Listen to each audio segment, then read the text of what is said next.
Monkey D. Justas, as the second son of Karp, became the youngest rear admiral in Navy history due to the devouring fruit.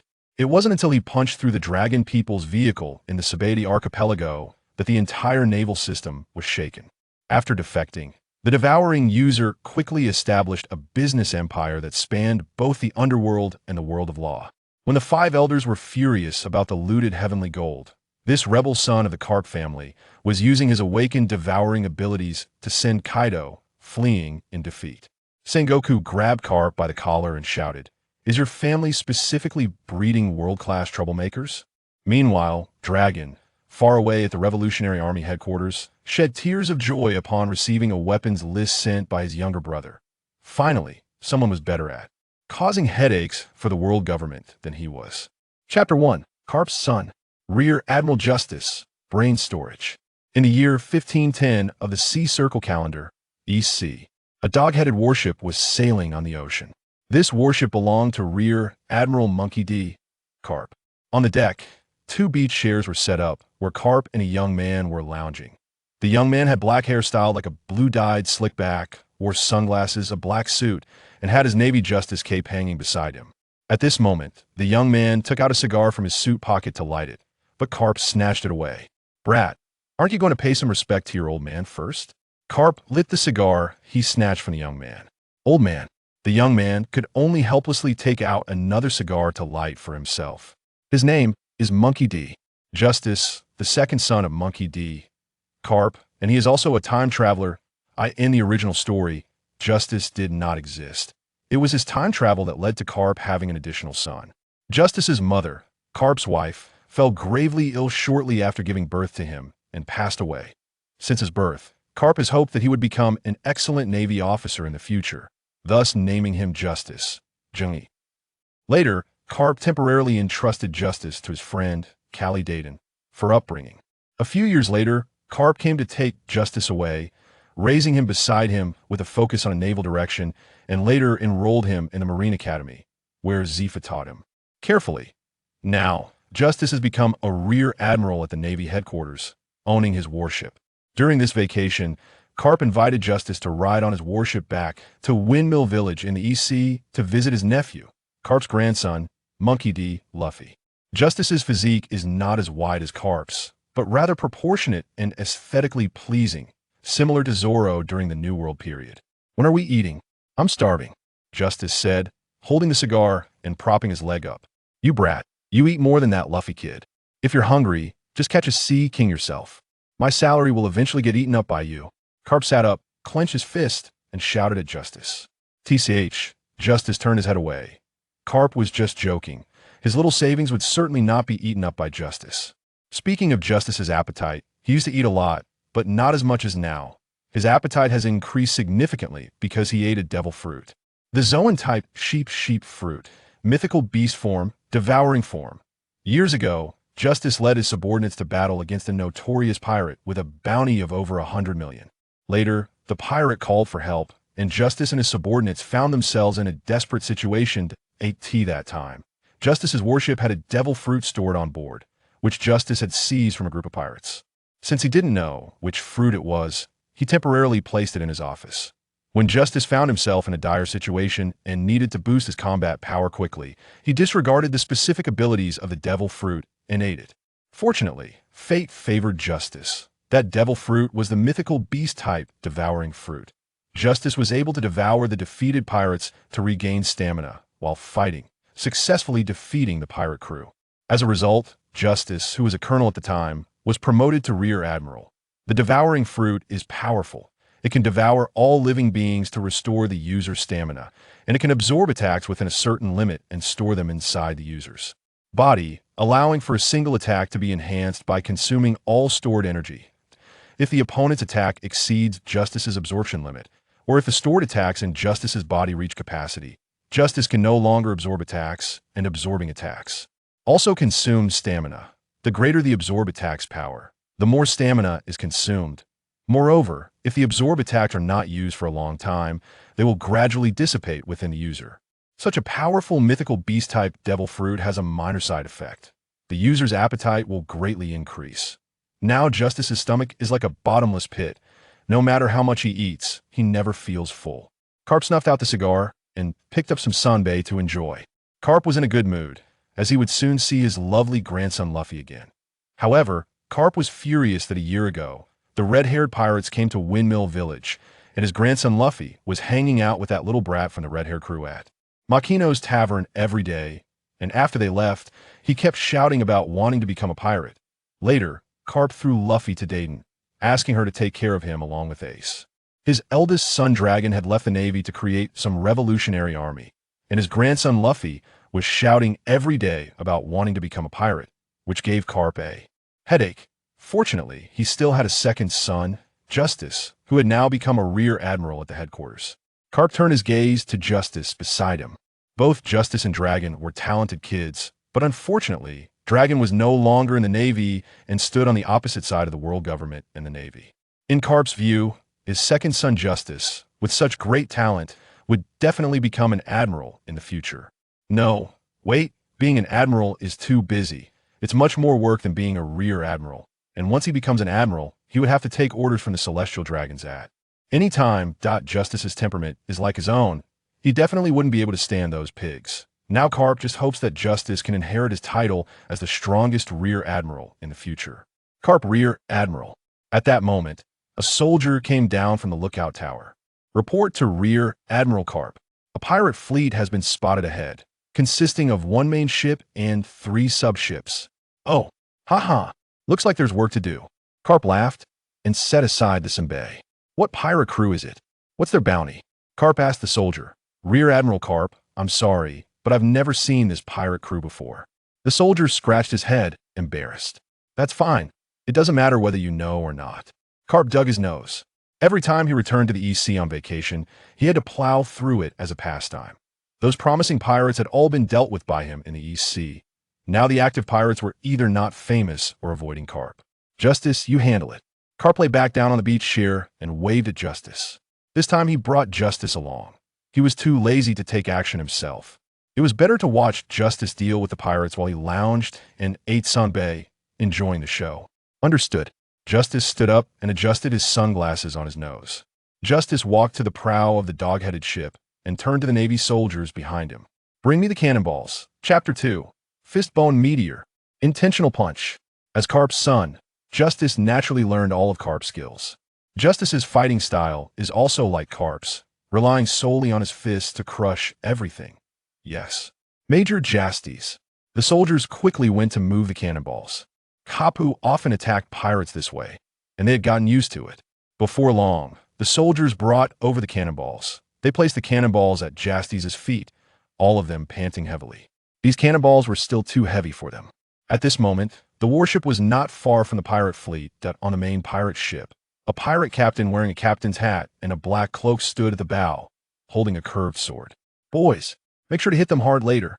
After we kill this group of Navy, we'll enter the Grand Line. Oh! The pirates cheered, raising their arms. Look at that dog head carved on the bow of the warship. Ha! I'll make this group of Navy turn into drowned dogs. The pirate captain mocked the dog head on Kapu's warship. Being inexperienced, he did not understand the significance of the dog head, but he also didn't know that this dog head was the last thing many pirates wanted to see in the Grand Line and the New World.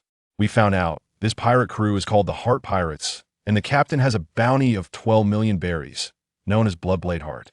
The crew has over 900 members, Kapu's aide, Bogart, said as he walked over to Justas while flipping through a booklet. This booklet recorded all the pirate crews in the East Sea that had bounties. Bogart had just identified them through the flag on the pirate ship. Bloodblade Heart isn't very strong. The 12 million berries bounty is due to the large number of his crew and their frequent massacres of civilians and robberies of merchant ships. They were only recently given a bounty, Bogart added. Truly wicked. Let them taste the justice of cannonballs, Justas said, picking up a cannonball and weighing it in his hand.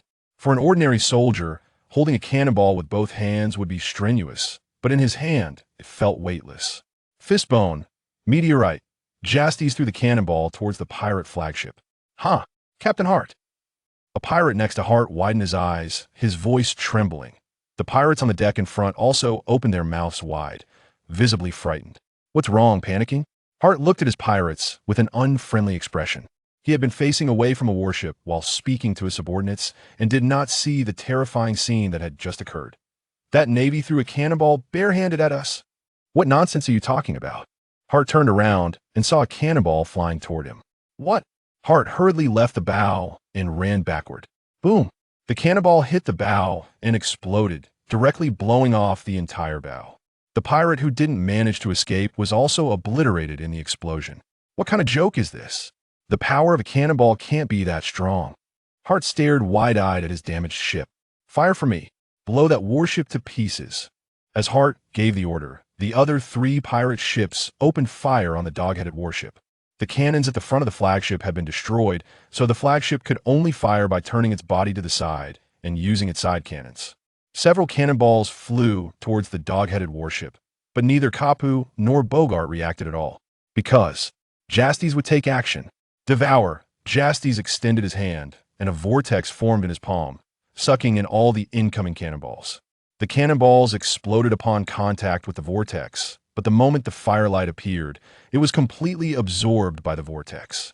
Captain, our cannonballs are ineffective. The pirates looked incredulously at the scene before them. Is this a devil fruit user? Damn it. Why am I encountering such a monster before even entering the Grand Line? How can such a monster appear in the East Sea? Hart couldn't help but take 2 steps back, that he had some knowledge and knew there were people in the world who had consumed devil fruits that bestowed them with special powers. The cannonballs are useless. What should we do? Hart's mind raced. Seeing that Navy throw a cannonball barehanded, he knew he couldn't take him on. So now, there was only one tactic left. Turn around. Run. This monster is not something we can deal with. Hart decisively called for the pirates to turn around and flee. But Justas wouldn't give him the chance to escape. Fistbone, meteor shower. Justas continuously threw cannonballs, targeting the 3 sub-ships. Boom, boom, boom. The cannonballs exploded on the pirate ships, directly causing 2 of them to start taking on water. Just like Vice Admiral Kapu's son, Major Justas, both father and son are monsters. The Navy soldiers on the deck couldn't help but comment as they watched Justas continuously throw cannonballs. Ha ha ha. Kapu laughed heartily with his candy. I have a bit of old man style now. Out of cannonballs? Justas looked down at his feet. The cannonballs the soldiers had brought were all used up. Major Justas, we'll go get more. The soldiers said, preparing to go into the cabin for more cannonballs. That's enough. No need. Justas waved his hand. He had already sunk 2 pirate ships, and the last one was nearly finished as well. He hadn't used cannonballs on the flagship. Then, Justas used moonwalk to rush toward the pirate fleet. Hart, that Navy is flying in the sky. What kind of monster is this? The pirates were already despondent, with no thoughts of resistance. They were just a bunch of ordinary pirate thugs who only knew how to wield swords. How could they fight against a monster that could throw cannonballs barehanded, catch cannonballs, barehanded, and even fly in the sky? They were all the most ordinary pirate lackeys in the East Sea, completely unaware of the devil fruits or the Navy's 6 powers. In an instant, Justas arrived in front of the pirate flagship. Don't come any closer. The pirates huddled together in fear. Hart, however, tightly gripped his curved sword, his gaze fixed on Justas. Humans will definitely die. There must be a way to kill him. Hart thought to himself, as long as he sees the opportunity to strike this monster Navy in a vital spot, he could definitely kill him. Fistbone. Justas clenched his fist, and as he harnessed the power of the cannonballs he had just absorbed, a crimson aura began to surround him. Intentional exploding fist. Justas threw a punch at the flagship, combining his own strength with the power of several cannonballs, unleashing a surge of golden energy from his fist that enveloped the entire pirate ship. The pirate ship was directly blown to pieces, with pirates including Hart either lying on the shattered planks or floating in the sea, their fates unknown. Hart, however, was hanging from a broken mast. This move was somewhat similar to the ability of the Dark Fruit, but the Dark Fruit's ability involved sucking in surrounding people or objects to compress and shatter them, then releasing the shattered objects. Justas, on the other hand, devoured his enemy's attacks and then transformed them into pure energy, releasing it along with his attack. Got you, Bloodblade Hart, haha! Justas landed on the mast and grabbed Hart by the collar, lifting him up. Get to work, Navy soldiers. Capture all the surviving pirates and send them to the nearest Navy branch. Kapu shouted from a bow. looking at the completely defeated pirates. Yes. Vice Admiral Kapu. Chapter 3. Ace, Sabo, Luffy Jast led his soldiers to capture some pirates, filling the ship's prison cells to capacity. Eventually, when there was no more room, Jast chose to execute the group of pirates on the spot. After sending the pirates, including Hart, to the nearest Navy branch, the warship sailed to Windmill Village. Bogart, you take charge of procuring some supplies. Let's rest on the ship or on the island. Jast and I will head out first, Karp said as he and Jast got off the ship, turning back to wave at Bogart with a smile. Understood, Bogart replied sternly. Let's go, Jasts. We'll grab a meal first, then head home to change into casual clothes to see Luffy and Ace, those little rascals. It was already evening, and they hadn't eaten yet. On their way to the Makino Tavern, Karp and Jasts ran into an acquaintance. The village chief, UPU Shrap. It's Karp and Jasts. You two are back. Shrap looked up at them. Karp was nearly 2 meters 9 tall, and Jast was over 2 meters, so the little old man Shrap had to look up at both of them. Yeah, chief. It's not easy to get a vacation. So, of course, I have to come back and take a look, Karp said, crossing his arms. Jast couldn't help but glance at Karp. Don't you act like you're on vacation when you're working? We need to head to Makino's Tavern for a good meal. Jast here is so hungry he's about to bite someone, Karp slapped Jast hard on the shoulder. Shut up, you old man. Jast groaned, rubbing his head. Makino's Tavern? She closed early today. She should be at Dayton's place now, Shrap said, stroking his beard. Closed early? What a pity. I won't get to taste Makino's cooking today. Karp's laughter paused. Forget it. Let's just find a restaurant to eat something. Jast and Karp went to the largest restaurant in the village. Boss, bring out the food. It's Mr. Karp and Mr. Jasts. Long time no see. The boss greeted with a smile. In Windmill Village, everyone knew the Karp family. The boss then served a table full of food and drinks for Jast and Karp. Karp hadn't eaten much when Jast quickly devoured the food on the table. You little brat. I haven't even had a few bites yet. Karp punched Jast on the head. Old man, eat slower if you don't want to share. Jast glared at Karp, rubbing his head. Boss, bring more food. Jast shouted back at the boss. The boss went back and forth several times with dishes until Jast was barely full. That's enough. I've eaten enough. Jast lit a cigarette and leaned back in his chair, feeling very comfortable. This was sufficient.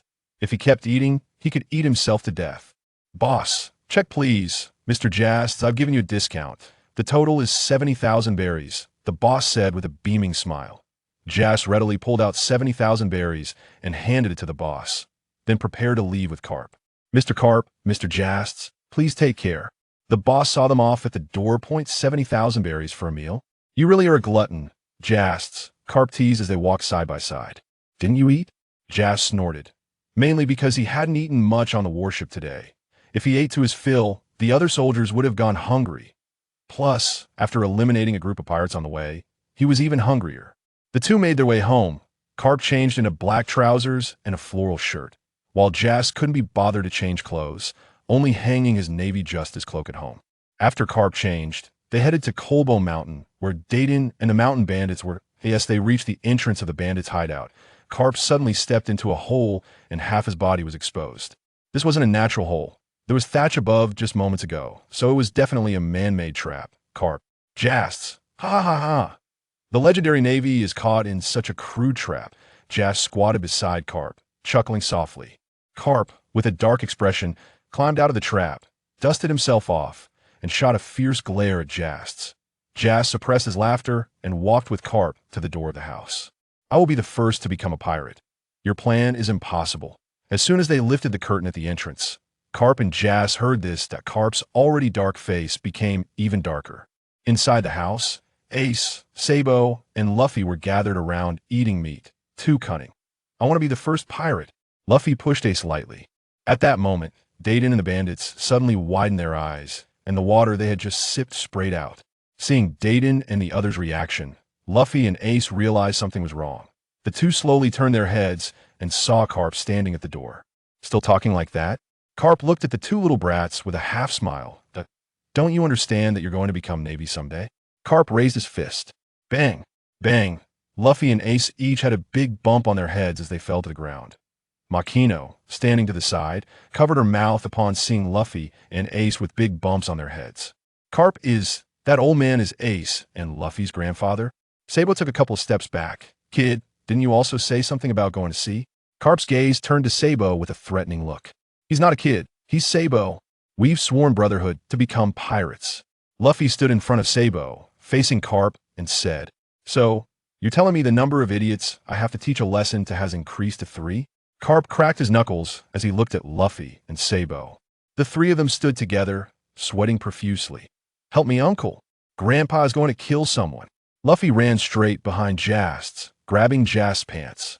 Before Luffy met red-haired Shanks, Justas had come back to see Luffy a few times, letting Luffy know he had an uncle.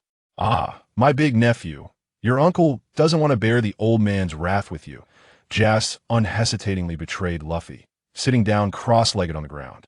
Seeing the only person who could possibly help him was gone, Luffy immediately turned and ran out, with Ace and Sabo quickly following. Don't think you can escape. Karp waved his fist and chased after them. Long time no see, Dayton Makino, and everyone. Justas greeted everyone at that moment. Long time no see, Mr. Justas, Makino responded with a smile. You actually came back with Mr. Karp, Justas. Have you eaten? Dayton asked with concern. Eaten? I can't remember, but this meat looks delicious. So Justas flaunted the meat in front of him. Chapter for the past of Justas. Not long after, Karp returned alone. Mr. Karp, where are those 3 brats? Dayton couldn't help but ask when she saw Karp come back alone. Haha, I let them cool off outside. At this moment, the 3 little ones were either stuck in the bushes or hanging from tree. That old man is too ruthless. Ace got up and brushed off the dust and leave from his body. Damn it, even though I'm already a rubber man, it still hurts when Grandpa hits me. Luffy touched the bump on his head. Ace, Luffy, your grandpa is really a monster, Sabo said as he jumped down from the tree. Just then, footsteps grew closer, and the 3 turned to look in the direction of the sound. Second uncle, you didn't help me when Grandpa hit me, Luffy complained when he saw the newcomer. Huh, that old man would hit me too. I can't beat him, Justas said as he walked up to Luffy and the others. By the way, second uncle, are you also a Navy like that old man? Ace asked Justas at that moment. Justas is Luffy's uncle, and Luffy calls him second uncle. So Ace naturally calls him second uncle as well. Justas had visited the 2 little brats a few times before, but each time he didn't wear the Navy's Justice cloak and never told them he was also in the Navy. That's right, the old man is a Vice Admiral. And I'm a Rear Admiral, Justas said as he sat down on a rock. Be thankful, the old man is somewhat restrained in educating you now. I had it much tougher than you. Second uncle, tell us about it. Luffy sat cross-legged in front of Justas. Where should I start? Justas lit a cigar. Hearing that there was a story to listen to, Ace and Sabo also sat cross-legged on either side of Luffy. When I was very young, just like you, I was left here to live with Dayton by that old man. But after a few years, he took me away. Since then, my life has mostly been on the old man's warship, sometimes at the Navy headquarters. At that time, the Great Pirate Era hadn't started yet, and Pirate King Roger hadn't been executed. The old man chased Roger's pirate crew around every day, and I just followed him. What? Grandpa was able to chase after the Pirate King. Luffy's eyes widened. He knew his grandpa was strong, but he didn't expect him to be able to chase the Pirate King. Ace and Sabo looked equally incredulous. Of course, that old man is known as a Navy hero and a legendary Marine. Justas exhaled smoke. When there was nothing going on, the old man would teach me to train. Justas continued. For example, he would throw me into the sea and make me swim behind the warship. And when catching pirates, he would just throw me into a pile of pirates and make me fight my way out. Thinking back to those times, Justas still shuddered. That old man is inhuman. Although Bogart would step in when I couldn't hold on, could a 10-year-old kid like me really fight so many New World pirates alone? However, Justas did indeed grow stronger this way. His armament hockey and observation hockey were both developed in that kind of environment. When the old man chased Roger's pirate crew, he would also let me fight alongside him. At that time, Roger's crew also had 2 little brats, one of whom you know, Luffy. Justas looked at Luffy. Huh, I know. How could I know someone from the Pirate King's crew? Luffy looked confused. Among those 2 little brats, there was a red-haired kid named Shanks. Nanny? Luffy jumped up, his eyes and tongue popping out in disbelief. Second uncle, what did you say? Shanks was actually a crew member of the Pirate King? That's right, but after Roger was executed, Shanks formed his own red-haired pirates. It was hard to believe that Shanks was actually a crew member of the Pirate King. Luffy took off his straw hat and looked at it, recalling Shanks. He must be very strong. Why did he get his arm bitten off by Sea King, though? Even if it was to save me. Justas looked at Luffy and smiled but didn't answer. With the strength of the red-haired pirates. Although they hadn't become one of the 4 emperors yet, they absolutely shouldn't have been able to lose an arm to a Sea King from the EC. Unless it was intentional. After Roger was executed, the old man didn't sail the seas every day anymore. Justas didn't continue talking about Shanks. Then I joined the headquarters rookie training camp, studied there for a few years, and officially became a Navy until now. So, second uncle, who is stronger, you or Shanks? Luffy asked Justas at that moment. I could beat the 2 of them back then, but now I don't know. I haven't seen Shanks in a long time. Justas extinguished his cigar. Second uncle, you're not going to make us join the Navy like Grandpa, are you? Luffy suddenly stood up. Ha ha ha, do whatever you want. I'm different from that old man, Justas said with a hearty laugh. Justas is a man who yearns for freedom. A man like him would never impose his thoughts on another man. Joining the Navy was just Justas' belief that it was a good choice at the moment. And back then, not honestly following Karp would really get him beaten to a pulp by that old man. Ha ha, second uncle is the best. Luffy laughed with his hands on his hips, and Ace also smiled. But the old man wants you to join the Navy just so you can live well in the future, Justas said on Karp's behalf. Although both the Navy and pirates have casualties, being in the Navy is definitely safer than being a pirate. Karp always said he wanted them to become excellent Marines in the future, but never mentioned the reason. Ace still didn't know that his biological father was the Pirate King Ld. Roger. In Karp's view, only by having Ace join the Navy could he be absolutely safe. However, these 3 little brats were not something Karp could control. Kid, your name is Sabo, right? Justas looked at the quiet Sabo. Yes. Sabo didn't expect Justas to suddenly talk to him. Don't go running off to the sea with nothing to do. You want to survive out there without anyone to look after you. Justas warned the 3 seriously. This was mainly directed at Sabo. Justas remembered that it was about 2 years ago when he forgot why Sabo went to sea alone, and then he seemed to have been sunk by a cannon shot after blocking a celestial dragon ship, and finally was rescued by Dragon. Justas had warned him. Whether he could avoid this disaster depended on Sabo's luck. All right, let us head back to Dayton. Justas led the 3 little brats toward the bandit hideout. Chapter 5, Dominance Above All.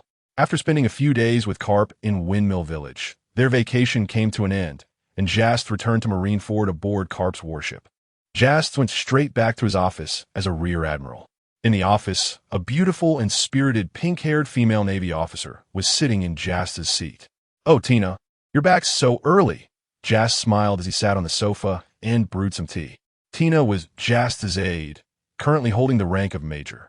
Although Justas was only 3 years older than Tina, he had entered the recruit training camp much earlier and graduated several years before her. During Tina's and Smoker's training, Chief Instructor Zephyr had even invited Justas back to the training camp to teach the new recruits for a while. Tina and Smoker, along with the other new recruits, had all challenged Justas during their training, but without exception, they were all soundly defeated by him. Since then, Justas had become the target for Tina and Smoker to catch up to. After their graduation, Tina was assigned to work under Justas. Justas had been exceptionally skilled in combat during the recruit training camp and was the strongest among his cohort. However, he had hardly paid attention to the cultural classes, often sleeping or daydreaming instead. He had learned very little about the world situation, tactics, navigation, and such.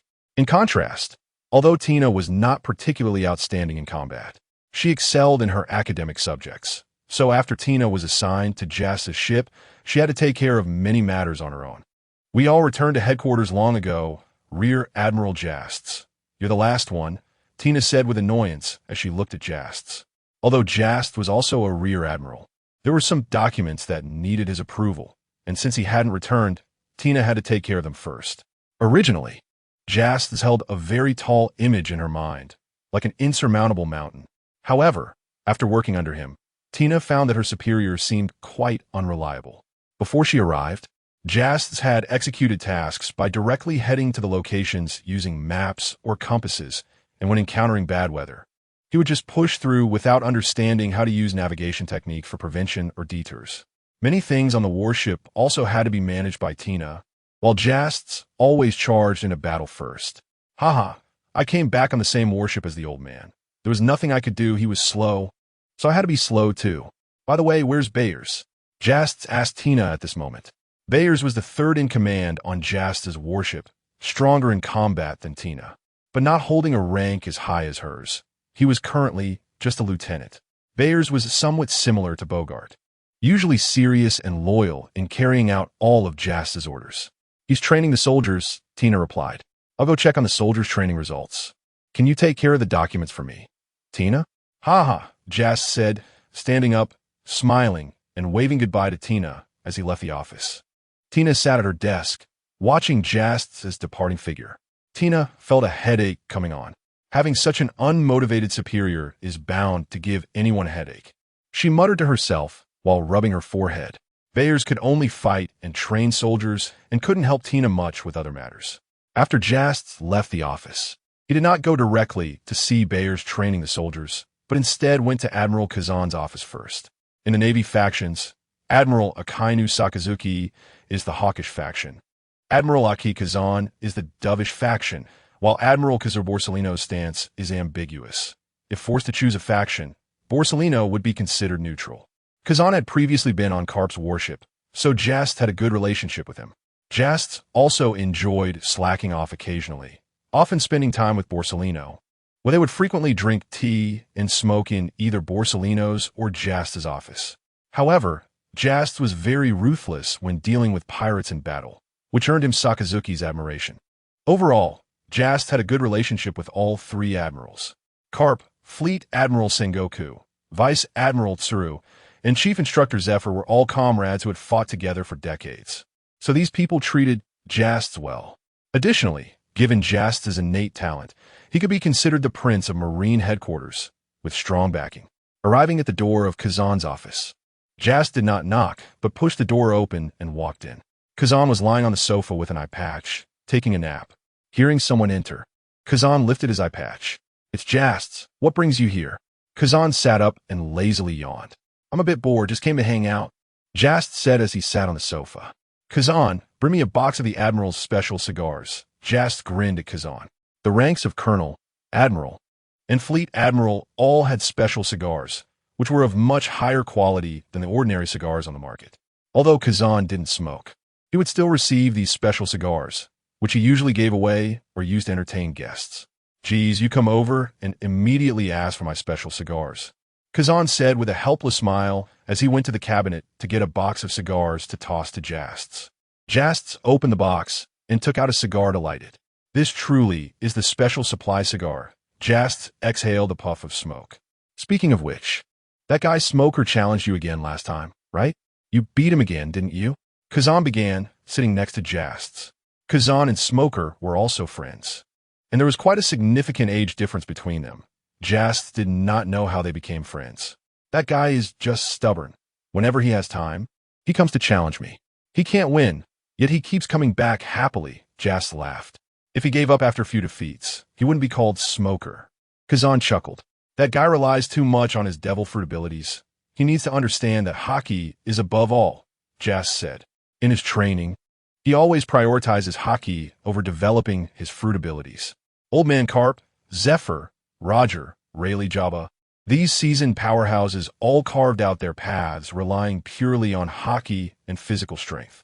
Moreover, Roger's left-hand man, Scopper Gabon, even rendered the regeneration abilities of the God Knights ineffective with his formidable hockey. Justas then chatted with Kazan about some other topics. I say, Kazan. Justas began. If you were to stand against the old man in the future, would you strike him? Justas looked at Kazan and asked, stand against Mr. Karp? How could that be possible?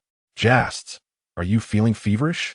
Kazan said, preparing to use ice cubes to cool Justas down. Ha ha ha. I was just saying that. I'm off now. I need to check on my subordinates training. Justas waved his hand and left Kazan's office. What a mystery, Kazan thought as he watched Justas leave, scratching his head before putting on his eye patch and continuing to lie back on the sofa. Chapter 6, Shambadi Archipelago. Capturing pirates. On the training ground, Hundreds of naval soldiers are training. A marine with a long spear is watching the soldiers train. Vice Admiral Justas walks up beside the marine. Vice Admiral Justas. The marine, Baze, salutes Justas upon seeing him. How's the training going? Justas stands next to Baze, watching the neatly training soldiers ahead. The results are good. If they can keep it up, the soldiers will definitely have strong combat power, Baze replies to Justas. Good, keep practicing, Justas says, walking to the side to pick up a 1,000-kilogram barbell to train himself. In the soldiers' training ground, the heaviest equipment is the 1,000-kilogram barbell, and Justas casually trains with it as he has nothing else to do. The special barbells he usually trains with are measured in tons. Sometimes he also practices boxing using abandoned warships. After a while, Tina arrives at the training ground. Vice Admiral Justas, you are indeed here, Tina says as she approaches him. What's up, Tina? Justas tosses the barbell aside and asks her. We received news from the Shambadi archipelago that 2 pirate crews with bounties over 100 million are fighting it out at GR-23. The branch navy at the Shambadi archipelago doesn't have the confidence to take down these 2 pirate crews, and the higher-ups have ordered us to immediately head to GR-23 to capture them, Tina quickly informs Justas. Just back from vacation and already have work to do? Justas walks in front of the soldiers. Stop training. Immediately board the warship and head to the Shambadi archipelago to carry out the mission. Justas calls to halt the soldiers' training. Yes, Vice Admiral Justas. The soldiers immediately stop their movements, pack their gear, and follow Justas onto their warship. Tina, who are those 2 pirate crews? On the way to the Shambadi archipelago, Justas asks Tina. One side is the Gorosei pirates, with a total bounty of 313 million berries, and their captain, Gorosei, has a bounty of 190 million berries and is a swordsman. The other side is the Great Bear Pirates, with a total bounty of 280 million berries. Their captain, Gallop the Great Bear, has a bounty of 230 million berries and is a user of the animal-type bear fruit. Tina informs Justas about the 2 pirate crews. That's just enough to warm me up. Although Justas is currently just a vice admiral, his strength is far beyond what a vice admiral should possess. Many rear admirals and headquarters are no longer his match. Sengoku, Zifa, and others believe Justas is the future of the Navy.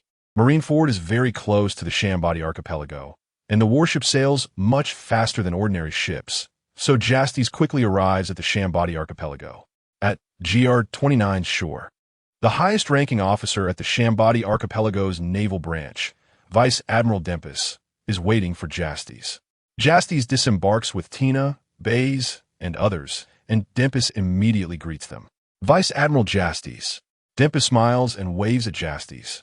Although both Dempis and Justas are vice admirals, they are very different. Dempis struggled for many years to become a vice admiral, and among vice admirals, he is not considered strong, nor does he have much background. But Justas is different.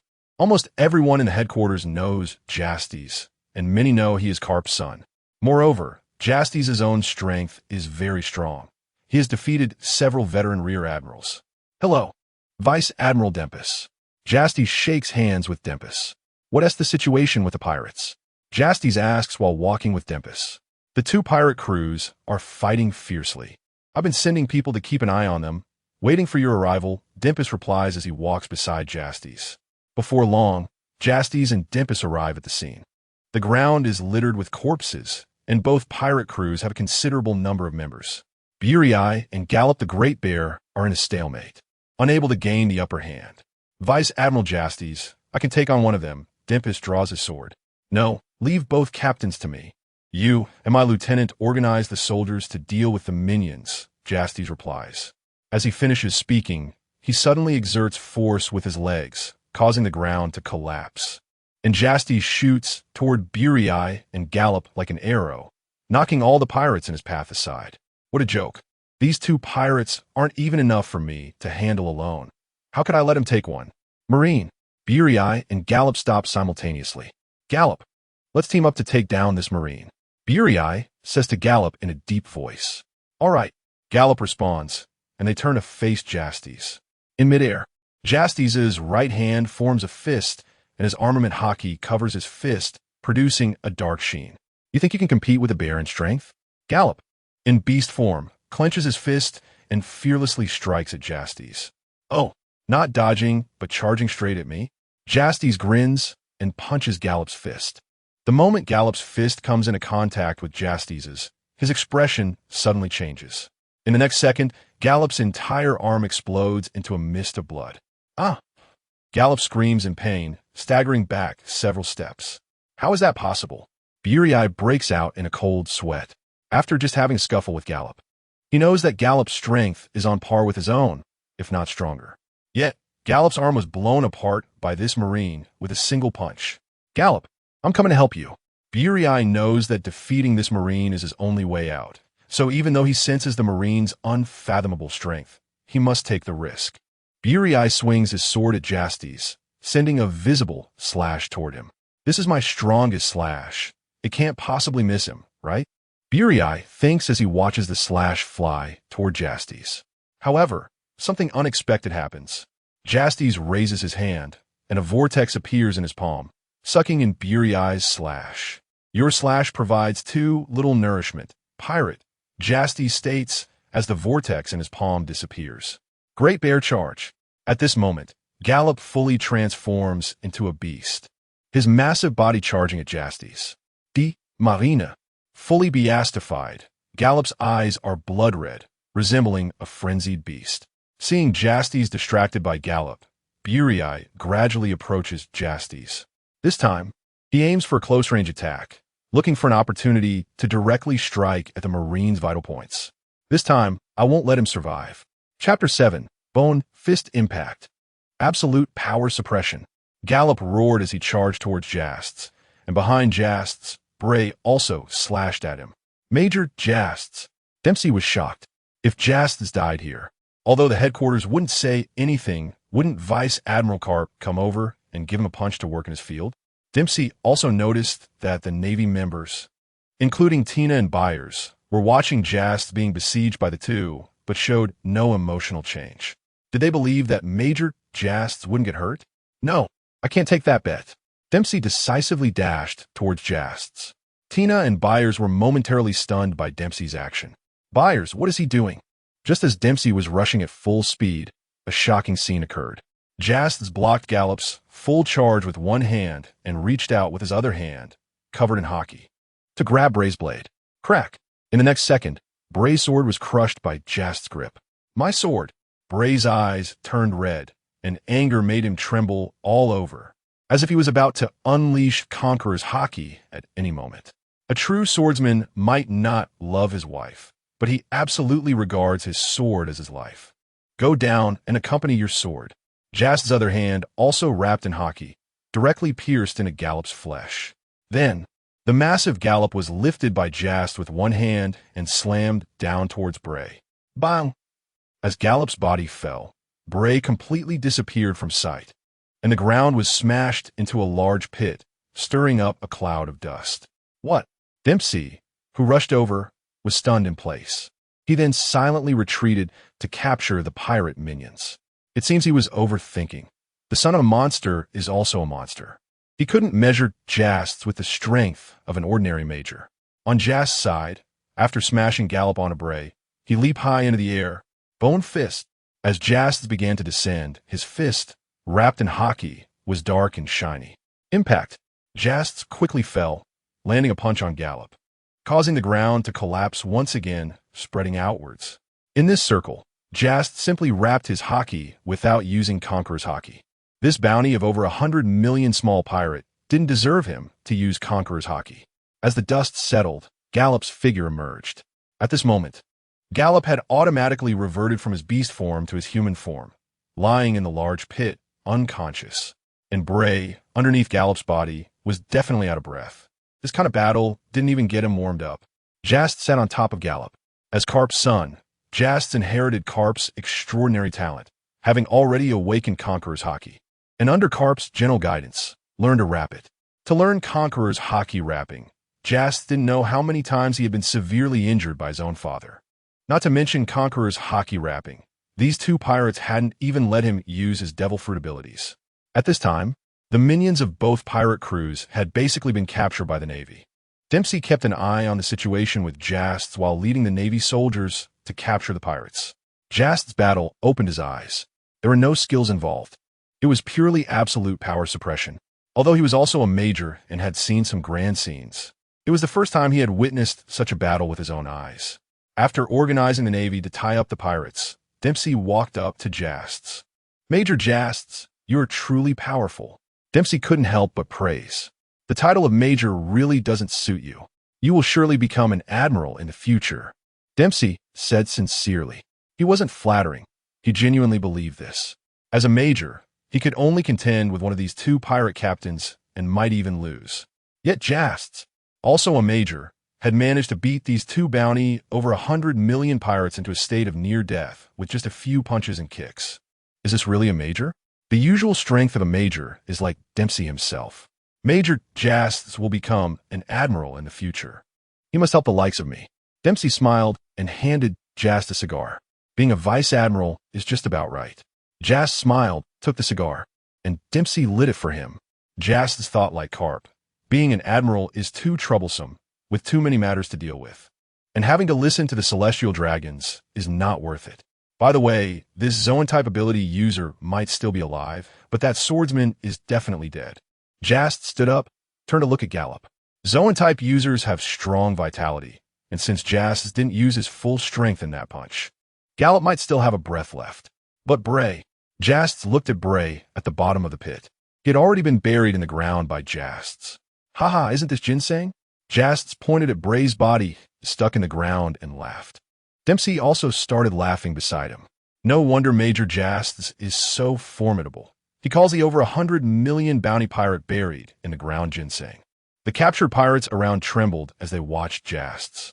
This navy with slicked back hair and sunglasses, looking like a young master, was actually so terrifying. They, as the little brothers, naturally knew their captain's strength. The two captains had brought them from the four seas to the Grand Line, arriving at the first half of the Grand Line at Sabeti Archipelago, and the strength of their two pirate crews was not to be underestimated. And yet, this navy suddenly appeared and, in just a few minutes, had beaten the two captains to the point where they couldn't even stand. And here he was saying that the swordsman Bray was ginseng. What kind of monster is this? Major Justas, in this operation, you exerted the vast majority of the effort. I merely led the troops to catch a few small pirates, so all the military merit belongs to you. Dempsey said to Justas at this moment. A little military merit is nothing, and besides, he really didn't do much. It's not every day that someone like Justas, who has both strength and background, gets such an opportunity. He needed to seize this chance that might elevate him. I don't care about military merit. You can have it. Justas waved his hand nonchalantly. He didn't lack military merit. He would accumulate more through hard work. This little military merit really didn't catch his interest. Moreover, when the time for promotion comes, old man Sengoku will send him to the New World for a spin. Chapter 8. The Red-Haired Pirates. Justas versus Shanks. No. Major Justas, the military merit must belong to you. If you push it onto me, I won't feel at ease. Dempsey quickly waved his hands. At the same time, Dempsey couldn't help but sigh inwardly. As expected of Major Justas, he didn't even care about military achievements. You discovered the people, and most of them are captured by you. So you definitely deserve the credit. Justas patted Dempsey on the shoulder. Thank you, Major Justas. Dempsey looked gratefully at Justas. Although Justas was correct. As he had indeed discovered the people and captured most of them, they were all just minions. Anyone with keen eyes could see that this successful pirate capture operation relied entirely on Justas. Just as Dempsey was about to say something else, suddenly, a powerful conqueror's haki swept across the area, causing the Navy soldiers and pirate minions present to basically roll their eyes back and fall to the ground. Dempsey, Tina, and Baze also changed their expressions, resisting the overwhelming conqueror's haki. Who was so rude? Justas also unleashed his conqueror's haki to counter the unknown presence. Although the opposing haki was strong, Justas' haki was even more domineering, significantly alleviating the pressure on Tina and the others. Ha! Long time no see, Justas. Justas turned to see a familiar figure walking towards him. Tina and Baze, upon seeing the newcomer, prepared to unleash their abilities. One ready to activate the barrier fruit, and the other tightening his grip on a spear. Using Conqueror's Haki to intimidate my subordinates right off the bat, Shanks. Your way of greeting is quite special, Justas spoke to the newcomer. The person who suddenly appeared and released Conqueror's Haki was none other than Shanks, who had been with Luffy in the East Blue not long ago. Behind him were Ben Beckman and Jesus Burgess, among other members of the Red Hair Pirates. It's been a while, a bit excited, huh, Justas? Shanks said, retracting his haki. Justas also stopped releasing his haki. Indeed, the last time we met was on the day of Roger's execution, Justas said, stepping toward Shanks. 12 years ago, during Roger's execution, Justas was also present. At that time, he had exchanged a glance with Shanks and Buggy from a distance before they left. Yeah, back then you hadn't officially joined the Navy, and I was just an unknown little pirate. Shanks approached Justas. Now I'm no longer that little brat, Justas. Shanks unsheathed his sword, Griffin, and dashed towards Justas. Everyone, don't intervene, I'll fight him. Justas told Tina, Baze, and Kuriku before the ground beneath him suddenly caved in, and he shot towards Shanks like a cannonball. God's avoidance. Shanks' Conqueror's haki enveloped his sword, and he slashed towards Justas. Fistbone, Galaxy Impact. Justas' fist crackled with black-red lightning formed by his Conqueror's haki as he punched towards Shanks. The collision between the two created a powerful shockwave, uprooting the ground around them. The wind from the clash whipped Tina and Beckman's clothes, and the intertwining Conqueror's haki made it hard for them to breathe. What level of battle is this? Dempus stared at the two figures fighting in the center. Major Tina, does Major Justas know that pirate? Dempus turned to ask Tina. Tina didn't know. She had never heard Major Justas mention it. She shook her head. Are the others really not going to intervene? Tina stared intently at Beckman and the others. She had a lot of intelligence on various pirate crews, including the red-haired pirates. Tina believed that the red-haired pirates had great potential and would surely become a major threat to the Navy in the future. She was also aware that apart from Captain Shanks, the strength of others like Beckman, Jesus Burgess, and Lucky Roo was also formidable. If these people intervened, they might not be their match. Finally, I get to see Major Justas go all out. Bay's eyes were filled with excitement. He had always regarded Justas as his role model and had been training frantically in his spare time, hoping to catch up to Justas one day. You really have inherited the legacy of Karp, Justas. That punch is quite domineering. Shanks laughed as he felt the power from Justas' punch. Haven't you learned God's avoidance from Roger as well? Justas grinned. After a brief exchange, neither side gained an advantage, and they separated. Shanks, what brings you here? Justas asked Shanks. Of course, I'm heading to the New World. I just didn't expect to run into you here, Justas. Shanks twirled his sword. By the way, Justas, aren't you curious about where my straw hat and left arm went? Shanks suddenly asked Justas. Of course. I'm not interested. Justas tossed his sunglasses aside. At the same time, Justas began to change. A pair of black-red horns grew from his forehead. His originally neat teeth turned into fangs. His dark pupils became crimson. His hair changed from black to white and lengthened to cascade over his shoulders. Red scales crept up Justas' neck and arms, and a tail, with the end emitting black flames, grew from behind him. You become a devil fruit user. What fruit did you eat? Shanks asked, slightly surprised. Not telling you. Justas clenched his fist. Now we can have a proper fight. Justas instantly dashed in front of Shanks. Such speed. Shanks' pupils constricted. Justas threw a punch at Shanks' face, but Shanks, with his strong observation haki, sidestepped to avoid Justas' punch. Hey, Justas, don't hit faces, Shanks said, wrapping his sword with Conqueror's haki and slashing towards Justas' chest. What Shanks didn't expect was that Justas made no defensive moves at all. Did he not react? Impossible, Shanks thought to himself as his sword struck Justas' chest. To Shanks' surprise, his blade did not inflict any damage. Justas did not use armament haki to defend, yet when Shanks' sword struck him, he vaguely saw Justas' skin ripple slightly, as if his sword had struck cotton. Chapter 9. Intentional Heavy Punch versus God's Avoidance. Shanks is defeated. Seeing Shanks' bewildered reaction, Justas grinned and then grabbed Shanks by the neck, taking him up into the sky. Shanks! Beckman and Jesus Burgess looked up at the two. Jesus raised his sniper rifle, aiming at Justas.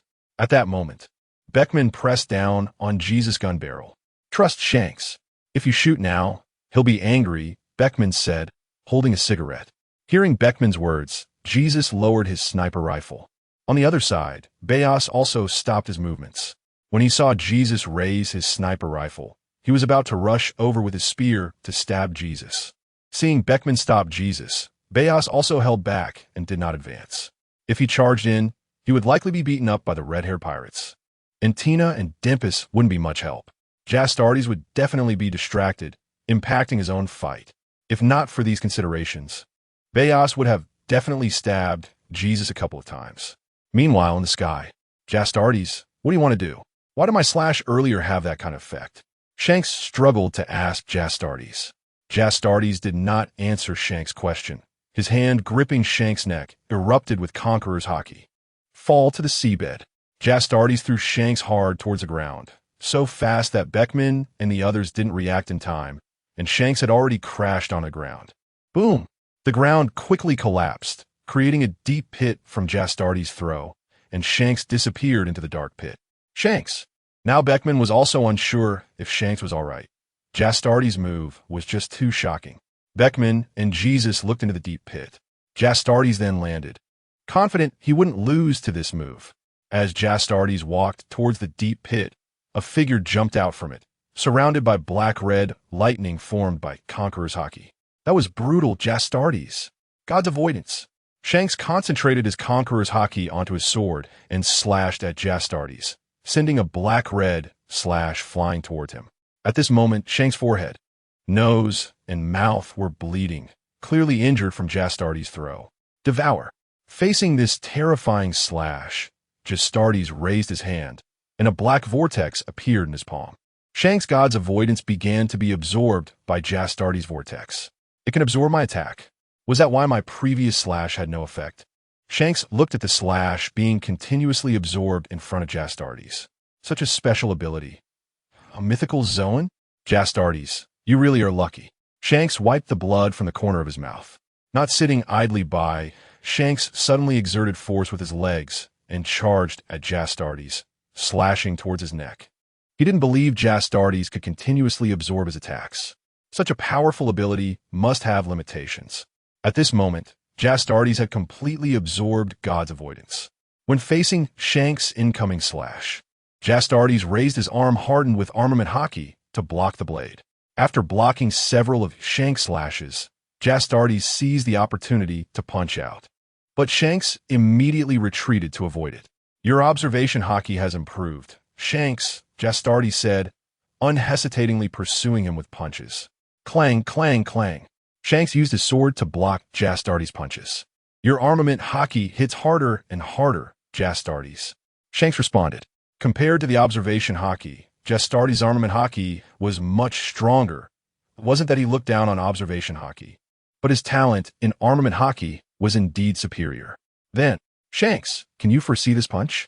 Justas said, a crimson, violent aura appearing around him. This aura. Shanks was shocked.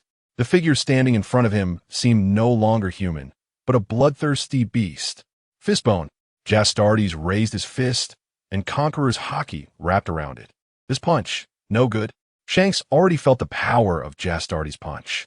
God's avoidance. Shanks no longer held back, swinging his strongest slash yet. His powerful Conqueror's Haki changed the color of heaven and earth. Intentional heavy punch. Facing the might of God's avoidance, Justas unleashed his own intentional heavy punch wrapped in Conqueror's Haki. Boom! The intentional heavy punch and God's avoidance collided violently. Dark clouds filled the sky, and the clouds began to churn as if a heavy rain was about to pour at any moment. The ground beneath the two collapsed wildly, quickly spreading outwards. Fall back! Dimpus shouted, leading Tina and Bayas to quickly retreat with the soldiers. As for the bound pirates, there was no time to care about them now. Fall back! Beckman also led the red-haired pirates' crew away from the area. Can it be stopped? Shanks could no longer see Justas' figure on the opposite side. The next moment, Shanks' eyes widened. His God's avoidance had been swallowed by Justas' intentional heavy punch and was heading towards him. There was no way to dodge. Shanks had nowhere to escape. so he could only cover his entire body with armament haki, trying to minimize the damage from this punch. Shanks' figure disappeared in the crimson heavy punch. Moments latte. The might of the intentional heavy punch dissipated, the sky cleared up again, and Justas released his devil fruit ability, returning to his human form, landing on a shattered piece of ground. After the confrontation between Justas and Shanks, Area 26 of GR was ruined, with more than half of the area destroyed, and the place where Justas and the others stood was the most severely affected. In front, Shanks lay on his back, covered in blood, with his sword Griffin stuck beside him. Red-haired Shanks defeated. This power is truly monstrous, Justas. Shanks spat out a mouthful of blood. He had no strength left to stand. Shanks!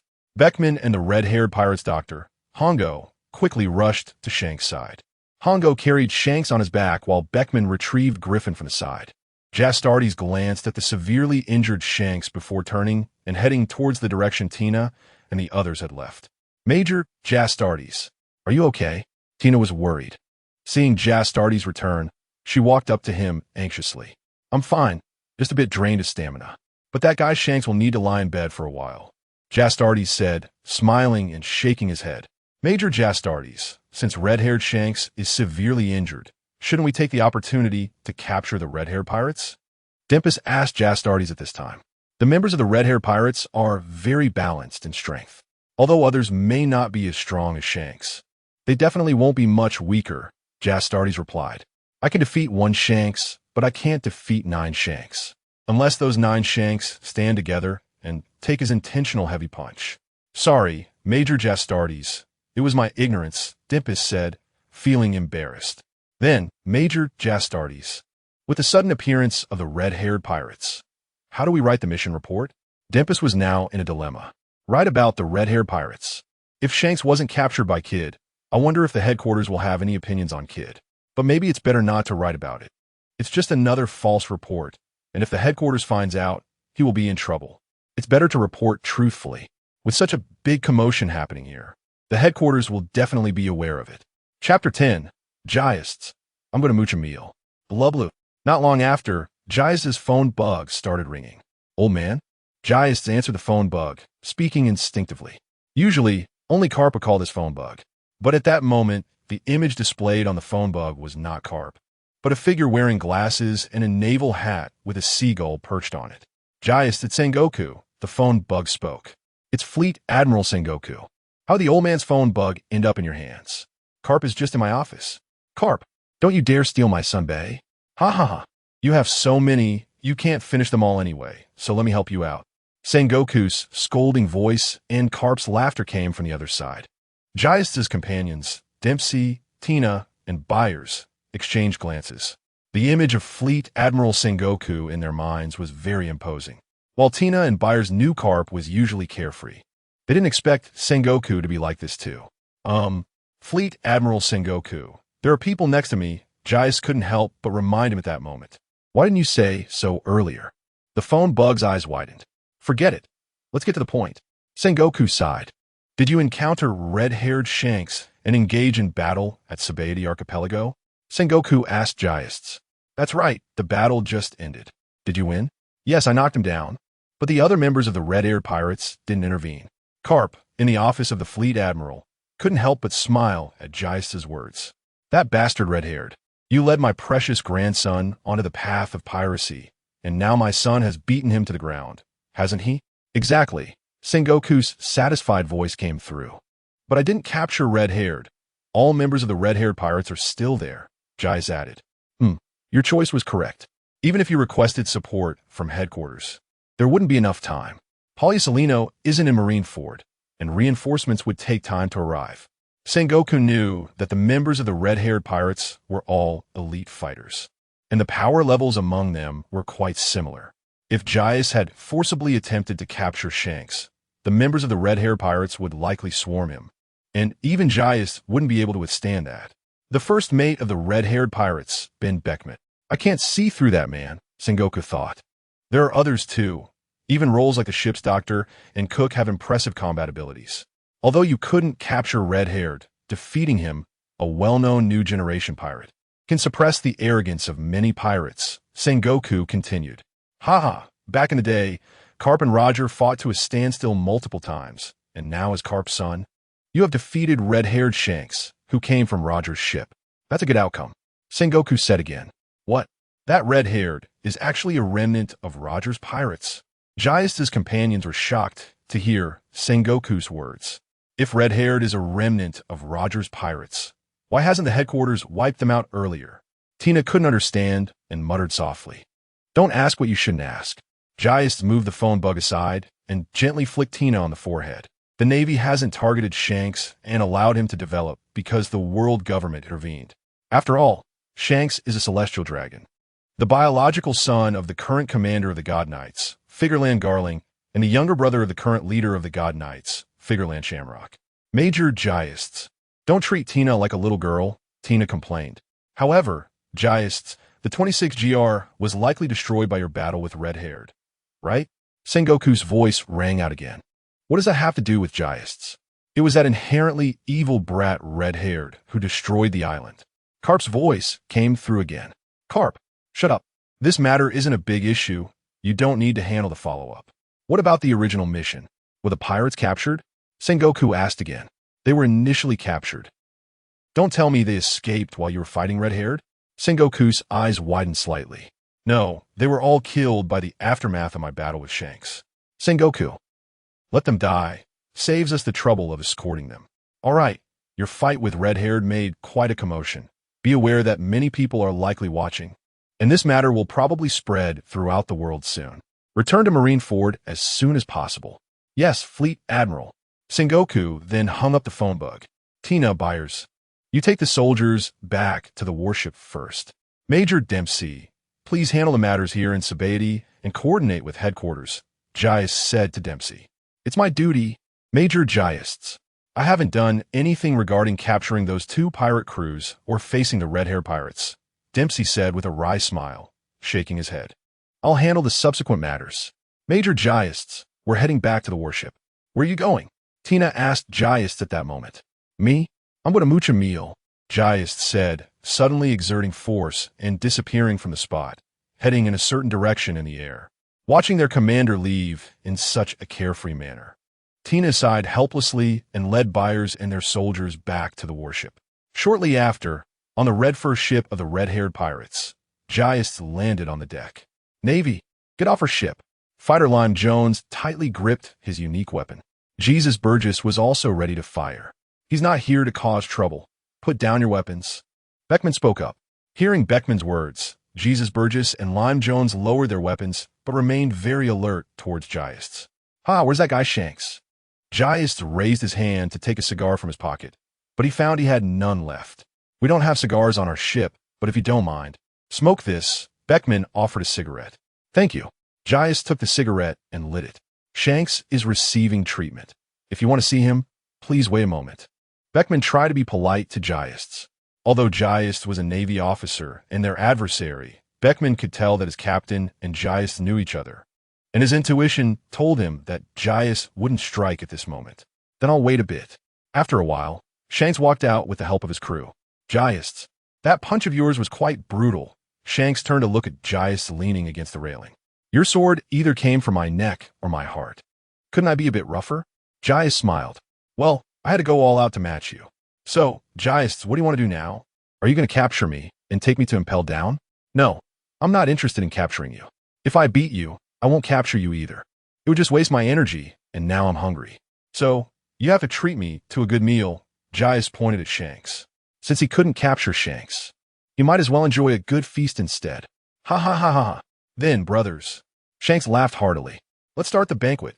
Shanks clearly did not realize the seriousness of the situation. Lockie immediately got busy in the kitchen preparing delicious food. Shanks sat on the deck, his body wrapped in bandages, with a jug of alcohol beside him. Speaking of Justas, I haven't seen Buggy since he left Roadtown that year. Have you seen him or heard anything about him over the years? Shanks asked Justas. Seems like he's in the East Blue, Justas said, tilting his head back to take a swig of the drink. Huh, that guy actually went to the East Blue. After a few rounds of drinks, Shanks became more talkative. Justas, what's so good about being in the Navy? It's not free at all. Why not join my pirate crew and be a pirate with me? Shanks said. holding up his cup to Jasta. Don't even think about it. I'm not going to be a pirate, Jasta replied, picking up a piece of meat from some unknown beast. What a shame. After the banquet ended, Jasta left the Red Force. Shanks leaned against the jug, feeling satisfied from drinking, while Beckman stood nearby, watching the mess on the deck, and couldn't help but twitch at the corner of his mouth. This Jasta really has quite an appetite. We need to restock supplies. Chapter 11. Smoker's Challenge.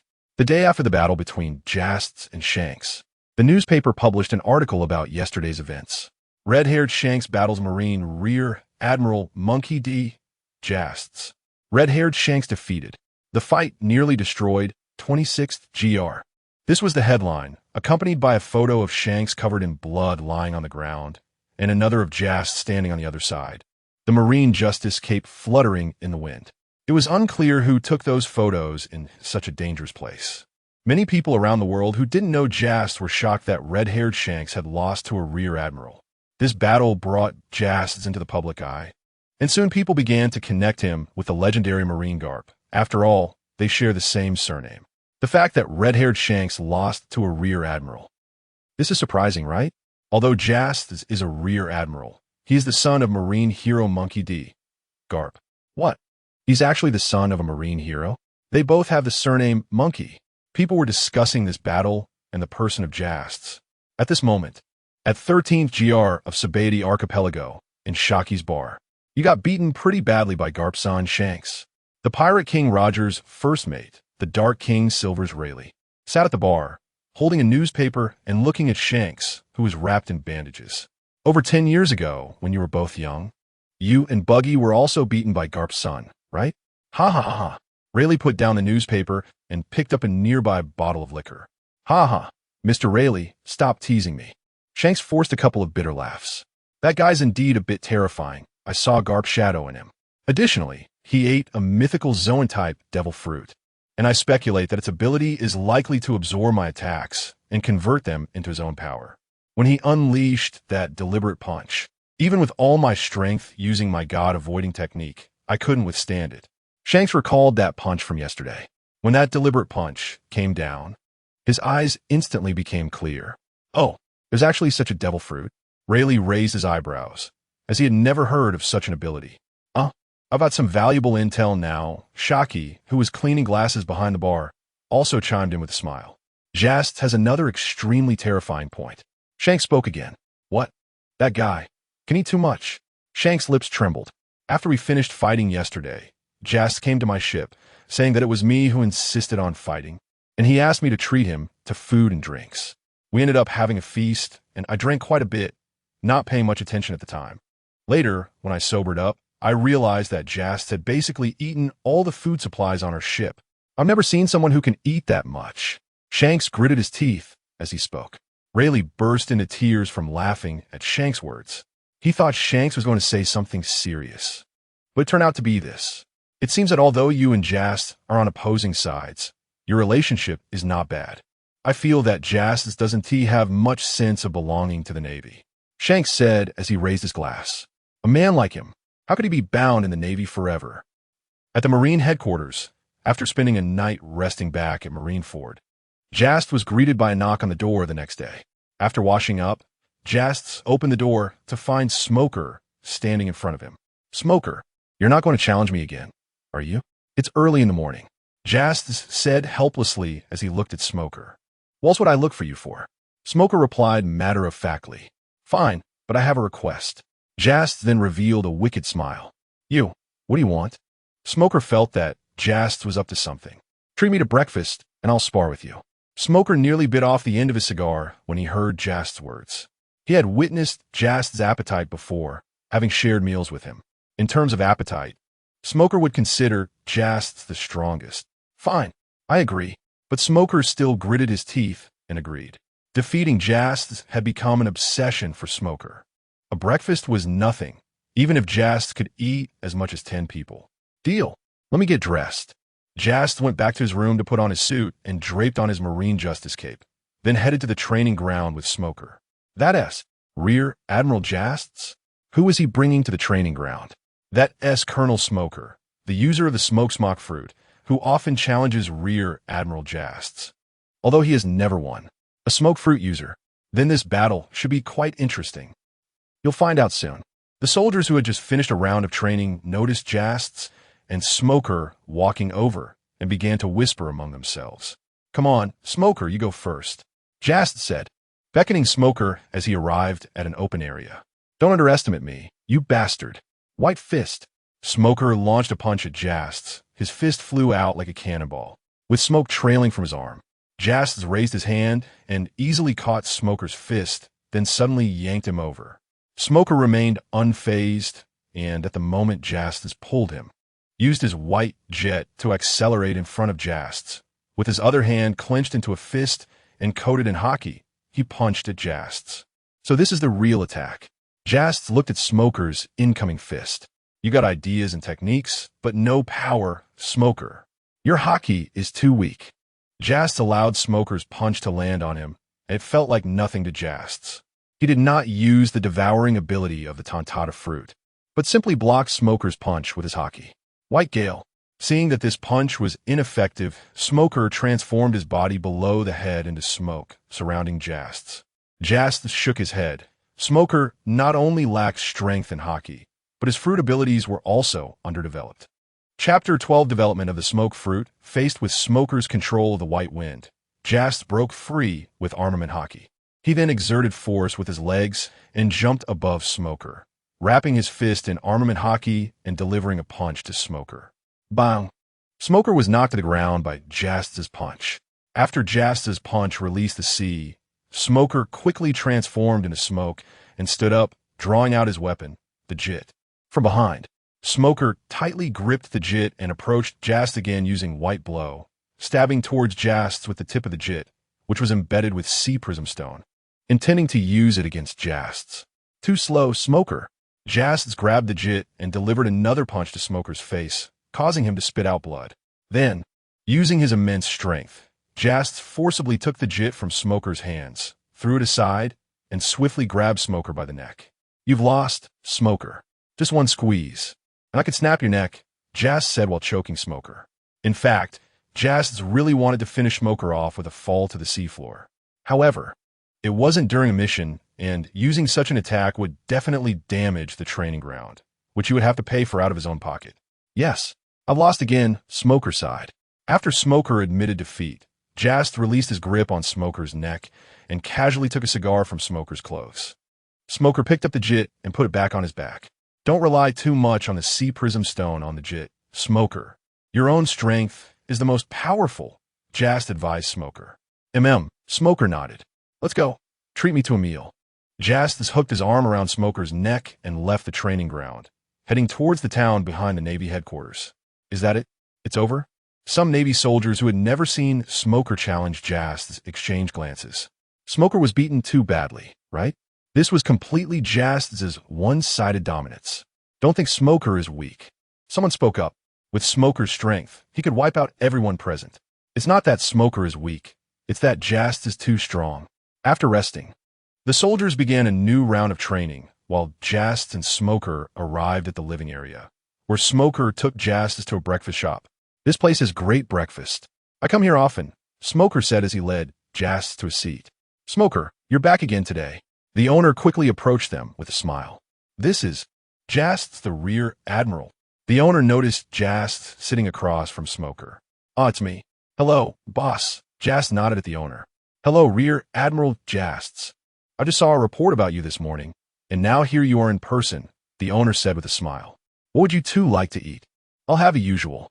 Justas, you order, Smoker said. Let me see the menu. Justas took the menu from the owner. 10 of these, 10 of those. And also this, that one. Rear Admiral Justas, are you taking these to go? The owner thought Justas was ordering for someone else. Dining in. Can you eat that much? Serve it up, boss. Yes, actually holding back, Smoker interjected. After the owner went to prepare breakfast, Smoker looked at Justas. I thought you might take this opportunity to treat me. Huh? How could I do that, Smoker? You're my dear friend, my brother. The breakfast is too cheap. I'll save the big treat for when we eat something fancy, Justas said. Smoker, I still stand by my words. Hockey is the most important. During the meal, Justas continued. Right now, in the first half of the Grand Line, Few can harm you with your Logia smoke fruit, but when you encounter hockey masters, you absolutely won't win. Focus more on hockey, otherwise you'll definitely regret it later. I understand, Smoker said, swallowing a bite of his sandwich. He realized that while he relied on his Logia smoke fruit to make non-hockey pirates cry during missions, he was completely at a loss against Justas' armament hockey. Throughout the fight, Justas never used his devil fruit abilities, relying solely on armament hockey, observation hockey, and his own immense strength to defeat him. Plus, even though you always use your devil fruit in battle, your development of it is pretty average. Smoker, Jas said, taking a sip of milk. My fruit development is lacking? Then tell me how I should develop it. The smoke fruit, I don't know it well. But think about how an enemy would react if they inhaled a large amount of concentrated smoke. Also, smoke can be very hot. You could explore burning your opponents with it. Oh, and some smoke is acidic. I just don't know if you could develop that. You need to explore more of your abilities yourself. I can't help you too much, Jas said as he finished the last of his breakfast. Smoker pondered Justas' words. So the smoke fruit has so many paths to explore? The things Jas mentioned were never considered by Smoker before. Perhaps these things would be discussed in the cultural lessons at the recruit training camp. Wait, didn't Jas say before that he didn't pay attention to cultural lessons at the training camp, just like Smoker? How's he know all this? What do you mean by smoke being hot and acidic? I've never heard of that. Smoker directly voiced his question. You don't need to ask about that. I didn't learn it at the recruit training camp anyway. Smoker didn't press further. He wasn't one to dig too deep into questions. After finishing breakfast, Smoker paid the bill, and the two left the breakfast shop and returned to the Navy headquarters. I'm off. You were right. I need to train my hockey properly. Smoker turned to Justas. Go on. I'm heading back to the office. Justas nodded. Justas watched Smoker leave. He hoped Smoker would grow stronger under his influence. In Justas' eyes, Smoker was the one qualified to be a leading figure of the new generation of the Navy, not that useless runaway king. Chapter 13 New Mission. Remnants of the Rocks Pirates. A few days after the confrontation between Justas and Shanks, Sengoku assigned Justas a new mission. A group of remnants from the Rocks Pirates had gathered on an island in the New World, with their intentions unknown. Sengoku ordered Justas to join Vice Admiral Onimushi to head to the New World and cooperate with the G6 Navy branch to capture these pirates. Although these remnants of the Rocks Pirates were just ordinary pirates at the time, they were still quite powerful, so Sengoku dispatched Vice Admiral Onimushi along with Justas, who at least had the strength of a Vice Admiral. After Sengoku issued the orders, 3 warships set sail from Marineford towards the Red Continent. One was Justas's, one was Onimushi's, and the other was under the command of Onimushi's lieutenant, responsible for transporting soldiers and holding captured pirates. During the journey, Justas and Onimushi chatted. The warships moved quickly, and since they were Navy, they could travel across the Red Continent to the New World. Soon, the 3 warships arrived in the New World and met up with the G6 Navy branch. The leader of the G6 Navy branch was Vice Admiral Samson, who had been waiting in this sea area with the G6 fleet for Justas and Onimushi for some time. Vice Admiral Onimushi, Major Justas.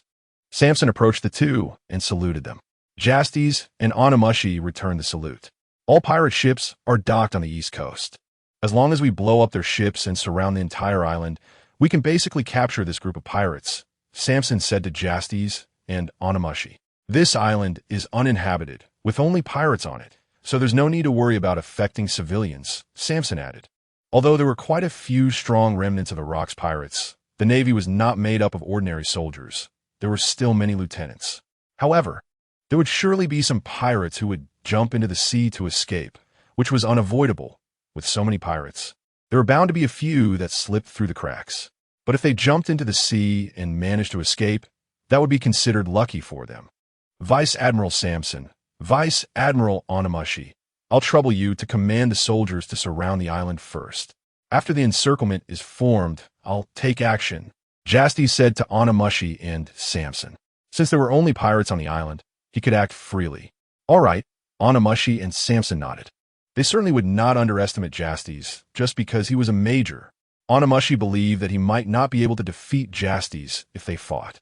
Samson had also seen reports of Justas defeating Shanks and knew that Justas was very strong. The warships quickly dispersed. Two giant warships remained on the east coast to bombard the pirate ships, while the other warships spread out with soldiers to encircle the island from various directions. Justas stayed on the giant warship, while Onimushi and Samson boarded other warships to form the encirclement. At this moment, the pirates on the pirate ships noticed that two giant warships were approaching. Not good. The Navy is coming. Hurry and report to the captain. Open fire. As Justas commanded the two warships to fire as soon as the pirate ships entered range, the cannons roared. Boom! Boom! Boom! The warships fired shells that exploded on the pirate ships. Damn it! Fight back! The pirates quickly organized their forces to retaliate. Seeing the pirate ships firing back, Justas leaped into the air. Devour! Justas extended his hand, and a vortex appeared in his palm, absorbing all the cannonballs shot from the pirate ships. What is this? Where are cannonballs? The pirates had never seen such a power. The cannonballs are right here, pirates! At this moment, Justas had already used Moonwalk to rush to the side of several pirate ships. Fistbone. Intentional blast punch. Justas threw punch, and his intentional blast punch directly pierced through the pirate fleet, hitting from the first ship to the last ship. The warships continued to fire, completely demolishing the already damaged pirate ships. Countless pirates on the pirate ships were killed or injured in an instant. Monster! This was the thought of the pirates as they faced their imminent death. After delivering this punch, Justas used Moonwalk to search for the gathering place of the pirates above the island, instructing Tina and Baze to handle the pirates on the east coast. The pirates on the island should have noticed the commotion on the east coast by now, and Justas needed to act quickly. Soon, Justas discovered over 100 pirates rushing towards the east coast. Hey, pirates! Justas shouted loudly to the pirates below. The pirates immediately stopped in their tracks and looked up at Justas. This is the Navy. Is a commotion over there an attack by the Navy? Damn Navy! Shoot him down. A pirate captain organized the pirates to aim their flintlock guns at Justas. Bang! Bang! Bang! Bang! Dozens of flintlock guns fired simultaneously at Justas in the air. Devour! Justas extended his hand again, absorbing all the bullets. Seeing that the bullets had no effect on Justas, the pirates were not surprised. As remnants of the Rocks pirates, they had seen their fair share of storms. Fistbone! Justas transformed into his beast-human form in midair, his fists wrapped in Conqueror's haki, with a terrifying red light emanating from his eyes. Galactic impact! Justas' punch descended, releasing an attack infused with Conqueror's haki that struck among the pirates. In an instant, the pirates in the center were engulfed in this attack, and the shockwave spread across the ground, destroying everything in its path. Several pirate captains exchanged glances while defending against the attack. They all saw shock and fear in each other's eyes. Monkey de Garp! They could only think of one person capable of such an attack. They had witnessed Rocks being defeated by the combined force of Garp and Roger. No, this Navy is very young. He is not Garp. The pirates finally reacted. Justas' punch had made them overlook the appearance of the person in the air. At this age, this physique, this face, and this Zoan-type devil fruit ability, how could he possibly be Garp? After Justas' punch, only a few dozen pirates remained standing out of the original hundreds. The rest were either killed outright by the punch or had survived by a stroke of luck, but were knocked unconscious by the Conqueror's haki. After delivering this punch, Justas landed on the ground. Is this all you have? It shouldn't be. Justas took off his sunglasses and looked at the pirates before him. Impossible. Our people are spread all over the island. Navy, dream on if you want to take us down. A pirate captain spoke to Justas. Chapter 14, Justas versus the Four Captains. With moves so similar to Karp's. Who are you? Another pirate captain looked at Justas and spoke. Wait, he's a Marine major who defeated red-haired Shanks a few days ago. Monkey D. Justas. At this moment, a pirate captain suddenly remembered the newspaper he had seen a few days ago. Monkey D. So that means? That's right. This guy is most likely Karp's son. You guessed right. I'll reward you with a trip to Impel Down. Justas walked towards several pirate captains. Bounty of 516 million berry. Rockman Dora Noise. Bounty of 490 million berry. Cunning Blade Benjamin. And Bomber, Defu, Orange Brow Steen. Looks like you pirate captains are all here. As Giants approached the pirate captains, his conqueror's haki erupted again, and everyone present felt a strong sense of oppression. Rising thoughts of not wanting to confront Giants. This guy actually possesses conqueror's haki, and it's so strong. Steen, wearing a captain's hat, tightly gripped his sword as he watched Giants approach. He's just a kid. Just because he defeated a red-haired brat, he thinks he's something. Defu, with conqueror's haki emanating from him, stepped towards Giants. Hee, Karp's son is worth killing. Benjamin smiled eerily while holding dual blades. Let's all attack together. We need to take this brat down first. The Marines won't send just one major to deal with us. Noise's arms first turned as hard as rock, then were covered with armament haki. He is a hard man who has eaten the superhuman-type hard fruit, allowing his body parts to become hard. I want to blow him up for a long time. Defu charged at Giants, his fist smoking. Giants met him head-on. His right hand clenched in a fist wrapped in armament haki, colliding with Defu's fist. At that moment, Defu grinned. Fist boom. Boom. Defu's fist exploded.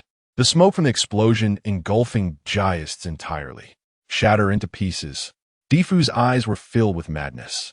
Just then, a large hand reached out from the smoke and grabbed his neck. How's he not hurt? Defu didn't expect Giants to retaliate so quickly after his fist boom. As the smoke cleared, Giants raised another fist to strike Defu's head. Just then, a shadow enveloped Giants. It was Noise jumping above Giants, his fist the size of a sandbag coming down towards him. Giants abandoned his attack on Defu and reached out towards Noise's descending fist. Bang! Noise's punch landed on Giants' palm, but his prideful strength failed to budge Giants an inch. How is that possible? Noise looked incredulous. Giants tossed Defu aside and grabbed Noise's face, leaping into the air. What the hell are you trying to do? Noise struggled to break free from Giants' iron grip. With your massive body, hitting the ground must pack quite a punch, right? Giants paused in midair. What is he trying to do? Noise has been caught in the air. Below, Defu and Benjamin looked up at Giants' figure. Fall to the seabed. Giants unleashed his conqueror's haki, then forcefully threw Noise towards the ground. Damn it! Harden! Noise cursed, hardening his entire body to brace for the impact. Scatter! Steen shouted, and everyone dove to the sides. Bang! Noise's body crashed heavily into the ground, instantly creating a large pit, and the ground around it cracked and swayed. Several pirates, who couldn't escape in time, fell directly into the pit. Next, Giants utilized Moonwalk, shooting down like a meteor towards the pit. Fished Bona, intentional bomb fished. Giants dove into the pit, and in an instant, a powerful wave of Conqueror's haki surged out. The next second, Giants leaped out of the pit. Inside the pit, Noise lay at the bottom, covered in blood. Eyes rolled back, unsure if he was still alive. The others who fell into the pit had already died from Giants' intentional boom fist. At this moment, Steen appeared in front of Giants, slashing at Giants' chest with his sword. Giants did not dodge, blocking Steen's strike with his fist wrapped in armament haki. However, Benjamin had somehow appeared behind Giants, aiming his dual blades at Giants' back. Giants had no idea when Benjamin had gotten behind him. Is this Cunning Blade? Giants just noticed that Benjamin had circled around to his back. Benjamin was called Cunning Blade because his movements were hard to detect and his sword techniques were unpredictable. However, Giants didn't panic at Benjamin's sudden attack because he wasn't fighting alone. Shave, quick spear. Baze, like a flash of lightning, attacked from the side with a spear, piercing into Benjamin's waist. Uffed. What? When? Benjamin was sent flying by Baze's thrust, landing aside and clutching his wound. Fortunately, he reacted in time to dodge. Otherwise, Baze's thrust would have pierced him through. Damn Marines, I'll feed you to the dogs. Benjamin glared at Baze with hatred, quickly charging at him with his dual blades. Reinforcements from the Marines have arrived. Steen thought to himself, realizing the situation was bad. First, kill Karp's son. Defu, still shrouded in smoke, charged at Giants again. Barrier. Tina's voice rang out, and Defu, halfway through his charge, was ensnared by Tina's barrier. Boom! Defu shouted as he exploded, shattering Tina's barrier and breaking free from the restraint. Can't trap me. Tina retracted the barrier. Then I'll take you out first. An explosion erupted beneath Defu's feet, propelling him rapidly towards Tina. Tina focused intently on Defu. Her hands hardened with armament hockey, ready to face him. Seeing Defu rushing towards Tina, Jais decisively punched Steen away and dashed towards Tina. Among these four, only Defu was someone Jais didn't want Tina to confront. Defu was a superhuman-type explosive fruit user, and his explosion range was vast. It would be hard for Tina to completely block Defu's explosion, and the barrier she created with her barrier fruit wouldn't withstand Defu's blast. Just as Defu reached Tina, Jais suddenly stood in front of him, grabbing Defu's fist. "What do you want to do to my subordinate?" Jais' crimson eyes fixed on Defu. Chapter 15. Want to self-destruct? Go ahead and be fireworks. You bastard. Defu's other fist, hardened with armament hockey, struck at Justas' face, but Justas tilted his head to dodge. Boom! Bang! Defu's fist exploded violently, and he used the force of the explosion to break free from Justas' grip. Justas immediately shielded Tina behind him, taking the brunt of the explosion. For him, the explosion was a mere snack, but if Tina faced it directly, she would suffer greatly. Seriously, Tina isn't that fragile. Tina stepped beside Justas and patted the dust off his cloak. This is just to avoid my subordinate getting hurt. Justas smiled broadly, taking advantage of this moment. Steen charged towards him again. However, his target was not Justas but Tina. In Steen's eyes, Tina was much weaker than Justas, so he could kill Tina first to reduce the Navy's numbers. But just then, a white figure rushed in from the distance, and Steen hurriedly raised his sword to block. Clang! Steen's saber intercepted the double blades of the incoming person. Who are you? Steen stared wide-eyed at the figure before him. Huh! Ghost Spider sneered, using life return to let his hair wield the sword and slash off Steen's head. Sorry, Justas, there are quite a few pirates outside. I arrived late. After killing Steen, Ghost Spider turned to Justas. Just in time, Ghost Spider, it's time to end this. Justas cracked his neck. Ghost Spider looked around, glancing at the formidable Defu and then at Benjamin, who was engaged in combat with Vice. Isn't there still one more? Rockman? Ghost Spider couldn't find Noise's figure. He's lying in the pit. Justas pointed his thumb toward the big pit. So you've already taken care of him. Huh? Ghost Spider nodded. The next moment, a dense sound of footsteps approached, and Samson led the Navy to surround the area, assisting Vice in defeating Benjamin. Damn Navy! Seeing that he was the only pirate left standing, Defu gritted his teeth. All right, you win, but no one will have it easy. Defu shouted loudly at Justas and Ghost Spider. Self-destruct. Defu's body began to emit a glow. Not good. Spread out quickly. Ghost Spider yelled at the soldiers. The power and range of Defu's self-destruction, at the cost of his own life, would be immense, and he had not expected that Defu had such a trump card. It was too late to retreat now. The soldiers in the front probably wouldn't survive.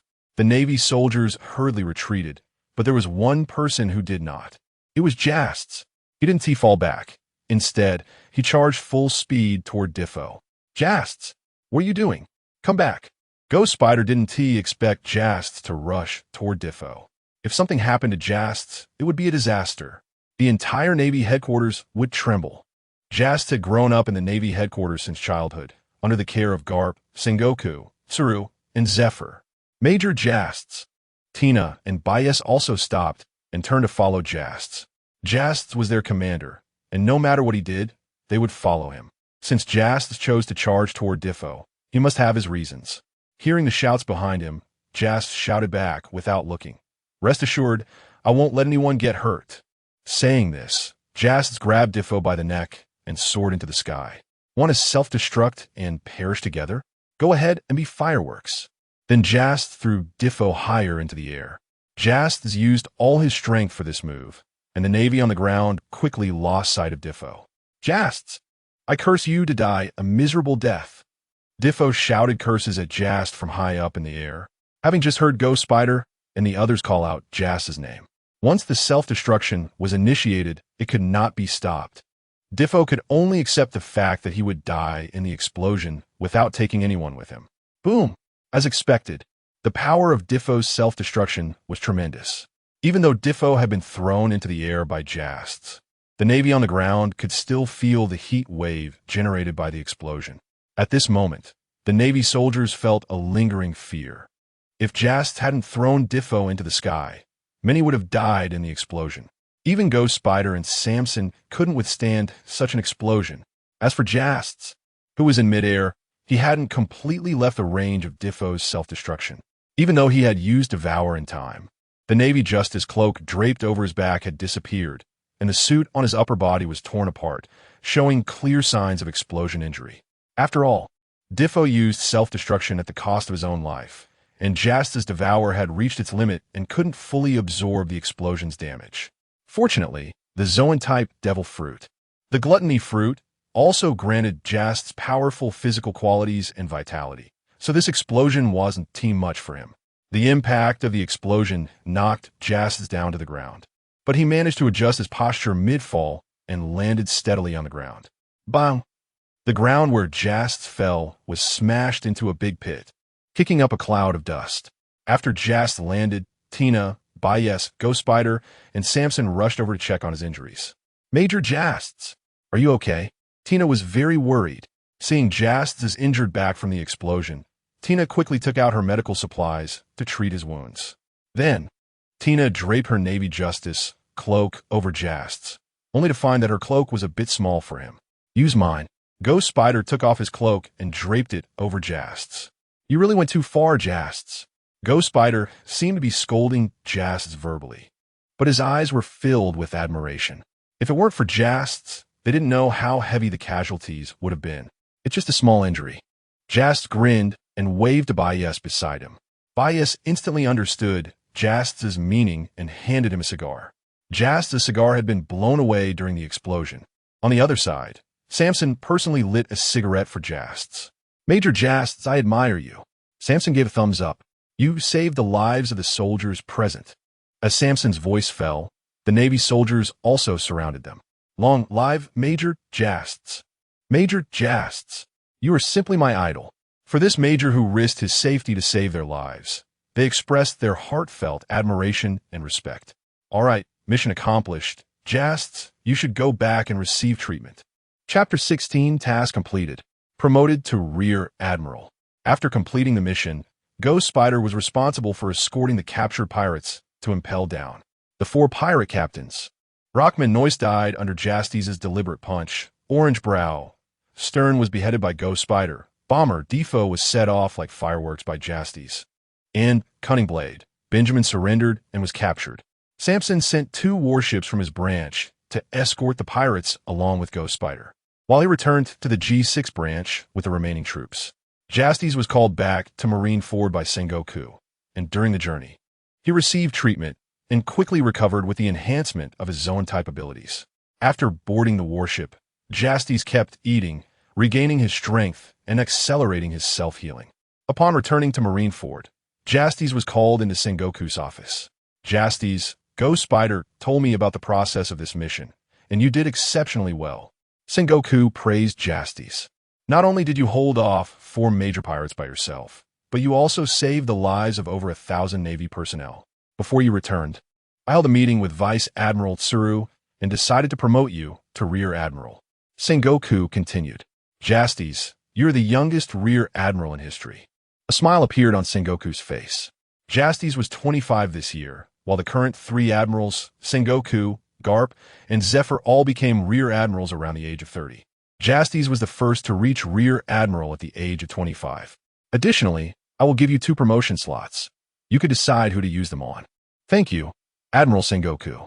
Justas expressed his gratitude. Justas had already decided who to use the 2 slots on, Tina and Bias, allowing Tina to be promoted to Lieutenant Colonel and Bias to Major. You don't need to thank me. Your strength and military achievements are enough to earn these rewards. Oh, by the way, after your promotion to Rear Admiral, you can apply for a larger warship and have more soldiers assigned to you. That's not necessary. The current warship and soldiers are sufficient. Justas shook his head. With Justas' current strength, he didn't need too many soldiers. In a true fight against strong opponents, ordinary soldiers wouldn't be of much help. Against lackeys, Justas could take them all down with his conqueror's hockey. All right, you were injured by that guy's explosion, right? Go back and rest up. I'll send someone to deliver your Rear Admiral insignia and those 2 promotion application forms. Okay, Admiral Sengoku, but isn't there one more thing? What thing? Sengoku raised an eyebrow. The Rear Admiral's special cigars. Justas' true intention was finally revealed. Ha ha ha. You little rascal, you won't miss out on that. Go rest up. Sengoku waved his hand with a smile. Then I'll take my leave, Admiral Sengoku. Wait. Sengoku called Justas back and then opened a drawer beside him. Here you go. Sengoku tossed 2 boxes to Justas. Justas reached out to catch them. There were 2 boxes of special cigars. This is a personal gift from me to you. Take it. Haha. Thank you, Admiral Sengoku. Justas laughed and left the Admiral's office. Back in his own office, Justas saw Tina and Bias were both present. Rear Admiral Justas, what did Admiral Sengoku call you for? Tina asked Justas. Bias, leaning against the wall, also looked at Justas. Admiral Sengoku promoted me to Rear Admiral. What? Tina, who had been sitting on the sofa, stood up in shock. A 25-year-old Rear Admiral. I've never seen a Navy officer promoted to Rear Admiral at such a young age. No wonder Justas is so impressive. No, I should call you Rear Admiral Justas now. Bias rarely showed a smile. Also, Admiral Sengoku gave me 2 promotion slots. Justas added, Tina, Bias, you are both my trusted aides, so I'll give these 2 promotion slots to you. Since Tina joined Justas' team, she had been helping him handle everything, effectively taking on about 80% of Justas' workload. Bias was the strongest among Justas' subordinates, having accompanied Justas on many missions with outstanding performance. Justas believed Bias had great potential. With his talent, he should have become a Rear Admiral by the time the story began. But there was no mention of him in the original work. Perhaps he met an early demise. Really? Tina was very happy. She smiled like a blooming rose. No one could refuse a promotion, except for that old man Karp. Thank you, Rear Admiral Justas. Bias expressed his gratitude. Admiral Sengoku will send my Rear Admiral insignia and those 2 promotion application forms. When they arrive, you 2 fill them out, and I'll take them to Admiral Sengoku for his signature. Justas sat back in his chair, propping his feet up on the desk. He took out the cigar Sengoku had given him, opened a box, took one out, and lit it. Justas' Rear Admiral insignia and the 2 promotion application forms were soon delivered by Sengoku's men.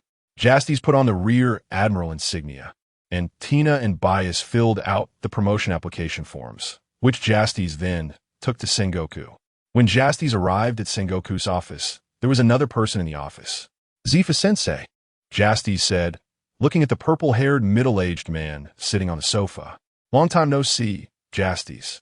I heard you've been promoted to Rear Admiral. That's quite fast. Zifa smiled at Justas while holding a cigar. Ha! That's all thanks to Zifa-sensei's good teaching. Justas replied with a smile. Don't flatter me. I didn't teach you much. Zifa waved his hand. When Justas was sent to the new recruit training camp by Karp, Zifa noticed that all the combat techniques, Navy 6 styles, and hockey were taught to Justas by Karp, so he had nothing left to teach him. Instead, Zifa often invited Justas to spar with him, pointing out Justas' shortcomings and guiding him to correct them, honing Justas' skills in various aspects. Don't say that, Zifa-sensei. Without you, my strength wouldn't have improved so quickly. Justas spoke the truth. Karp introduced him to the world, while Zifa polished him to perfection. All right, you came to see Sengoku for official business, right? Go ahead and handle that first. Zifa tossed a cigar to Justas and leaned back on the sofa, falling silent. Justas nodded to Zifa and then approached Sengoku's desk. Admiral Sengoku, here are the personnel I have decided for promotion. Justas handed the promotion application forms to Sengoku. Lieutenant Colonel Tina and Major Bias. If I remember correctly, Major Bias held off Cunning Blade Benjamin during the mission, right? Sengoku looked up at Justas. That's right. For a Major to hold off Cunning Blade, he indeed deserves a promotion. Sengoku signed the 2 promotion application forms. The forms will stay with me. I'll send your new ranks to you. Okay, Admiral Sengoku. Zifa-sensei, why not come and sit with me? After finishing his official business, Justas turned to Zifa. Maybe next time. Zifa smiled broadly. Justas was arguably his most proud student, and seeing Justas achieve such great success made him very happy.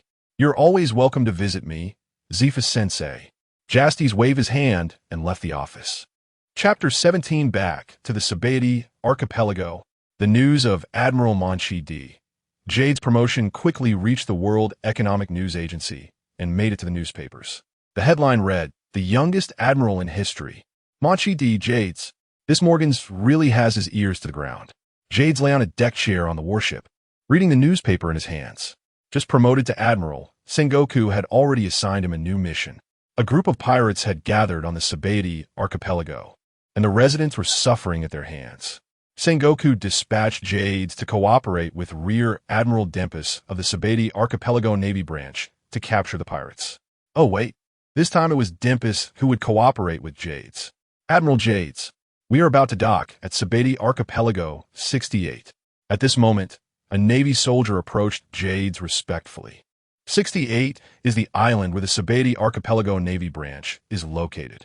"Well, let's prepare to land," Jade said as he stood up from the deck chair and walked to the bow of the ship.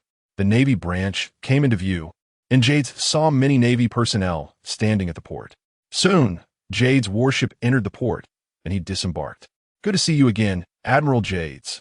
Dempus greeted him with a smile. "Looks like we are joining forces again, Rear Admiral Dempus." Jades shook Dempus' hand. "Admiral Jades, not long ago, when we were on a mission together, you were still a Rear Admiral like me. And now you've been promoted to Admiral in such a short time," Dempus said with a wry smile. "Just luck. Let's discuss the current situation on the island first." Hearing this, Dempus's expression became serious. In recent days, many pirates have landed on the Sabati archipelago.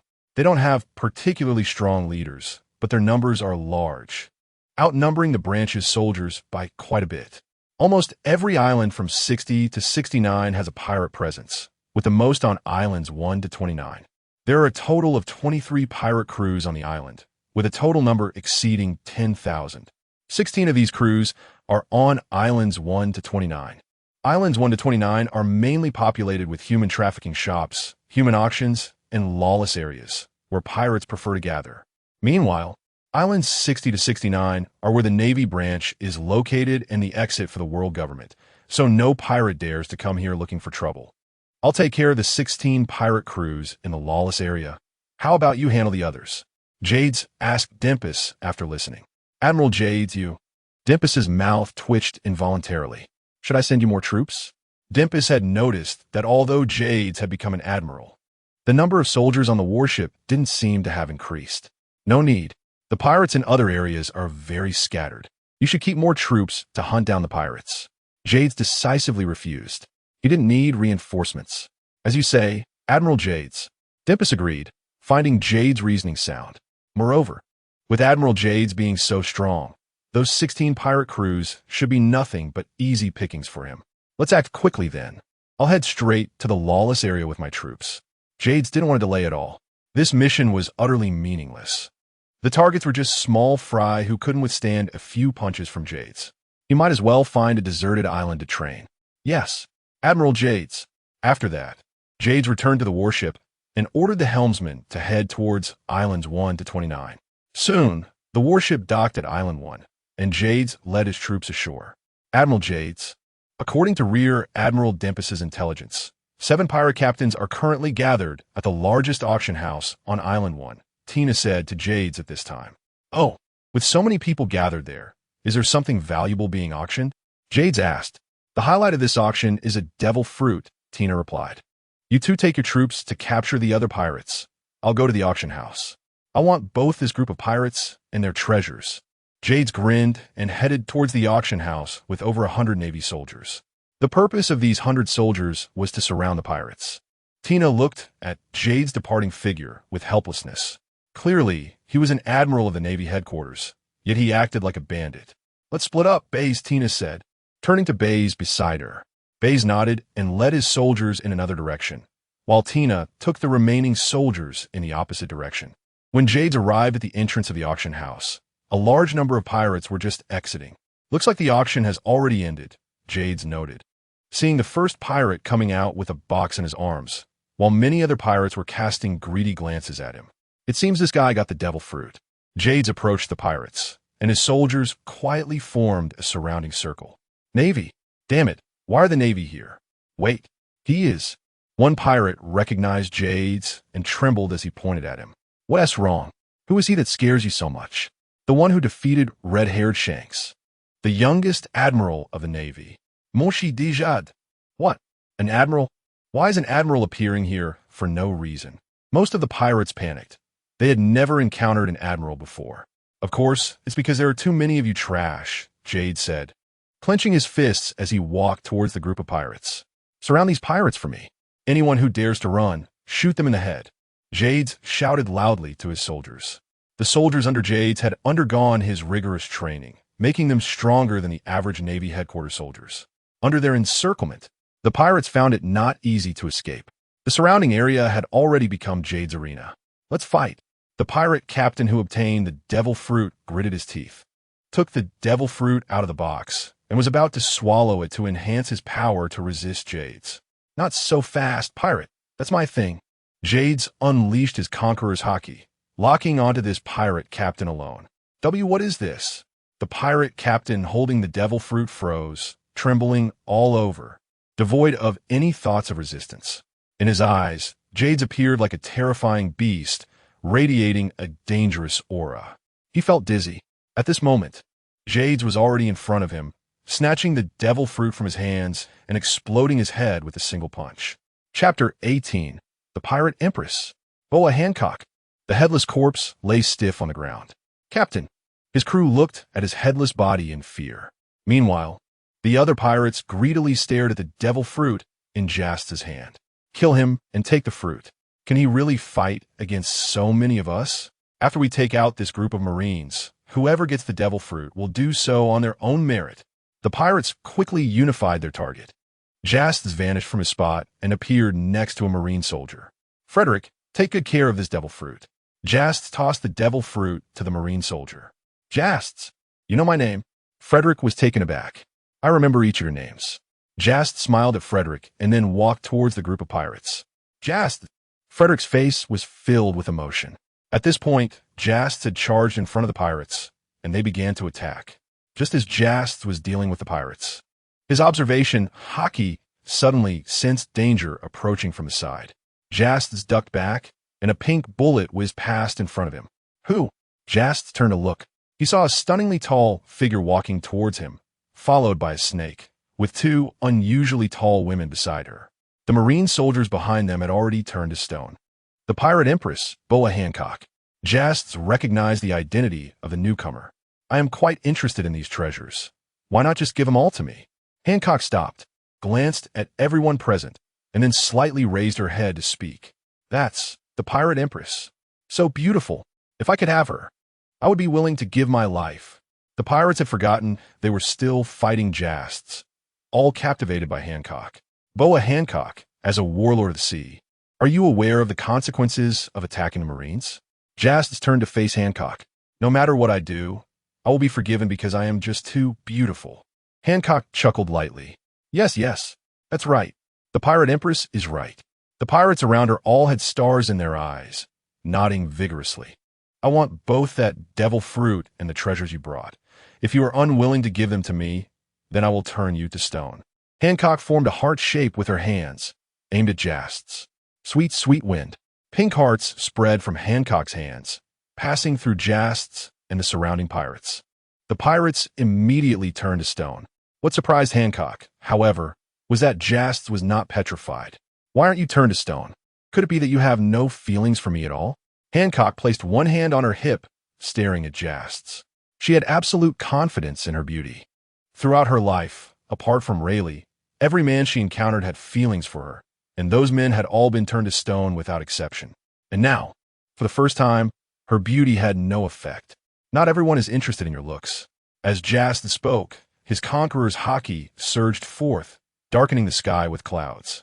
Upon sensing Justas' conqueror's haki, Hancock instinctively released her own to counter it. At the same time, Hancock and her two sisters were in shock. A Marine Vice Admiral actually possesses conqueror's haki? It's the same as Lady Sisters. Conqueror's haki. Although Hancock released her conqueror's haki to resist, Justas was clearly stronger, and Hancock's was at a disadvantage. How is this possible? Hancock never expected her conqueror's haki to be defeated, and so quickly. Captivero. Knowing her conqueror's haki was no match for Justas, Hancock made a heart appear on her crimson lips with one finger. while her other hand pulled back as if drawing a bow. Then, a dense rain of pink arrows shot towards Justas. Turn me to stone. Hancock watched Justas through the arrow rain. Unlike sweet, sweet wind, the captive arrow would turn anything it hit to stone, regardless of whether the target had feelings for her. Devour. Justas extended his hand, and a vortex appeared in his palm, sucking in all the pink arrows. What's happening? Hancock's beautiful eyes widened. Her captive arrows disappeared just before they were about to touch Justas. Is that all you've got, Pirate Empress? Justas grinned, then stomped the ground hard, and in an instant, charged in front of Hancock. So fast. Lady Sister, Sandersonia, and Marigold completely failed to react. Fragrant foot, but Hancock reacted, raising her leg to kick at Justas' head. Justas raised his arm, enveloped in armament hockey, blocking Hancock's leg. At that moment, Sandersonia and Marigold transformed into their half-beast forms, their bodies growing larger and their legs turning into snake tails, both striking at Justas with their thick, hockey-imbued tails. Crack! The tails of Sandersonia and Marigold struck Justas simultaneously. But to their surprise, Justas remained utterly unfazed. It was known that their strike was nearly full strength. Next is my turn. A blood-red aura emanated from Justas. Sandersonia, Marigold, get out of here! Hancock shouted to her two sisters, kicking at Justas again. She had sensed Justas' overwhelming strength. Sandersonia and Marigold were no match for this marine, and they were in great danger. Great fragrant foot. Hancock kicked towards Justas again, putting all her strength into this kick. Fist bone, intentional strike. Justas retaliated with a punch, his aura following through with the blow. Boom! Hancock's face changed drastically. She was no match for Justas. Just as Hancock was about to collapse, a slashing attack suddenly struck at Justas. This strike was incredibly powerful. Justas could not focus on both attacks, and had to abandon his attack on Hancock to dodge the slash. After retreating from battle, Hancock leaned against her snake, Marrow, gasping as she looked at Justas. This guy is too strong. Lady Sister, Sandersonia, and Marigold hurried over to check on Hancock's injuries. At that moment, an old man with white hair, wearing flip-flops and a white cloak, landed in front of Hancock, shielding her behind him. Justas, kid, how about you give me some face and back off? The old man, holding a western sword, looked at Justas. Chapter 19. Rayleigh to the rescue. Can you do me a favor? Old man Rayleigh, why are you here making a fuss instead of enjoying your retirement at the tavern? Justas frowned as he looked at Silver's Rayleigh, who was standing in front of Hancock. Could it be that all members of the Roger Pirates like to have others give them face? Rayleigh. Hancock looked at Rayleigh's back. Rayleigh turned his head and nodded to Hancock, signaling her to be at ease. Hancock is very important to me. Justas, please do me a favor. Rayleigh sighed helplessly in his heart as he spoke. He had just wanted to enjoy a drink when he sensed two powerful conquerors hockey erupting here, one extremely strong and the other somewhat weaker. He knew Hancock was currently at Sabaody Archipelago. Rayleigh guessed that the weaker conqueror's hockey likely belonged to Hancock because he knew her hockey wasn't that domineering. Worried that something might happen to Hancock, Rayleigh quickly put down his bottle and grabbed his sword, rushing over. To his surprise, it was Justas who was fighting with Hancock.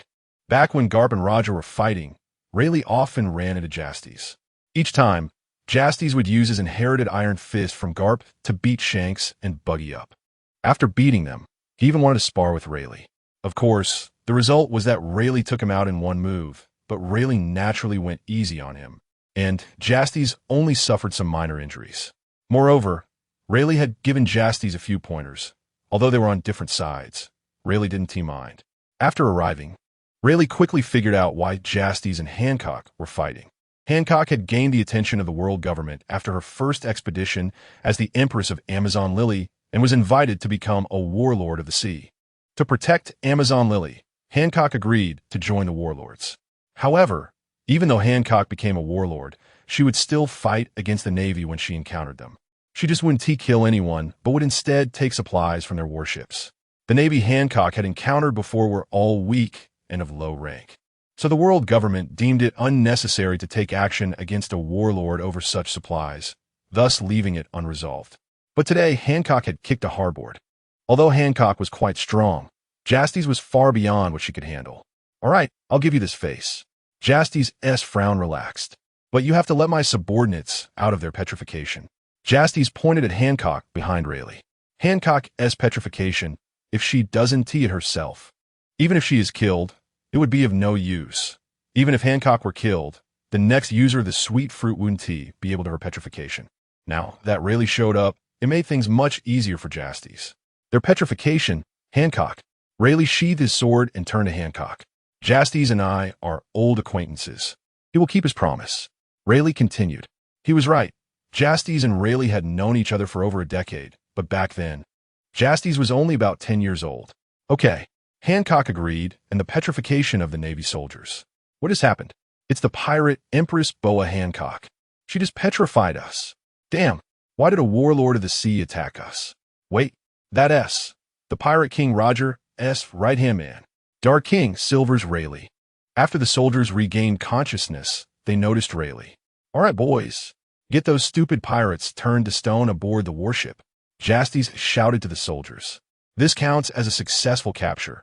As for how to deal with these petrified pirates, let Sengoku figure it out. The soldiers had no doubts about Justas' orders and began moving the pirates as commanded. Ha ha ha. Justas, it's been over a decade, and you've already become a rear admiral in the Navy headquarters. Rayleigh laughed heartily at this moment. Humph, old man Rayleigh. Weren't you afraid I'd chop you to death with a single blow, and then my old man would ruin your retirement life? Justas chuckled lightly. How could a man like you die under my blade? Besides, you can absorb attacks, right? Rayleigh didn't think his blow could kill Justas. You already know, huh? That guy Shanks told you, didn't he? Justas didn't find it surprising that Rayleigh had learned about his abilities.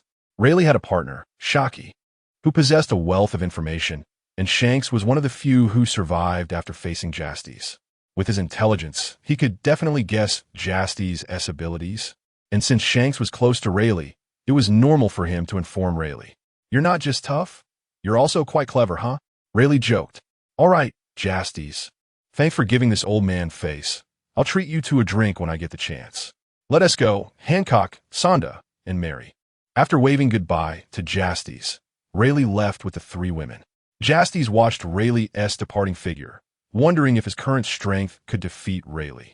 Although he had beaten Shanks, the current Shanks was no longer the Yonko Shanks of 10 years hence. His training journey had not yet gone that far. Moreover, Rayleigh was only in his 60s, and it was uncertain how much strength time had taken from him. Forget it. Maybe I'll fight this old man again when the opportunity arises. Justas also turned to leave. Rayleigh, that Navy, actually isn't affected by my sweet wind, and he also possesses Conqueror's Haki, and it's much stronger than hers. This was something Hancock didn't voice. Hancock, he is the youngest rear admiral in history. His full name is Monkey D. Justas. Rayleigh said as he walked. Do you know what the surname Monkey signifies? Monkey. Hancock pondered, then paused her steps. The Navy hero, Monkey D. Karp? That's right. Justas is Karp's son. Rayleigh nodded. Karp possesses incredibly powerful Conqueror's Haki. Otherwise, decades ago, he wouldn't have been able to chase Roger all over the world. As Karp's son, it's not surprising that Justas has Conqueror's Haki. Is that so? There's actually a Navy with Conqueror's Haki. I've never heard of it before. As for what you said, that your sweet wind has no effect on him. That kid is naturally not uninterested in women, but he can completely disregard such matters. Their family is like that. No one knows what they're really thinking. Chapter 20. Capture complete. Are the celestial dragons coming? After moving the pirates, petrified by Hancock, onto the warship, Justas took his troops to capture the pirates guarding the ship. Without a doubt, those pirates were easily subdued by Justas. Once back on the warship, Soldier Fred approached Justas with a devil fruit in hand. Rear Admiral Justas. Here you go. Thank you for keeping it safe, Fred. Justas took the devil fruit. For the Rear Admiral. It's no trouble. Fred saluted. Haha, all right. Go take a break. Yes. After Fred left, Justas examined the devil fruit in his hand. It looked like a paramecia type, but Justas didn't have a devil fruit encyclopedia at the moment to identify which one it was. Forget it. I'll just put it aside for now. Justas tossed the devil fruit into his office. After a while, Justas' transponder snail rang. Hello, Tina. Rear Admiral Justas, Tina and Bayos have completed the mission. The main figures of those pirate crews have been captured and sent to the branch, and most of the rest have been eliminated. Tina's voice came through. Well done. Then I'll head to the branch now. Justas hung up the phone and instructed the helmsman to steer the warship towards the Navy branch. At the branch port, Tina was waiting for Justas.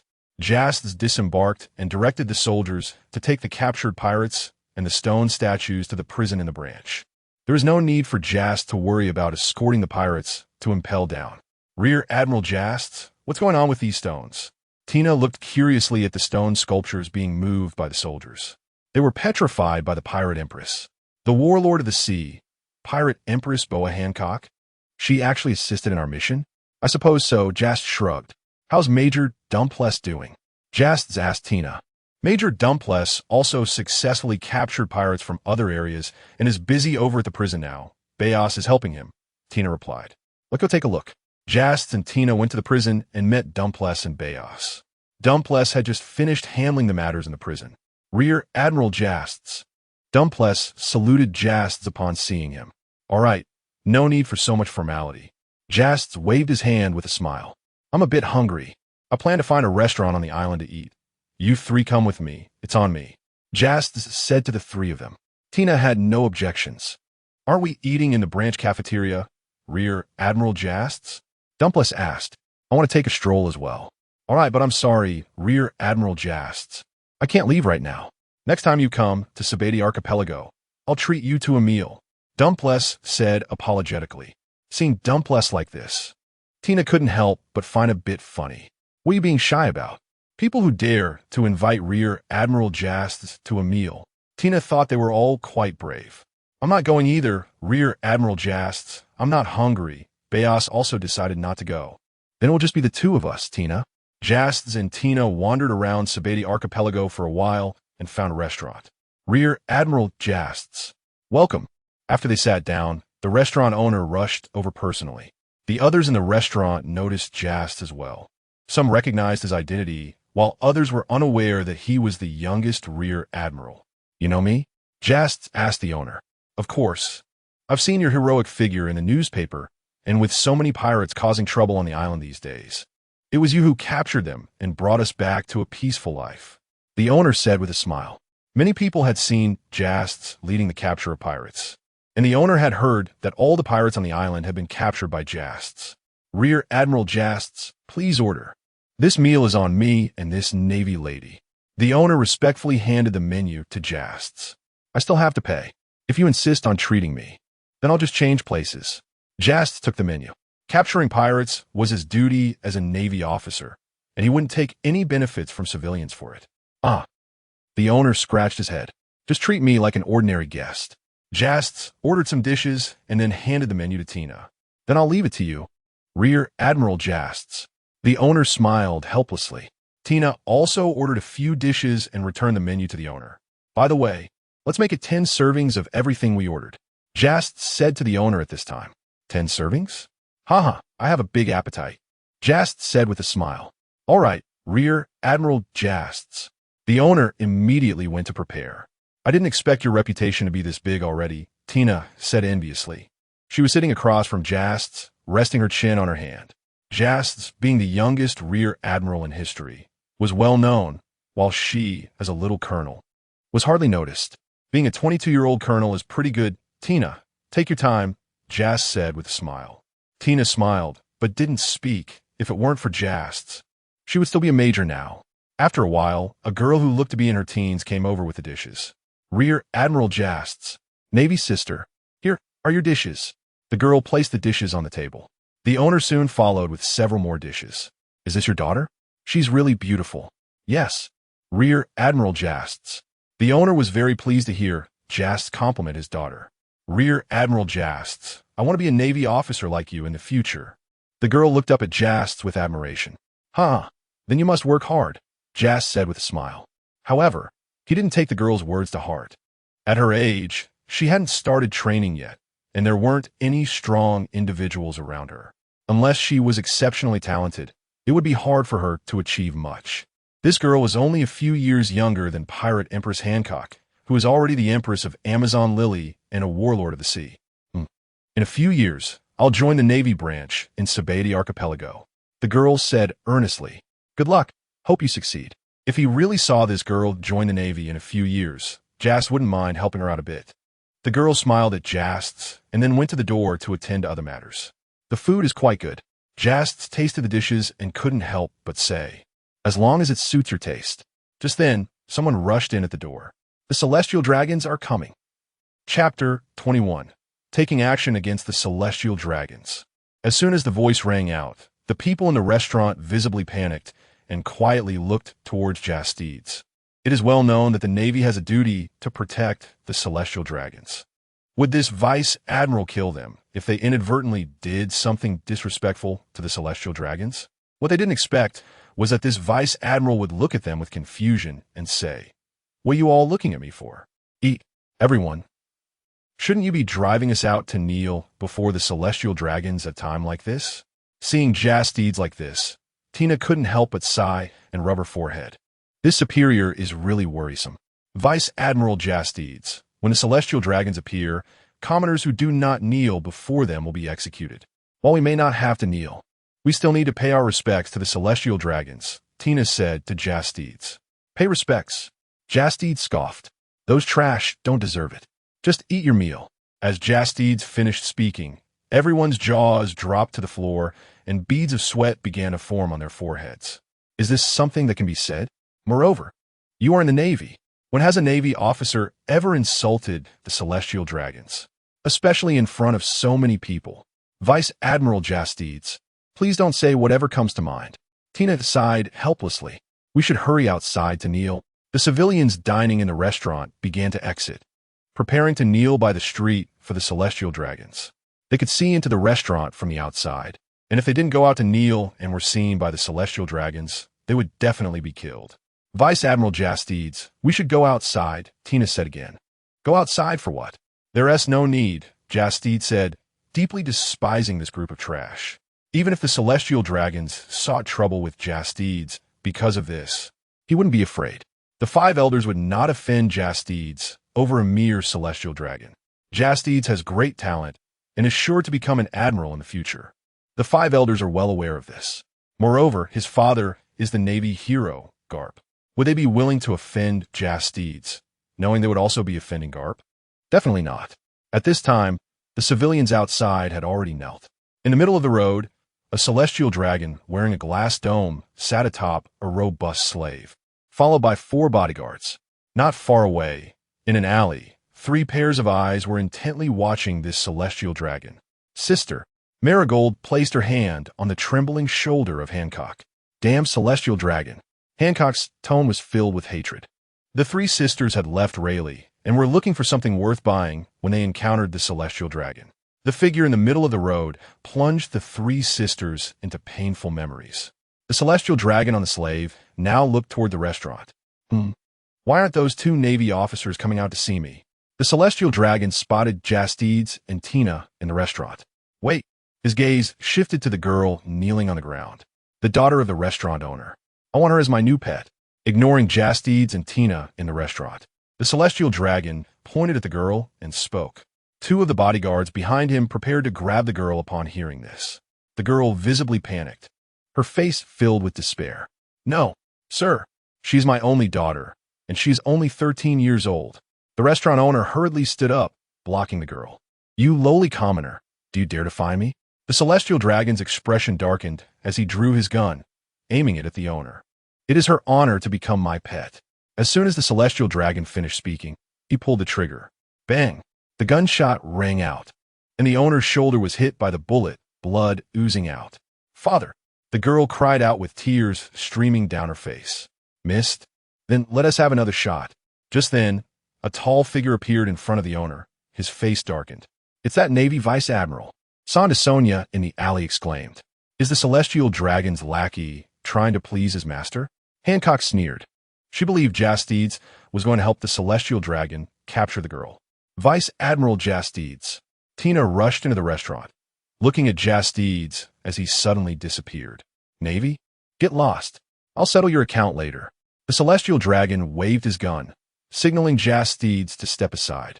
Vice Admiral Jastides, the owner, holding his bullet-wounded shoulder, looked at Jastides in disbelief as he stood in front of him. If you don't get out of the way, then I'll kill you first. The Celestial Dragon lost his patience. Tina, it seems you need to change your superior, Justas said, struggling to suppress his anger. Hearing the celestial dragon speak in the restaurant had already ignited Justas' fury. When he saw the celestial dragon shoot, he couldn't hold back any longer. He hated the way celestial dragons disregarded the lives of commoners. Justas, don't be impulsive. Tina had already guessed what Justas was about to do and shouted his name anxiously. Bang! The next second, the celestial dragon aimed at Justas and pulled the trigger. The bullet struck Justas' forehead, leaving no mark and falling to the ground, while Justas suddenly rushed in front of the celestial dragon, grabbing him by the collar and yanking him off the slave. The Navy is attacking the celestial dragons? Am I dreaming? Stop dreaming. The celestial dragon is being attacked. The Navy Admiral is coming. The civilians kneeling on the ground immediately scattered in all directions, with the celestial dragon pulled down by Justas. They had no time to worry about him. They had to take this opportunity to run. The three sisters in the alley couldn't believe what was happening. Is this Navy officer insane? Vice Admiral Justas, stop immediately. The four bodyguards rushed towards Justas, drawing their swords at the same time. Black gun. Tina gritted her teeth, making a decision in her heart, and released two sharp black spikes that pierced through the bodies of the two bodyguards behind Justas.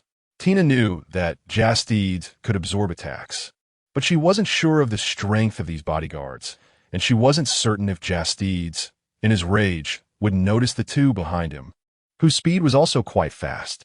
Tina couldn't just watch these two bodyguards attack Justas, so she chose to intervene. Justas looked at Tina in surprise.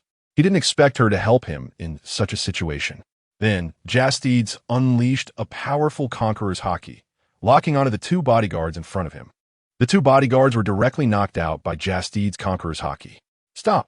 Navy, do you want a rebel? I will kill your whole family. The celestial dragon, lying on the ground, was being held by Justas by his collar. Chapter 22. Rage against the celestial dragons. Leaving the Navy, Justas almost laughed out loud. Then he crushed the glass helmet worn by the celestial dragon with one hand and directly punched the celestial dragon's head into a mushy mess. There was no way he could be more dead. The onlookers in the distance were all stunned. He killed the celestial dragon. Hancock, who was hiding in the shadows, trembled. The nightmare she couldn't shake off had been casually killed by this man. Moreover, he was in the Navy. How dare he kill a celestial dragon? The slave who was treated as a mount by the celestial dragon saw the celestial dragon killed by Justas, and light appeared in his eyes again. Justas, you are too impulsive. Tina stepped forward, gripping Justas's cloak, and said in a low voice, "Ha! I can't be a Navy anymore." "Sorry, Tina, you got caught up in this too," Justas replied with a smile. Tina didn't attack the celestial dragon, but she did kill the two bodyguards of the celestial dragon, so she couldn't escape being an accomplice. Tina, you've really hit rock bottom getting involved with him. Tina released Justas's cloak. We need to hurry and leave. Otherwise, we won't even be able to keep our lives. Wait. Justas walked up to the slave, easily destroyed the collar around the slave's neck, and then threw it into the sky. Boom! The collar exploded in midair. Run, you are free now. After that, Justas placed the berries he had on the restaurant's doorstep. After doing all this, Justas turned around and followed Tina towards the port. Justas. The restaurant owner saw the berries Justas left at the door and was at a loss as he watched Justas's retreating figure. The slave stood up and looked in the direction Justas had left, then quickly left the place as well. Big sister, the Admiral is coming. We should hurry and leave. Sandersonia anxiously said to the distracted Hancock. Hancock nodded, took one last look at the celestial dragon's corpse, and disappeared into the alley with her two sisters.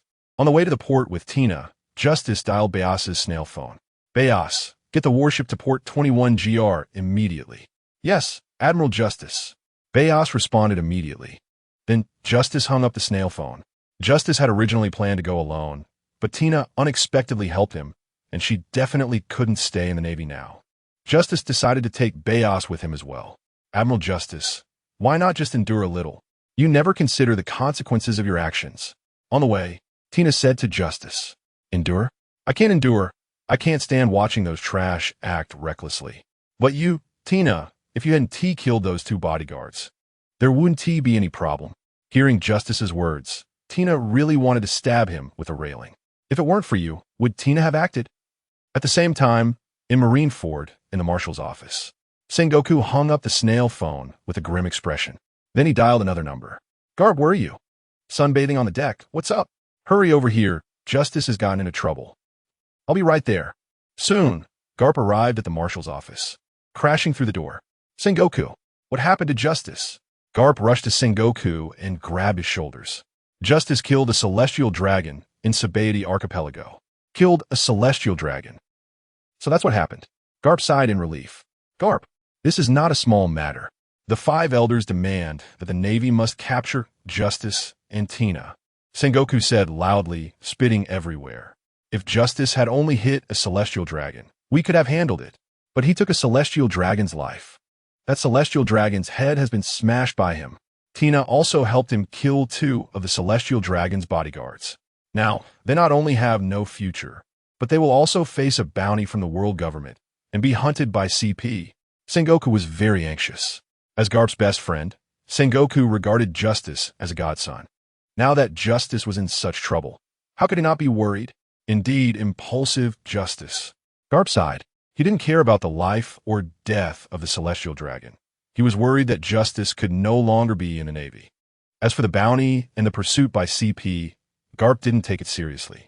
With Whitebeard and Kaido's bounties in the tens of billions, who would dare to go after them? In the CP organization, Garp didn't consider them human at all. How could his son possibly fall into the hands of the CP organization? Damn celestial dragons. Why provoke Justas? Garp cursed. It's all those damned celestial dragons' fault that Justas could no longer be a Navy officer. Just as Sengoku took a sip of water to moisten his throat, he heard Garp's words and spat out. Garp, shut up. After scolding Garp, Sengoku picked up a snail phone and dialed. Notify Kazan, Navy Vice Admiral Monkey D. Justas has killed a celestial dragon in Sabaody Archipelago, and have him go there immediately to bring Justas back. After saying this, Sengoku hung up the phone. Now that all 3 admirals were in Marineford, Sengoku resolutely chose to send Kuzan to catch Justas. Sakazuki was out of the question. Since Justas killed a celestial dragon, he would definitely leave the Navy. If Sakazuki knew that Justas was leaving the Navy, he would definitely go all out to capture him. Kizaru wouldn't work either.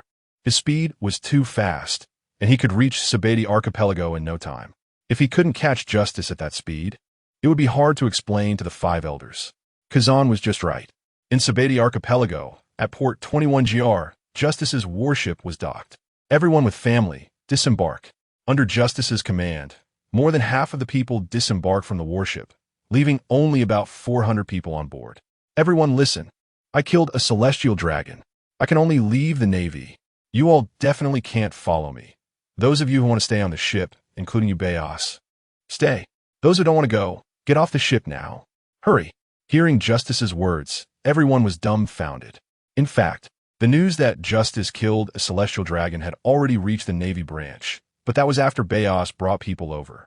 Some of the people on the ship were moved, while others felt regret. They knew Justas was worried that those with families would follow him and their families would be implicated. Some of them truly wanted to continue following Justas. He was genuinely very good to his subordinates, but they also feared for their family safety. All information about Navy soldiers was in the hands of the Navy headquarters and the world government. The only one who had family and wasn't afraid was Justas. Admiral Justas, I will follow you. Bayos was the first to make a decision. I will continue to follow you too.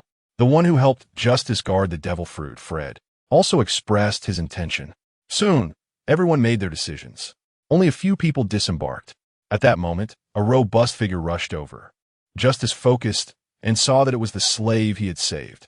The slave ran all the way to Justas and directly knelt down. Sir, you are my savior. I want to follow you too. He knew that although Justas was in the Navy, doing such a thing meant he could never return to the Navy. Under the torment of the celestial dragons, he gradually lost hope in everything. Now, the only thought that keeps him alive is to repay his kindness. What is your name? Sir, my name is Walton. Get on the ship. Yes. Chapter 23 Walton's Past. Heading to Gaia Island. General Justas, where should we go now? Fred asked in confusion. Let's go to Gaia Island. Justas had already decided on their destination. Since he had left the Navy, Justas was definitely going to develop his own power. What does developing power require? Of course, it requires money, and the most readily available money is on the Sky Island. Justas could easily take some gold back to Qinghai, and it would last him for a while. Justas planned to build a ship first. It was certainly not feasible to keep running around in a warship. Also, since he had left the Navy, don't call me General anymore. Justas looked at Tina, Baze, Walton, and Fred. What should we call you then? Baze asked. Justas didn't know what they should call him. His current identity was quite vague. Although he had left the Navy, he didn't want to become a pirate. How about calling you boss? Fred timidly suggested. That works. It's up to you guys. Justas waved his hand. The soldiers passed the message one by one, telling everyone. Boss. A scout hurriedly came to Justas. A warship is chasing us. Justas went to the back of the ship, took the telescope from the soldier's hand, and looked at the warship behind. Kazan. Justas recognized the person at the bow. You really are a worrywart. Admiral Sengoku. Justas chuckled softly. Before he arrived at the Sabati archipelago, he knew that the 3 admirals were at Marineford, and Sengoku had specifically sent Kazan, clearly intending to let Justas escape. It's fine, they won't catch up with us. Justas tossed the telescope back to the soldier. The 2 warships had the same speed. Kazan's warship was behind Justas' because Justas had taken a detour. Justas even waved at Kazan from distance.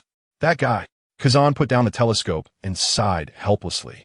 Notify everyone, hold on tight. The warship is going to accelerate. Accelerate? The soldier scratched his head, having never heard of a warship having an acceleration function. Just follow my orders and notify everyone, Justas commanded. Yes. Not long after, the soldier returned to Justas' side. Boss, I've notified everyone as you ordered. Good. Justas clenched his fist, aiming it at the back of the warship. What is he going to do, attack us? Kazan noticed Justas' movements. The next moment, Justas suddenly swung his fist backward, creating a fierce punch wind that propelled the warship forward. The people on the warship quickly grabbed onto their surroundings to stabilize themselves. P.S. Just like Vice Admiral Karp, Kazan watched Justas' warship disappear from his sight. Although he had been training with Karp, he couldn't produce such a punch. The development of his devil fruit had consumed a lot of his energy. On the other hand, Justas relied primarily on his own strength and haki, with the devil fruit as a supplement. Admiral Kazan, we can no longer see the shadow of the warship ahead. A soldier on the lookout reported. Continue in this direction. We must maintain appearances, Kazan replied. Meanwhile, after unleashing the punch wind, Justas returned to the deck. I didn't expect you had such a trick. This way we can shake off Admiral Kazan's pursuit. If he doesn't have similar means, Tina said, looking at Justas. Of course he doesn't, but he could consider using ice to make 2 large paddles to row, Justas joked. Walton, who was nearby, looked at Justas with admiration. He had never seen such a powerful person. At this moment, Walton had already taken a shower and changed into a Navy uniform that fit him somewhat. There was no choice. The warship only had Navy uniforms. Justas had his own suit, but Walton definitely couldn't wear it. His build was even more robust than Justas's. Tell me about your past, Walton. Justas lit a cigar and looked at Walton. Yes, boss, Walton nodded. I was once the strongest warrior in the Mendes Kingdom's arena, living as a gladiator. The Mendes Kingdom is a world government member state in the North Sea. Later, that damn celestial dragon went to the Mendes Kingdom to watch my matches. He specifically demanded that I become his mount. I wanted to run away quickly, but the king sent the royal army to capture me to please the celestial dragon, presenting me to him. This happened a month ago. Today I met you, and you gave me a second life, Walton said, and then he wanted to kneel before Justas again. Hey. Justas forcibly supported Walton. Since you're on my ship, don't lower yourself like that. You're no longer a slave, Walton. The king forced you to kneel with hereditary power and false fame, but I, Justas, want you to stand up. Understand? Justas' words struck Walton's heart. Yes. Walton's voice was strong and powerful. Do you know how to use haki? Justas asked Walton again. What is haki? Walton asked in confusion. Looks like you don't know how, Justas said. Baze, from now on you will be responsible for teaching Walton. No, you will teach everyone about haki. Justas said to Baze beside him. Justas wanted to cultivate those who chose to follow him into elite soldiers.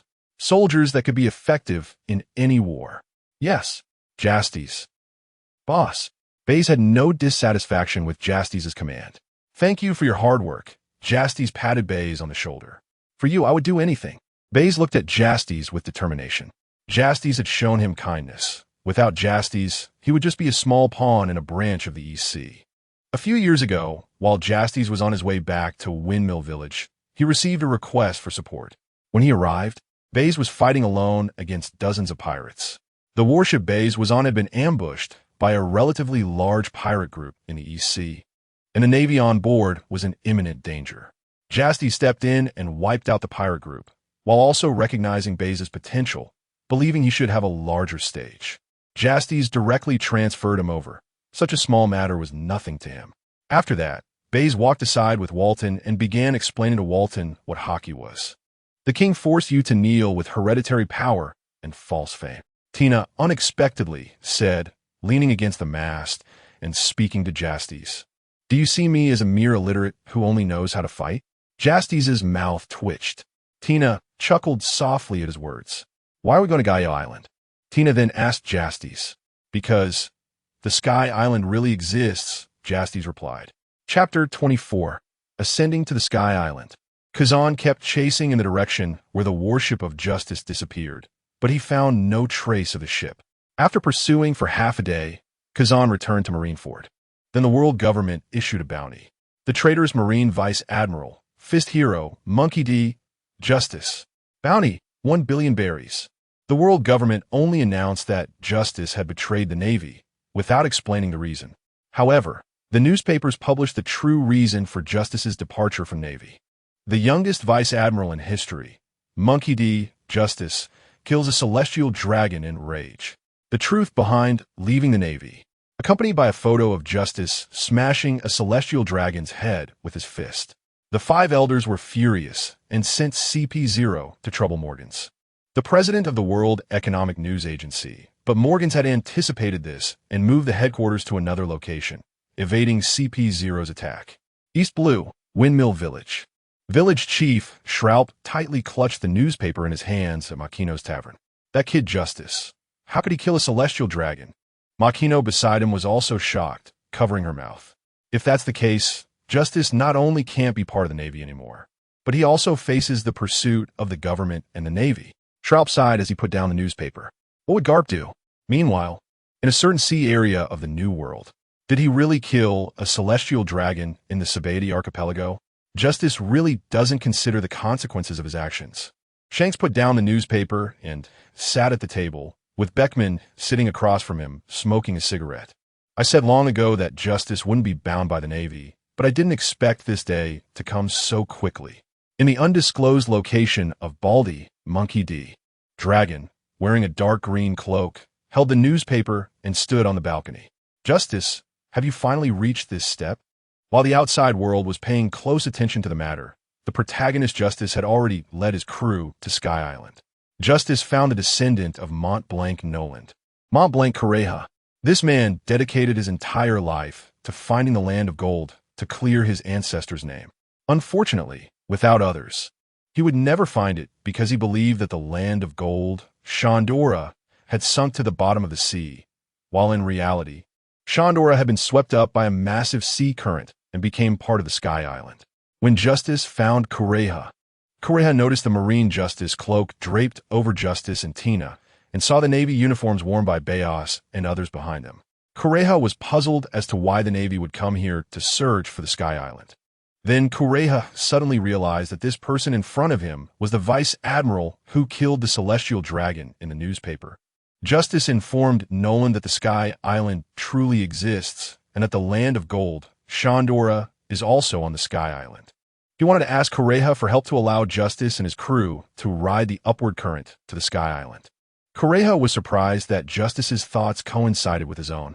After pondering for a moment, Correja agreed to Justas's request, stating that after Justas ascended to the Sky Island, he must ring the golden bell in the land of gold. He didn't care about Justas's identity. As long as he could clear his ancestor's name, he wouldn't mind dying. The upward current has a strict periodic characteristic, generating 5 eruptions each month. Today, there just happened to be an upward current. Kureha urgently helped modify Justas's warship so that it could better ride the upward current to reach the Sky Island. Then, as the upward current erupted, everyone on the warship held on tightly to their surroundings, soaring into the sky. It must succeed, Fist Hero, Kureha thought to himself. In the end, Justas's warship successfully reached the Sky Island, landing in the White Sea. The Sky Island really exists? Tina was astonished. Tina leaned on the railing, looking at the scenery of the White Sea, and exclaimed in shock. The others were also unsettled, surveying their surroundings. I said long ago that the Sky Island is real. Justas calmly said to Tina. How do you know? Tina asked Justas in confusion. It's a secret. Justas smiled mysteriously. What else could he say? What can I say? I'm a time traveler. So the land of gold really is on the Sky Island? Tina asked again. Exactly. That's one of the purposes of our trip. One of the purposes? What are the other purposes? There is a powerful devil fruit on the Sky Island. Justas crossed his arms and looked ahead as he spoke. At this point in time, if Justas remembered correctly, Enel had not yet eaten the rumble fruit, and the Sky Island Burka had not been destroyed by Enel. So the rumble fruit must be in Burka, and Justas intended to find it. As for who should eat the rumble fruit, Justas glanced at Bayos beside him. Tina had already eaten the Paramecia-type barrier fruit, and Bayos was without a devil fruit ability. With Bayos's potential, eating the rumble fruit would surely allow him to develop it well. As for Walton, his loyalty and potential were yet to be assessed. If Walton truly remained loyal to him and had decent potential, and was willing to become a devil fruit user, Justas would find him a powerful devil fruit. As for the others who chose to follow Justas, he did not notice anyone with great potential. However, it was still possible to train them into an elite force as long as they worked hard enough. You even know this? Tina was increasingly unable to see through Justas.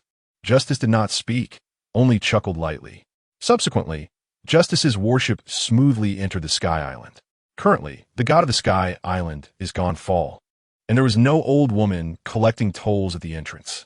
After entering the Sky Island, Justas chose to first ascend Angel Island.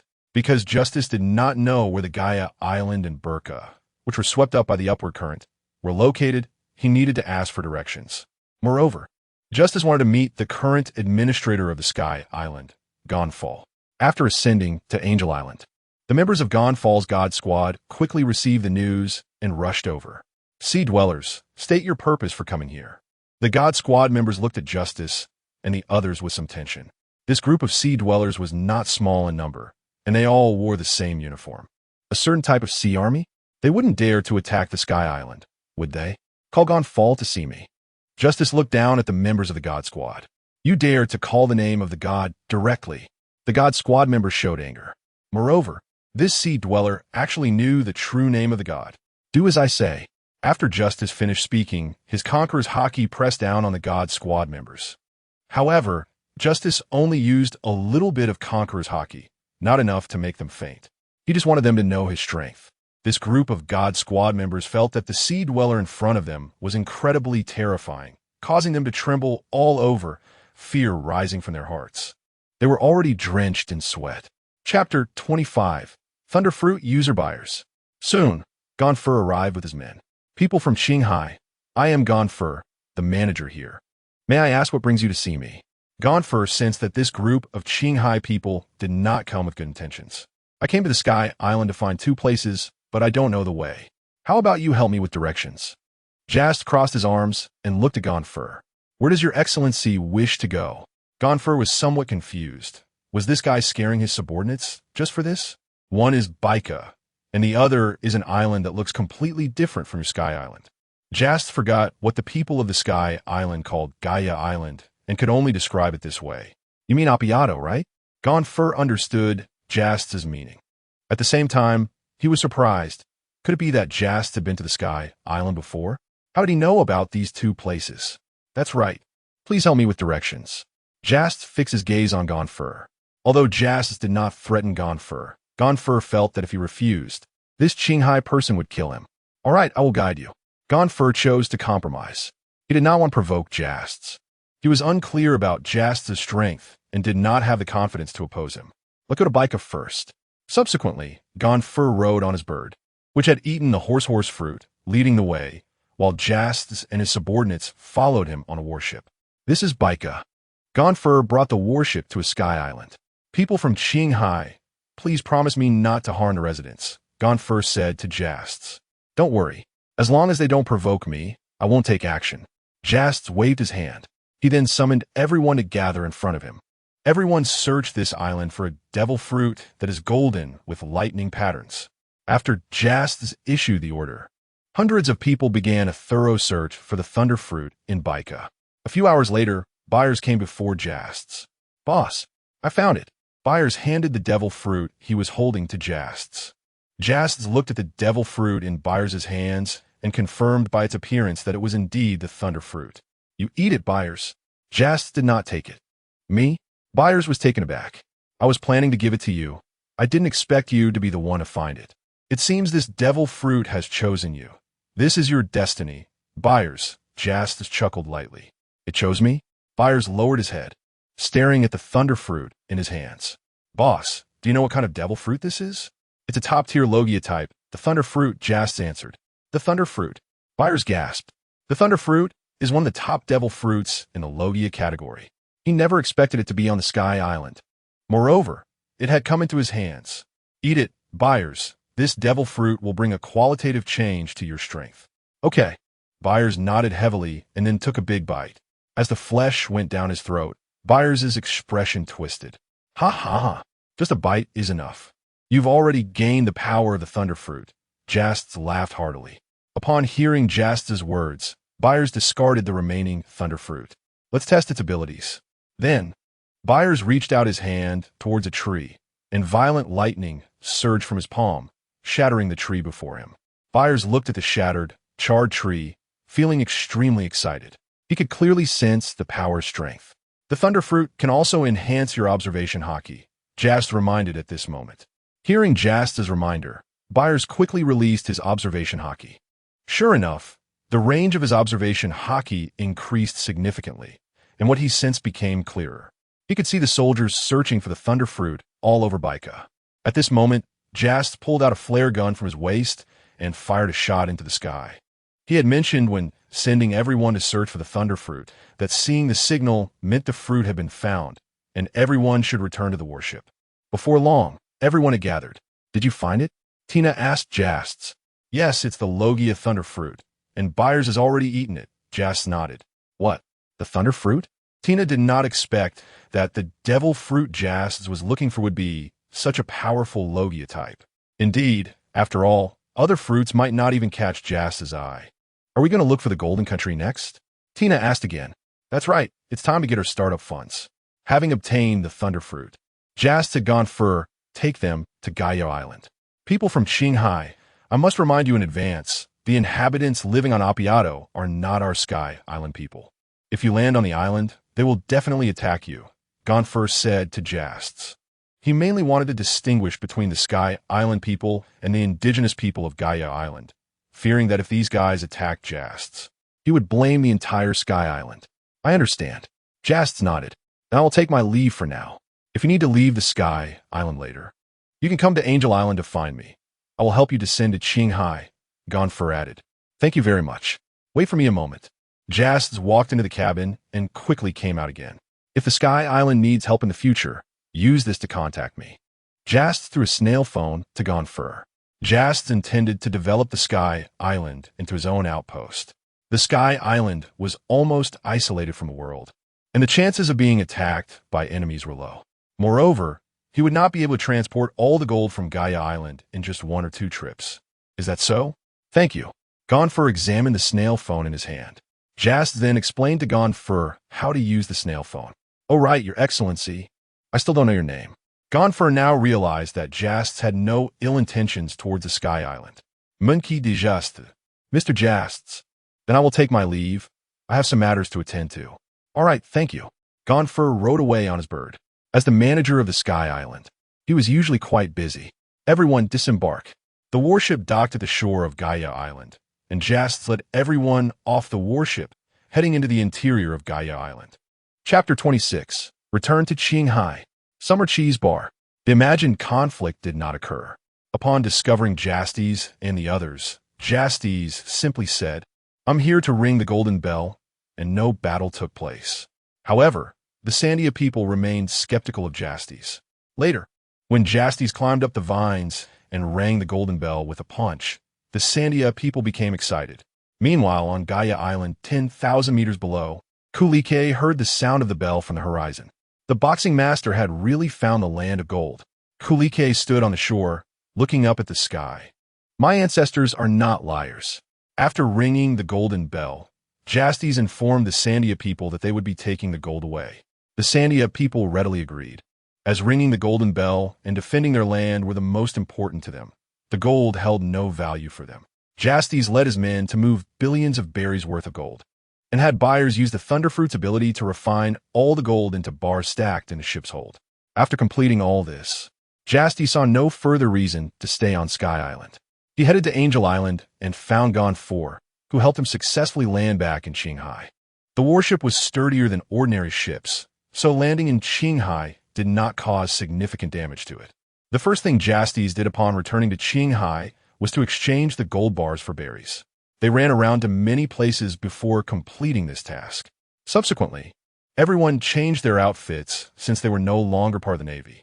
Justas wore a black striped suit with no shirt underneath and a black coat with a white fur collar. Tina simply removed her Navy Justice cloak and wore her burgundy suit. Byers donned a dark blue suit with a soft armor made from refined gold underneath. This armor was not for defense, but was meant to be turned into a golden spear during battle. Byers had sealed away his original spear, and after eating the Thunder Fruit, the golden spear became even more convenient. Walton wore a black leather jacket, while the others were all dressed in black suits. Now, Justas' current faction looked more like a gang from the West Sea. Unfortunately, this warship, Justas touched the ship's railing and spoke. Justas' warship had already been marked by headquarters, and its communication system had been cut off, making it impossible to contact other warships or headquarters. As soon as other warships discovered Justas' ship, they would immediately open fire. That wasn't the main issue, because even if Justas did not use the warship, the Navy would theoretically still attack him. The main concern was developing his own strength while still using this warship. He thought about hiding the warship, but didn't know where to hide it. Justas had no territory of his own, and if they left it on Sky Island, they wouldn't be able to come down. Build his own ship and then hide it on Sky Island? They would have to come down again, and the extent of the damage was uncertain. Modifying the warship would be best, but no one dared to alter a warship. However, Justas soon came up with an idea. First, he sent Byers and Walton with money to Water 7 to find Tom to build a ship. Justas wrote down some requirements to give to Byers to take to Tom. He did not intend to go to Water 7 personally, as his current identity was sensitive, and seeking Tom directly would certainly cause trouble for him. Although Tom had only a few years left to live because of his connection to Roger, being discovered building a ship for Justas would mean he wouldn't live even those years.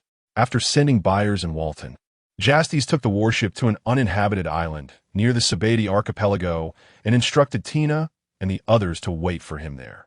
His warship would be too obvious if it stayed near the Sabati archipelago and would surely be discovered. Justas then went alone to Sabati archipelago No. 13 GR and found Summer Cheese Bar. Justas arrived at the bar's entrance, pushed open the wooden door, and walked in. "What a rare guest," Summer Cheese said, resting her chin on her hand as she watched Justas walk in. "Would you like something to drink?" "Just serve me something," Justas replied, sitting at the bar. Summer Cheese mixed a drink for Justas. "I wonder what brings you, the former Vice Admiral, to my little bar?" Summer Cheese asked, watching Justas pick up the glass. "I want to ask you for a favor, Sister Chi," Justas said, taking a sip of the drink, which was quite good. "It's rather sweet." "What kind of favor?" Summer Chi, who was from the same era as Rayleigh, looked younger than her age. However, she was still somewhat older than during the God Valley incident. "I want to hide my warship in the Calm Belt until I gather a group of shipwrights of my own to retrieve it," Justas stated his purpose. That could be a bit troublesome, you know. After all, I'm not the Empress of Amazon Lily. I'm just a bar owner," Summer Chi replied with a smile. "Besides, you did punch the Empress a few days ago. So isn't that why I need your help? The former Empress of Amazon Lily?" Justas set down his glass and looked at Summer Chi. If unnecessary, I don't want to take any forceful measures. You seem to know a lot. Summer Chi was surprised that Justas knew she was the former empress of Amazon Lily. Did that guy Karp tell him? Why would Karp tell him this? Just say whether you can help or not. Sister Chi, Justas said, shaking his glass and smiling at her. I can help, but I can't guarantee Hancock will agree. Summer Chi sighed lightly, indicating her acceptance. And asking for my help comes at a high price. That's fine. Name your price, Justas said, as he currently lacked nothing but money. If Amazon Lily falls into danger in the future, I want you to protect it. Summer Chi's request took Justas by surprise. I'm currently a wanted criminal by the world government, and the pirate empress is still one of the 7 warlords of the sea. Why would you want me to protect Amazon Lily? Justas said with interest. I have a good eye for people.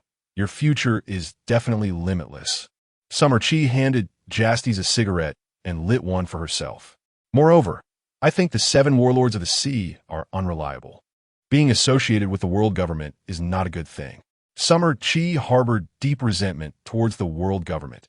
She had also experienced persecution by the celestial dragons.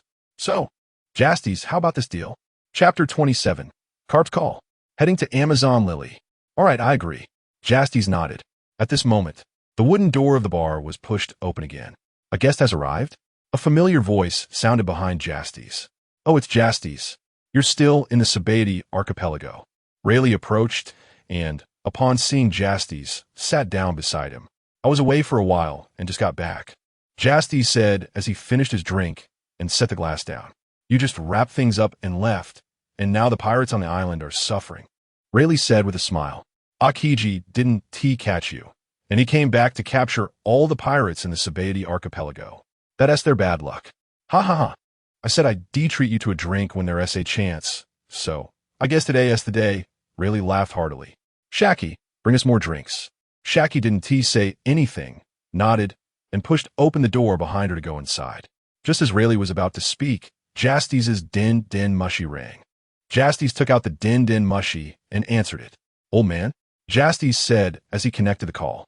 Very few people have his private din mushy number, only Karp, Tina, and Bayos. Even Sengoku doesn't have it. On the other end, Karp was silent for a moment before speaking. You little rascal. Haven't you thought to call me in all these days? Hearing this, Justas couldn't help but chuckle. He thought the old man was upset for not contacting him, but it turned out he was waiting for Justas to reach out first. I've been busy these past few days and forgot. Justas. You've been a bit too impulsive this time. Old man, if it were you, you wouldn't be able to hold back either, would you? Although Justas is a transmigrator, his personality has changed somewhat, resembling Karp. If Justas couldn't hold back, Karp certainly wouldn't be able to either. It's just that their methods would probably differ. Sigh, why did that damn fool have to run into your gun? He ruined your entire naval career. Karp sighed. He wasn't blaming Justas, but rather he was gritting his teeth in hatred for the celestial dragon that Justas had killed. What are you planning to do now? You're not thinking of becoming a pirate, are you? Karp's voice rang out again. Not becoming one. I plan to do some small business, Justas said with a smile. Small business? Karp chuckled. He didn't think Justas would willingly engage in any small business. Forget it, no matter what you're going to do. Take care of yourself out there, Karp sighed. Both of his sons had joined the Navy. He had let Dragon grow up freely, never telling anyone that Dragon was his son, allowing him to start as a small soldier under others. Justas, on the other hand, he had personally taught and never concealed Justas' identity. As a result, both sons left the Navy. His eldest son, Dragon, went on to form the Revolutionary Army and oppose the world government. His second son, Justas, killed a celestial dragon and had to leave the Navy. Luffy and Ace must become Navy members. It seems I have to go back again. Karp thought of his 2 grandsons who were clamoring to become pirates. By the way, don't return to the East Blue just yet. The world government will likely send people to wait for you in Fusha Village, Karp reminded. Got it. Is Tina with you? Yes, Tina and Bayos are with me. I've let the soldiers with families disembark. The rest are all alone and willing to follow me. All right, I'm a bit tired. I'll hang up now. After Karp finished speaking, he hung up the din mushy. It seems that Karp really cares about you. Rayleigh said at this time. Of course, wouldn't you care about your own son? Justas replied somewhat irritably. I don't have a son. Justas was at a loss for words after Rayleigh's statement. At this moment, Shaki placed the drinks in front of the two. By the way, I was just about to ask why you came back to the Sabaody archipelago. It wouldn't just be to drink with me, would it? Rayleigh pushed a glass of wine in front of Justas. Let me say it, Shaki said. Then Shaki informed Rayleigh of Justas' purpose for coming. To hide the warship in the calm belt. This matter still requires Hancock's approval. Rayleigh raised his glass and clinked it with Justas. After a few rounds of drinks, Justas and Rayleigh had consumed quite a bit. Justas, now we're heading to Amazon Lily. Leave this to me. Rayleigh patted his chest and said. Shaki rolled her eyes at Rayleigh's demeanor. All right, let us go. Justas stood up. Let us go, Shaki. Call someone to pick us up. Rayleigh also stood up. Understood. You two go wait outside. Shaki waved her hand, and Justas and Rayleigh stepped outside to get some fresh air. Justas, to be honest, what are you planning to do now? Rayleigh asked Justas beside him. I plan to start a guild and mingle in the underground world. Justas lit a cigar. Want to mix in the underground world? Huh. Then you'll need quite a bit of startup capital. You don't think the Navy's salary is enough, do you? Rayleigh burped. I went to Sky Island and obtained a substantial fortune there. Justas didn't hide it. Sky Island, huh? There is indeed a lot of gold there. You didn't kill the natives there, did you? Rayleigh was suddenly startled. No. I helped them ring the golden bell, and they were willing to give you the gold. Oh, I see, haha. After a while, Shaki came out of the bar and locked the door. The ship is almost here. Let us head to the port. Then, the three of them arrived at the port, where a ship from Amazon Lily was docked. This wasn't T. Hancock's pirate ship, but another ship from Amazon Lily. The one who came to pick up Justas and the others was Shaki's trusted aide from when she was Empress. Lady Shaki, a middle-aged female warrior, disembarked and walked toward Shaki. Then she glanced at Justas. Rayleigh, she naturally recognized. Who is this man? Roxanne, take us back to Amazon Lily. Yes. Lady Shaki. Roxanne would execute Shaki's orders without question.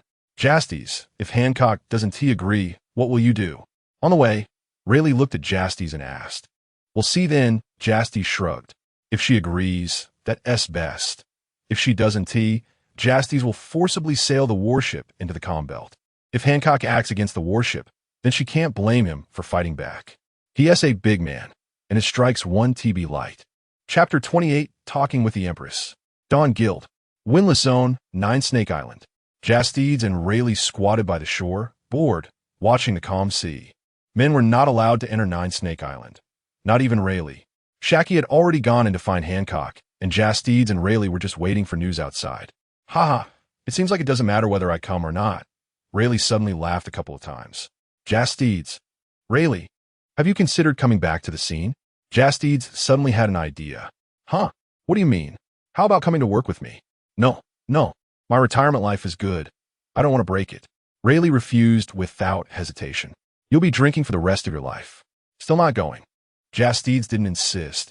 He was just trying it out, and if he didn't want to, that was fine. However, if he wanted to establish a guild now, he was indeed very short on people. The few hundred people under him were not enough for anything. There were also not many high-level members. Tina counted as one. Baez was another, and Walton was much stronger than the soldiers, but he was still under observation. Soon after, Shaki came out. Behind her was a tall and beautiful figure. It was Hancock. Justas looked at the two figures and thought, did they reach an agreement? Justas, Hancock wants to talk to you in person, Shaki said to Justas. Oh, what do you want to talk about? Justas looked at Hancock. Monkey D. Justas, I want to ask you, what do you think of the celestial dragons? Hancock bit her thumbnail and then asked Justas. Justas was stunned for a moment. He thought Hancock was going to talk to him about hiding warships, but he didn't expect her to ask this. The celestial dragons. First of all, I think there are 2 kinds of celestial dragons. Justas raised 2 fingers. What 2 kinds? One kind is those useless fools who wear broken glass helmets and act like tyrants everywhere. Upon hearing Justas' words, Hancock tightened her cloak a bit. The useless fools in Justas' mouth were her inescapable nightmares. The other kind, they are powerful and do not wander around like the first kind. They are the managers of the world government and the celestial dragons. For example, the 5 elders and the leader of the Knights of God, Figureland Greenbowl. At this point, Justas inadvertently glanced at Shaki, but Shaki precisely caught Justas' glance. Why does Karp tell Justas everything? During the God Valley incident, she was the prize in the hunting competition, and Green Bull specifically wanted to marry Shaki after winning first place. For this, he even stabbed the woman who gave birth to Shanks and Yamato. Although these two kinds of celestial dragons are different, they share a common characteristic. Justas continued. What characteristic? Hancock continued to ask. These guys are all beasts. Justas sneered. They're the most despicable guys in this world. Next time I see a celestial dragon, I will kill them one by one. Hancock froze upon hearing this. This man has such hatred for the celestial dragons. Could it be that he was once a slave of the celestial dragons? No, he is the son of the Navy hero Monkey D. Karp, right? I want to know, why do you hate the celestial dragons so much? Hancock stared at Justas with her beautiful eyes. Because they enjoy privileges they do not deserve and treat commoners like pigs and dogs. Justas turned to look at the sea. Whatever they want, commoners have to satisfy them, even if it means giving their hearts and lungs. When they see a woman they like, they don't care if she has a husband. They simply abduct her. If there is a husband, they will cruelly kill him in front of the woman. Commoners can only endure all this because those useless fools are protected by the world government and the Navy. Why? Justas' tone already carried a murderous intent. Although he was not a good person, he simply despised the actions of the celestial dragons. Justas lit a cigar and turned to look at Hancock. I know you were once a slave of the celestial dragons, so you want to talk to me about killing them. Hancock shuddered upon hearing this. You? How did you know? I know a lot of things. Justas chuckled lightly. Don't let this affect your mindset. After all, at that time, you had no power to resist. It was unavoidable. Now you are the empress of the 7 warlords of the sea. I want to look down on or laugh at a former slave. I only despise those who willingly become slaves. What does it matter if you have the dragon's wings behind you? If one day you can step on the celestial dragons, does that pattern still have significance? Justas smiled at Hancock. Justas, stop talking. Shaki spoke up at this moment. She noticed that Hancock's expression was already a bit off. What if Hancock really wanted to take action against the celestial dragons after hearing Justas' words? Not only would Hancock die, but the entire Nine Snake Island would suffer. You and your brother's thoughts really align, Justas. Really also spoke. The purpose of the revolutionary army formed by Dragon is to liberate the country and confront the world government. Although Justas did not mention these, it was clear that he really wanted to kill the celestial dragons. Killing the celestial dragons, doesn't that mean opposing the world government?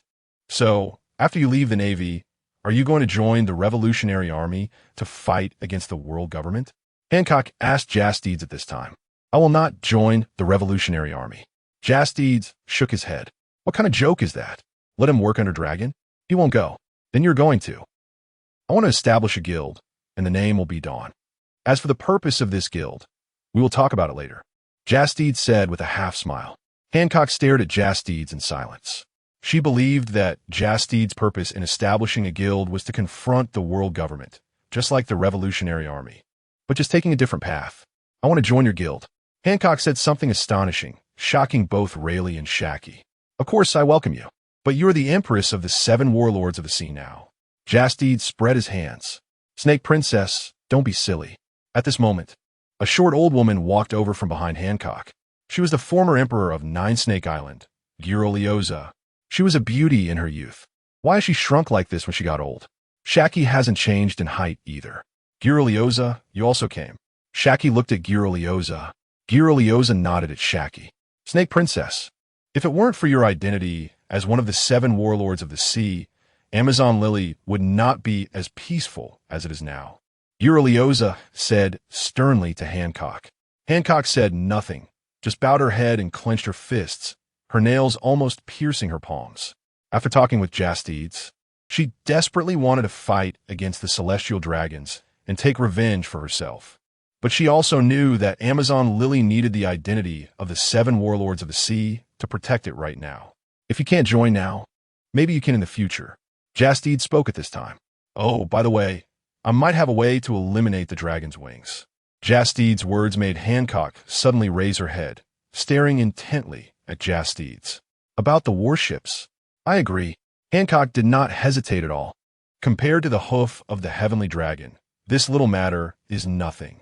However, I have just developed this ability, so I need to get familiar with it first. I will wait for you. When the time comes, just come to Amazon Lily to find me. I will have someone let you in. Hancock even allowed this man, Justas, to enter Amazon Lily. All right, but you have to wait for a while. Justas has to wait until his ship is built before he can come to hide his warship. He doesn't even know when the ship will be ready. I can wait. Chapter 29. The Feast Ship. Eliminating the Heavenly Dragon's Hoof. A few days later, a warship and a large sailing ship sailed into the doldrums. This large sailing ship was none other than Justas' new vessel, the Feast Ship. The bow of the ship resembled the head of a beast after Justas' transformation, and the overall color of the ship was black and red. The sails were black, with the 4 golden letters DAWM in the middle, meaning dawn. This ship was built to Justas' special requirements and could be powered by electricity. The energy consumption for sailing was enormous, and normal ships couldn't handle it. However, thanks to Baze, who had the Thunder Fruit, they didn't have to worry about this issue at all. What did you do? That rumored pirate empress who despises men actually agreed to your request and even allowed you, a man, to enter Amazon Lily? At the bow of the Feast Ship, Tina stood beside Justas, turning to look at him. Naturally, there had to be some sacrifices. Justas glanced back at Walton. He had already practiced using his powers to eliminate Walton's heavenly dragon's hoof, which had made Walton tearful and almost kneel before him. Justas had reacted quickly to pull him back. Turning back, Justas took out a pink transponder snail and dialed. It's me, Hancock. I've entered the doldrums. You finally arrived. I will personally wait for you at the gate. Hancock's tone was somewhat excited. Okay, we'll be there soon. After Justas finished speaking, he hung up the transponder snail. Tina stood by, silently listening to their conversation, still unable to grasp why Hancock had such an attitude toward Justas. She didn't know that Hancock had once been a slave of the celestial dragons, and Justas wouldn't tell anyone else. Justas and the others soon arrived at Snake Princess Island. The warship was fast, and the Feast Ship was even faster than the warship. Outside the gates of Amazon Lily, Hancock stood alone on the shore waiting for Justas. You all wait for me outside. Use this time to move all the supplies from the warship to the Feast Ship. Justas instructed Tina and the others before jumping off the ship. Sorry to keep you waiting. Justas walked towards Hancock. Come inside with me. I know of an island that is perfect for hiding your warship. After we finish, I will take you there, Hancock said to Justas. Justas nodded and followed Hancock into Amazon Lily. I really envy the captain. He gets to enter the land of women. If only I could go in too, That pirate empress seems to have an unusual fondness for the captain. His charm must be too great, even conquering the pirate empress. The soldiers by the warship admired Justas' figure. Are you all just going to stand there? Hurry up and move the supplies as per Justas' orders. Tina suddenly appeared behind everyone. Yes, Lady Tina. Everyone immediately stood at attention and then entered the ship's cabin to get busy. After leaving the Navy, Tina was no longer a lieutenant. But the soldiers had grown accustomed to their superior-subordinate relationship, and since Tina managed most of the affairs, they now called her Lady Tina. While everyone was busy outside, Justas had already followed Hancock into the palace. Justas, does your method of eliminating the heavenly dragon's hoof have any side effects? Hancock led Justas into a room and turned to ask him. She only wanted to inquire. Even if there were side effects, she could basically accept them. After all, eliminating the heavenly dragon's hoof was the most important thing. No. Hancock hesitated for a moment, then looked up at Justas and spoke. My 2 younger sisters also have heavenly dragon's hoof. Could you help them as well? Just a small matter. Thank you so much, Justas. Hancock sincerely expressed her gratitude. Eliminating the heavenly dragon's hoof was a tremendous favor for someone who had once been a slave of the celestial dragons. Then, Hancock turned her back to Justas and slowly took off her top. The red heavenly dragon's hoof stood out prominently on Hancock's fair back. Hancock closed her eyes, waiting for Justas to act. Justas placed his hand over the heavenly dragon's hoof on Hancock's back. Feeling the warmth of Justas' large hand, Hancock's body trembled slightly. Precise devour. As Justas' voice fell, the heavenly dragon's hoof on Hancock's back began to twist. Moments later, Hancock's back was completely clean. Precise devour was a method Justas had developed in his spare time, allowing him to absorb an enemy's stamina individually during battle. He could also absorb flesh and limbs. If the opponent was completely unable to resist Justas' power, he could even precisely absorb their bones and blood. Justas hadn't used this ability much. He had only absorbed others' stamina before.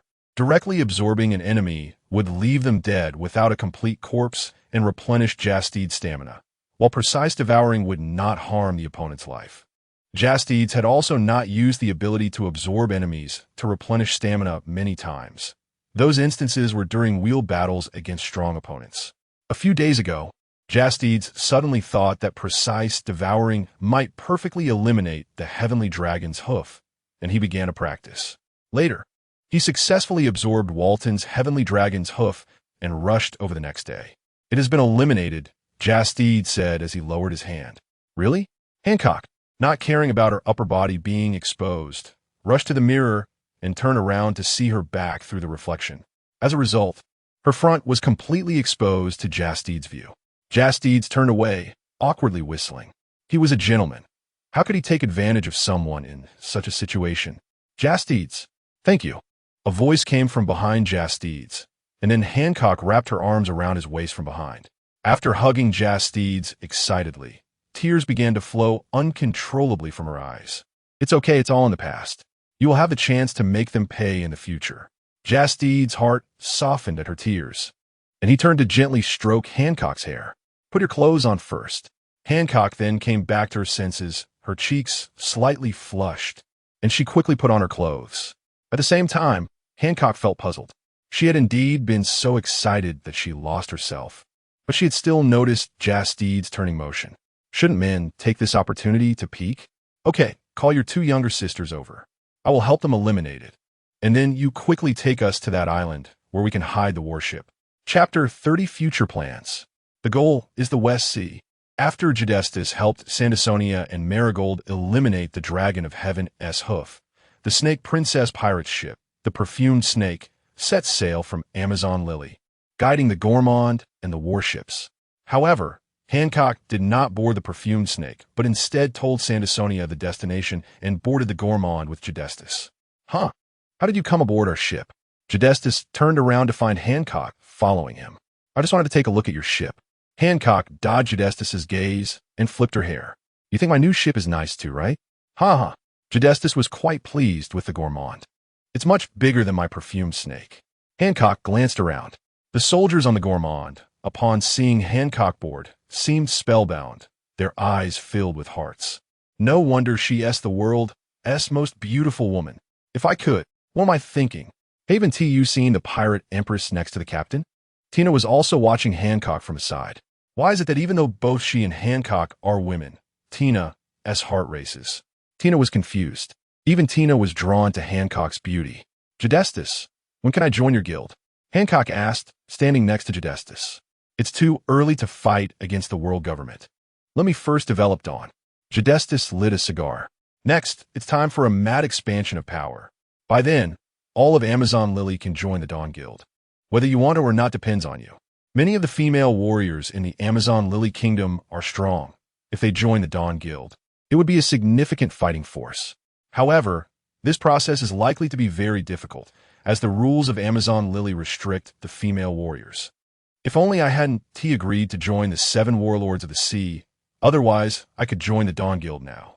Hancock felt a sense of regret rising within her. The 7 warlords of the sea have already restrained her, and if she rashly withdraws from the 7 warlords now, Amazon Lily will face attacks from the world government and the Navy. If she had not joined the 7 warlords earlier, Amazon Lily would indeed have been invaded by other forces, but the world government and the Navy would not have actively attacked Amazon Lily. Now Hancock is in a difficult position. In this world, strength is paramount. As long as you are strong enough, you won't be bound by these things. Work hard to become stronger. Hancock, the Dawn Guild is waiting for your joining. For you, and for myself, I will strive to become stronger." Hancock's cheeks flushed slightly as she cradled her face with her hands. "Why are you blushing?" I feel a bit hot." Hancock was slightly flustered.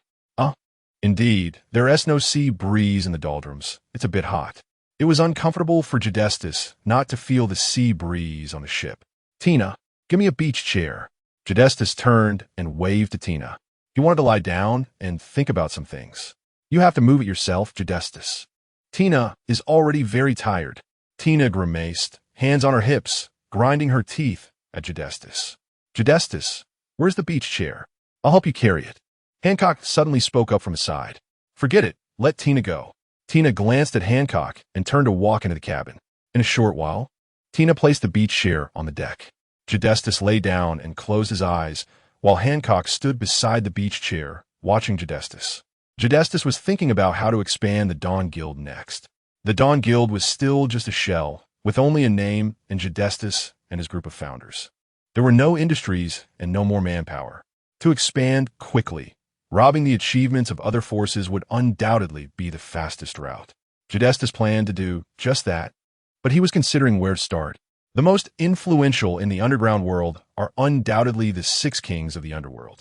King of Usury du Feld, Queen of Pleasure Street Stussy, the Grand Funeral Agency Dorag Pierre, President of World Economic News Morgans, the Hyder Kyberson, and Deep Current Amit. They control the entertainment, storage, funeral, and shipping businesses of the underground world, wielding immense influence. Justas wanted to take them down, but not now. It would be completely unwise to confront these behemoths at this time. Justas temporarily set his sights on 2 places, the North Sea and the West Sea. Both places were very suitable for Justas to start his venture. The North Sea has powers like Germa 66 and Don Quixote da Flamingo, while the West Sea has many gangs. One of the supernovas 10 years later, Capone Beach, is a gang leader from the West Sea, having unified the West Sea gangs by then. The Rocks Pirates Marlin also came from the West Sea. He was the leader of the West Sea gangs at that time. After some contemplation, Justas decided to advance into the West Sea first. By taking down the many gangs in the West Sea, Justas's manpower would greatly increase. And taking over the industries of the West Sea gangs would provide Justas with a stable economic source. Although there's a lot of gold in Sky Island, that gold will eventually be exhausted, and Justas would not be satisfied with just that. Moreover, as the manpower increases, Justas could develop his own intelligence system, which he would rely on to search for several devil fruits. The gold fruit, the dark fruit, and the bat fruit. Mythical Zoan, vampire form. All these devil fruits Justas wanted to have in his possession. In addition, Justas also wanted to perfect the framework of the Dawn Guild. The president would undoubtedly be Justas, and he planned to make Tina the vice president. After all, Tina had done so much work for him. It would be unreasonable not to give her the vice presidency. Further down, Justas decided to establish 4 levels: Class A members, Class B members, Class C members, and Class D members. Class A members would be the upper echelon of the Dawn Guild. Class B members would be the future heads of the Dawn Guild in various locations. Class D members would be ordinary members, and outstanding individuals among Class D members would be promoted to Class C members. The treatment for members at all 4 levels would be different. The few hundred people currently following Justas, him to train them all into Class B members, to eventually spread out and manage various regions. Although it might seem like he was thinking too far ahead, planning for the future early on was not a mistake. Having thought about this, Justas opened his eyes. Justas, we're almost to that island. Hancock also spoke up beside Justas. How long has it been? Justas sat up and asked. About half an hour. Hancock replied. Justas felt like it had only been a few minutes. He didn't expect half an hour had already passed. Chapter 31, Arrival at the West Sea. The Billy family. On the eastern side of the island, there's a river that leads into the interior of the island. Indeed, a good place to hide warships. After hiding the warships, Justas instructed Hancock to return to the Serpent of Perfume, leaving the windless zone without looking back. The Tantalus headed straight for the upside-down mountain and entered the West Sea through it. The underground world of the West Sea is dominated by 5 major mafia groups, among which the Capone family, led by Capone Beige, currently has the strongest momentum, and the 8 treasures navy of the Flower Country cannot be underestimated either. Entering the West Sea, Tina stood by Justas's side and narrated the situation in the West Sea's underground world. Among them, Qing Jiao from the 8 treasures navy had previously clashed with Admiral Karp, but was defeated by him. However, his strength is considerable, with a bounty of 500 million berries. Qing Jiao. Then let's start with him, Justas said while stroking his chin. Are you serious? Qing Jiao's head was crushed by Admiral Karp. When he sees you, he will probably react as if he sees his father's murderer. Tina didn't expect Justas to make Qing Jiao the first target. Besides, the Eight Treasures Navy is the official underground force of the Flower Country. How could they possibly submit to you? I have my ways of subduing him, Justas said, gently patting Tina's shoulder, signaling her not to worry. And it's up to you. Tina did not try to change Justas's mind. At times like this, Justas is very reliable. If he says he has a way to subdue Qing Jiao, then he really does. However, even if you have a way to subdue Qing Jiao, the Flower Country has 7 other violent groups besides the Eight Treasures Navy, such as the Two Treasures Navy. According to intelligence, the strength of the Two Treasures Navy is on par with the Eight Treasures Navy, Tina continued. Take it slow. Their outcome will be to work under me, Justas said, playing with the golden lighter in his hand. President, ships spotted ahead. At this moment, a voice came from the lookout tower. Since Justas had decided on the framework for the Dawn Guild, everyone began to refer to him as president, while calling Tina the vice president. Which faction is it? Justas asked the scout. Since the scout chose to report to Justas, the ships ahead must not be ordinary merchant or fishing boats. The flag says Billy. It's probably a ship from the Billy family, one of the 5 major families. The Billy family has a wide influence and is the second strongest mafia in the West Sea after the Capone family. Tina spoke to Justas at this moment. In the West Sea, only the Billy family would dare to write Billy on their flag. The Billy family? All right, plans have changed. Let's take on the Billy family first. I wonder if their boss is on ship. Justas rolled his neck. Baze, Walton, you two come with me aboard. Tina, you stay on the ship. After saying this, Justas used Soru to dash towards the Billy family's ship. Baze and Walton quickly followed. Under Baze's guidance, Walton had already learned Soru and Jeppo. It must be said that Walton's learning ability is very strong. On the way, the cannons on the Billy family's ship aimed at the 3 of them and fired without hesitation. The people of the West Sea are quite enthusiastic. Justas extended his hand, and all the cannonballs flying towards him were devoured by Justas. Let's return the favor. Fist of the Void. Justas punched towards the Billy family's ship, and the power of the cannonballs he had just devoured erupted from his fist, a compressed shockwave piercing through the ship's hull like a sniper cannon. This is the president's strength. Walton's eyes were filled with fervor. It was his first time witnessing Justas in action. He actually pierced through the ship with a single punch, and this seemed to be the compressed shockwave intentionally made by the president. If it weren't compressed, wouldn't it have shattered the ship? I must reach the same height as the president in the future. Walton silently vowed in his heart. At this moment, the 3 of them had landed on the Billy family's ship. Who are you? Why are you attacking us? The members of the Billy family surrounded them with knives and guns. They all wore black suits and top hats. We're the Billy family. Don't you fear having your whole family thrown into the sea to feed the fish? Ha ha ha. Weren't you the ones who fired at us first? Justas laughed twice. This was the second time someone had threatened him with his family. The first one's head had already been smashed to bits by him. Frankly speaking, aside from that kid Luffy, who is still a little brat, who among the old men at home and his big brother could touch him in the West Sea, the members of the Billy family did not act rashly. They had just seen Justas make those cannonballs disappear, and the guy in front of them was clearly a devil fruit user. Some among them understood this. All right, I won't waste time with you. Is your boss here? Justas was too lazy to argue with these lackeys. The boss isn't here. One of the gang members spoke while secretly signaling a few others around him. He thought he could deceive Justas, but how could Justas not notice? The next second, several gang members immediately raised their pistols and opened fire at Justas and the others. Thunder Network. Justas did not move. Baze stepped forward and waved his hand, creating a wall of lightning in front of the 3, blocking all the bullets. There's another devil fruit user. The gang member who had signaled widened his eyes. Leave 5 of them. Kill the rest, Justas ordered. Yes, President. Baze and Walton instantly vanished from their spots. What? Such speed.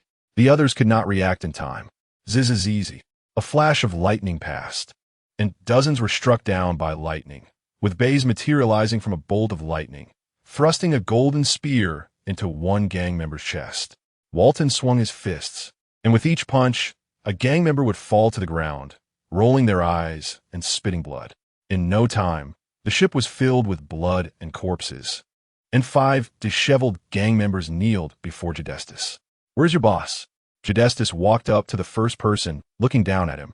The gang member raised his head and gritted his teeth without speaking. "Bang!" Justas said nothing more, delivering a kick that snapped his neck, shaking the blood off his shoes. Justas walked over to the second person. "Are you planning to answer my question and live, or end up like him?" I'll tell you.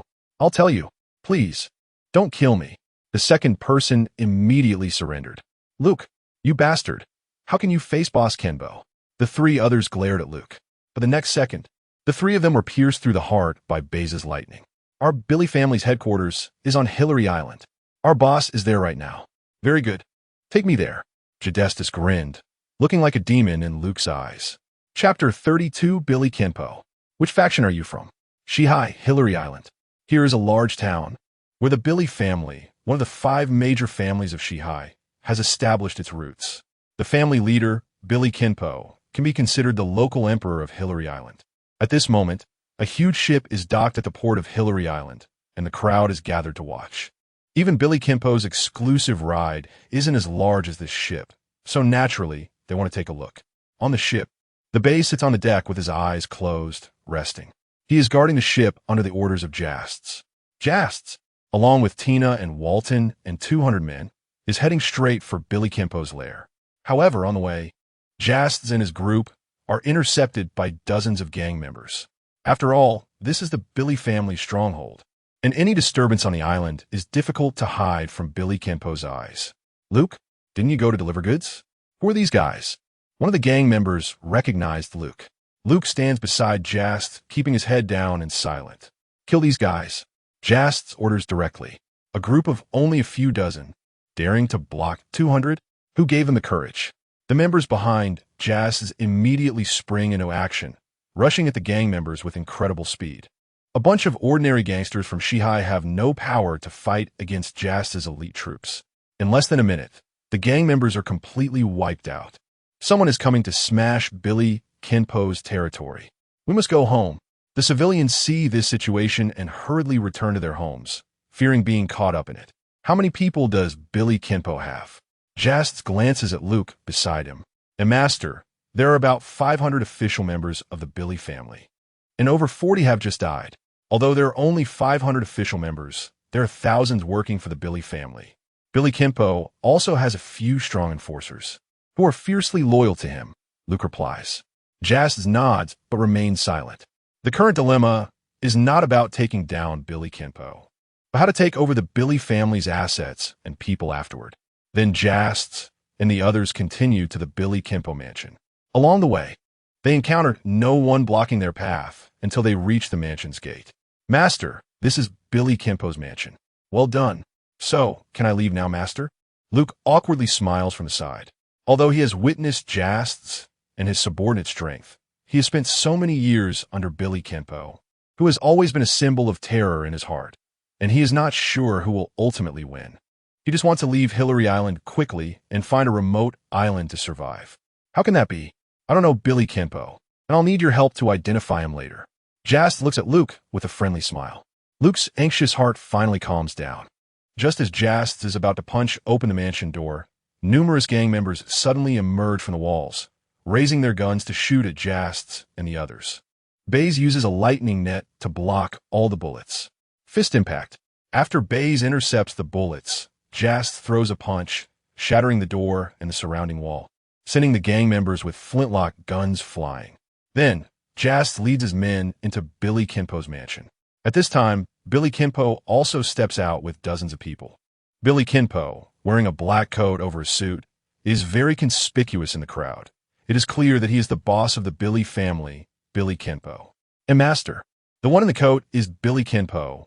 Luke cautiously speaks from behind Justas, fearing that Billy Kenpo might notice him. The man beside him, the gray suit, is his younger brother, Billy Buzz, the second in command of the Billy family. "Got it. Who are you to cause trouble on my turf?" Billy Kenpo steps forward with a handgun in hand. He looks at the hundreds of people behind Justas, his expression unchanged. I heard the Billy family is one of the 5 major families of Shihai. I just arrived in Shihai and thought the Billy family would be a good start for my dominance over Shihai. Jas smiles at Billy Kenpo. So arrogant. Do you think just because you have a bit more strength and numbers, you can challenge me, Billy Kenpo? Billy Kenpo sneers.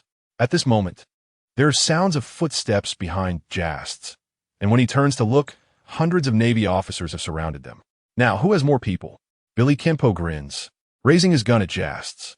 To survive in this world, you need power and connections. Which faction are you from? Are you deaf or just stupid? Didn't I say I just came to Shihai? Jas replies impatiently. Huh, so you're just a small-time loser. Let me tell you, the Navy in this area is all connected to me. As long as I make a call, hundreds of thousands of Navy officers will come to attack you. Billy Kenpo grins. There are such parasites in the Navy. Tina looks displeased. I want to see which Navy is mixed in with the gang. Suddenly, Jas disappears from his spot and reappears in front of the Navy troops in the blink of an eye. The Navy officers are visibly stunned, not expecting Jas to appear before them suddenly. Wait, the Navy major in a Justas cloak looks at Jas, feeling somewhat familiar. The next second, his mouth drops open and cold sweat runs down his forehead. J.J. Justas, the Vice Admiral. The Navy behind him can't help but take a few steps back. Who would have thought that Justas, who had just been promoted to Vice Admiral and had killed a celestial dragon before leaving the Navy, would appear at this time in Shihai? Perhaps other Vice Admirals wouldn't recognize him, but Justas' fame is simply too high now. You know me, huh? I heard you're the Billy family's umbrella. Justas looks down at the Navy major. And no, that's not true, Vice Admiral Justas. We heard you were coming to Hillary Island, so we came to welcome you. The Navy major forces a smile, his back already soaked with sweat. Even though Justas is no longer a Vice Admiral, but a wanted criminal with a bounty of 1 billion, they still dare not act recklessly in front of him. I want to take down the Billy family. You know what to do, right? Justas pats Major Toby's shoulder and then turns to walk back. Chapter 33. Take down the Billy family. What is that guy Toby doing? Billy Kenpo frowned. His greatest confidence in this situation came from the group of Navy. Yet Toby was just standing there and not making a move. He was blocked by Justas' men and couldn't see what was happening behind. At that moment, he saw Justas returning unscathed. What does this mean? Do I have to be the one to fire the first shot? Billy Kenpo thought Toby wanted him to make the first move, so he raised his handgun. The next second, something he never expected happened. Toby's men actually bypassed Justas' men and instead aimed their guns at the Billy family. Major Toby, what do you mean by this? Billy Kenpo's face darkened. It means nothing, Kenpo. After all these years of your wrongdoing, you should have been thrown in prison long ago, Major Toby said without a hint of embarrassment. Billy Kenpo was about to crush the grip of his handgun. How could Toby suddenly turn against him? What was the reason? Toby, how much money have you taken from me all these years? Don't you know in your heart? Billy Kenpo shouted loudly. Toby's heart skipped a beat. This guy Billy Kenpo actually said that out loud. What if Justas found this distasteful? He hadn't heard of Justas ever being involved in corruption during his time in the Navy, and he had left the Navy for the outrageous act of killing celestial dragons. He glanced at Justas and saw that his expression hadn't changed at all, which made him breathe a sigh of relief.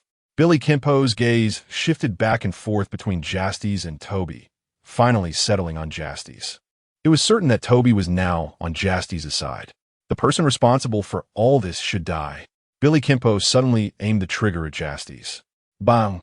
The gunshot rang out, but there was no smoke rising from Billy Kenpo's gun. Instead, a blood hole appeared in his chest. Billy Kenpo turned around with great difficulty, looking in disbelief at his brother Billy Buzz. The shot had been fired by Billy Buzz, and his gun was still smoking. Buzz, what are you doing? Some of Billy Kenpo's loyal followers supported him, while others angrily aimed their guns at Billy Buzz. But the people behind Billy Buzz immediately raised their guns and shot them dead. Justas hadn't expected the Billy family to suddenly have an internal conflict at this moment. He stood still, watching this scene with great interest. Sorry, brother. In this situation, our power is gone, and the only way to save more lives is to comply. Billy Buzz sighed as he put down his handgun. He realized that Justas wanted to annex the Billy family. The Billy family was powerful, but in this situation, it was like playing a MOBA game where the hero was outside, defending the tower, while the crystal was already gone. The only way to preserve more was to submit to Justas. Billy Kinpo's loyal followers were quickly wiped out. The few thugs he raised were only slightly stronger than ordinary people and could be dealt with by a single bullet. The other members of the Billy family were just in it for the money. They didn't change their emotions because of Billy Kinpo's death. Billy Buzz put away his handgun and walked up to Justas. Lord Justas, the Billy family is willing to submit to you. Billy Buzz lowered his head. He was the brains of the Billy family, and many things were planned by him behind the scenes. He recognized that the person in front of him was the prominent Justas, and he had been stunned for quite a while earlier. The Billy family had been incredibly unlucky to be targeted by such a guy. You know me? Justas chuckled lightly. Yes, Lord Justas.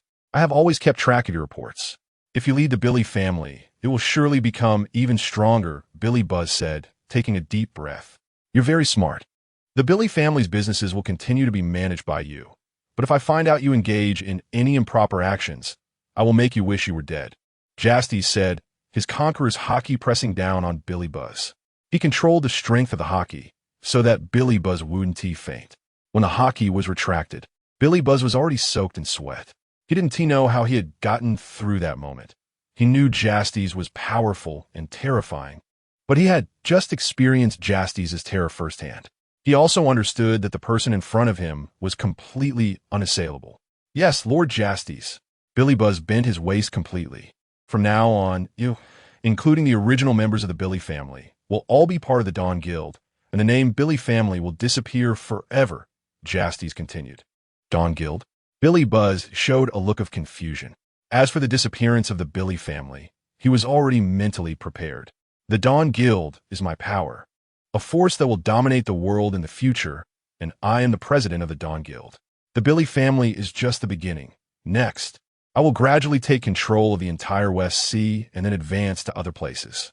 Work well for me, and you will not be short of benefits in the future, Justas said, using both coercion and persuasion. He now needed to fully take over the original power of the Billy family through Billy Buzz. Understood, President. Billy Buzz couldn't be certain about Justas' ambition to dominate the world in the future. However, he was sure that the Dawn Guild would at least become a powerful force that could dominate a region. Justas' strength was terrifying, and his subordinates were probably not ordinary either. Tina, I'll trouble you with taking over the Billy family. Justas walked over to Tina and smiled as he put his arm around her shoulder. I got it, this is really a headache, Tina said irritably. However, she also knew that this matter had to be handled personally. How about I take you shopping after everything settles down? Tina had asked Justas to accompany her shopping several times, but he always refused because he found it troublesome. Then, Tina, you have to promise me not to run away halfway. Tina glared at Justas and went to negotiate with Billy Buzz. Justas then approached Toby. Congratulations, Major Justas, on taking down the Billy family, Toby said with a flattering smile. Justas looked at the sycophantic Toby. This guy was completely someone who changes with the wind. I don't want the outside world to know about what I'm doing here in the West Sea. If my whereabouts are leaked, I will come for you first, got it? Also, I'm no longer in the Navy, so don't call me a major, Justas said with a smile. Toby, while maintaining a smile on the surface, felt like crying inside. Yes, Lord Justas, I will do my utmost to keep the news under wraps. Chapter 34. The Arrival of the Dragon. Capone Beach's invitation. A month has passed, and Justas has completely taken over the power of the Billy family. All the surviving members of the Billy family voluntarily joined the Dawn Guild, with Billy Buzz as a B-level member and the others as D-level members. The people who work for the Billy family in various places have also become employees of Justas, and he has started to send people to select among them to increase the numbers of the Dawn Guild. The Billy Manor has also become a base for the Dawn Guild. On this day, Justas stood on the balcony, puffing on a cigar and enjoying the breeze when a figure unexpectedly appeared beside him. Long time no see, Justas, the cloaked figure spoke. Dragon, what brings you here? Justas turned to look at Monkey D. Dragon, his elder brother. The Revolutionary Army is spread across the world, and someone happened to see you here. I didn't expect you to choose to come to the West Sea and take over the Mafia here, Dragon said, turning to Justas. Having several hundred people under your control always means you need to make money, Justas replied, extinguishing his cigar. Join the Revolutionary Army, Justas. I've long felt you shouldn't stay with the Navy, Dragon said, revealing the purpose of his visit. You also think that those world nobles shouldn't exist, right? Our thoughts are quite similar. If we, as brothers, work together, we can definitely overthrow the world government. Under Dragon's gaze, Justas shook his head. Dragon, I don't intend to walk the same path as you. Trying to overthrow the world government through the Revolutionary Army has a lot of uncertainties. Do you really understand the true power of the world government? If you want to achieve something, you need to approach it from more angles. Such as? Dragon asked. Economic power. The world government has money, but all their wealth comes from the 4 seas and the Grand Line. If I control the economic lifelines of various places, wouldn't that be like gripping the neck of the world government? Justas said with a smile. Of course, gripping the neck of the world government only prevents them from acting rashly.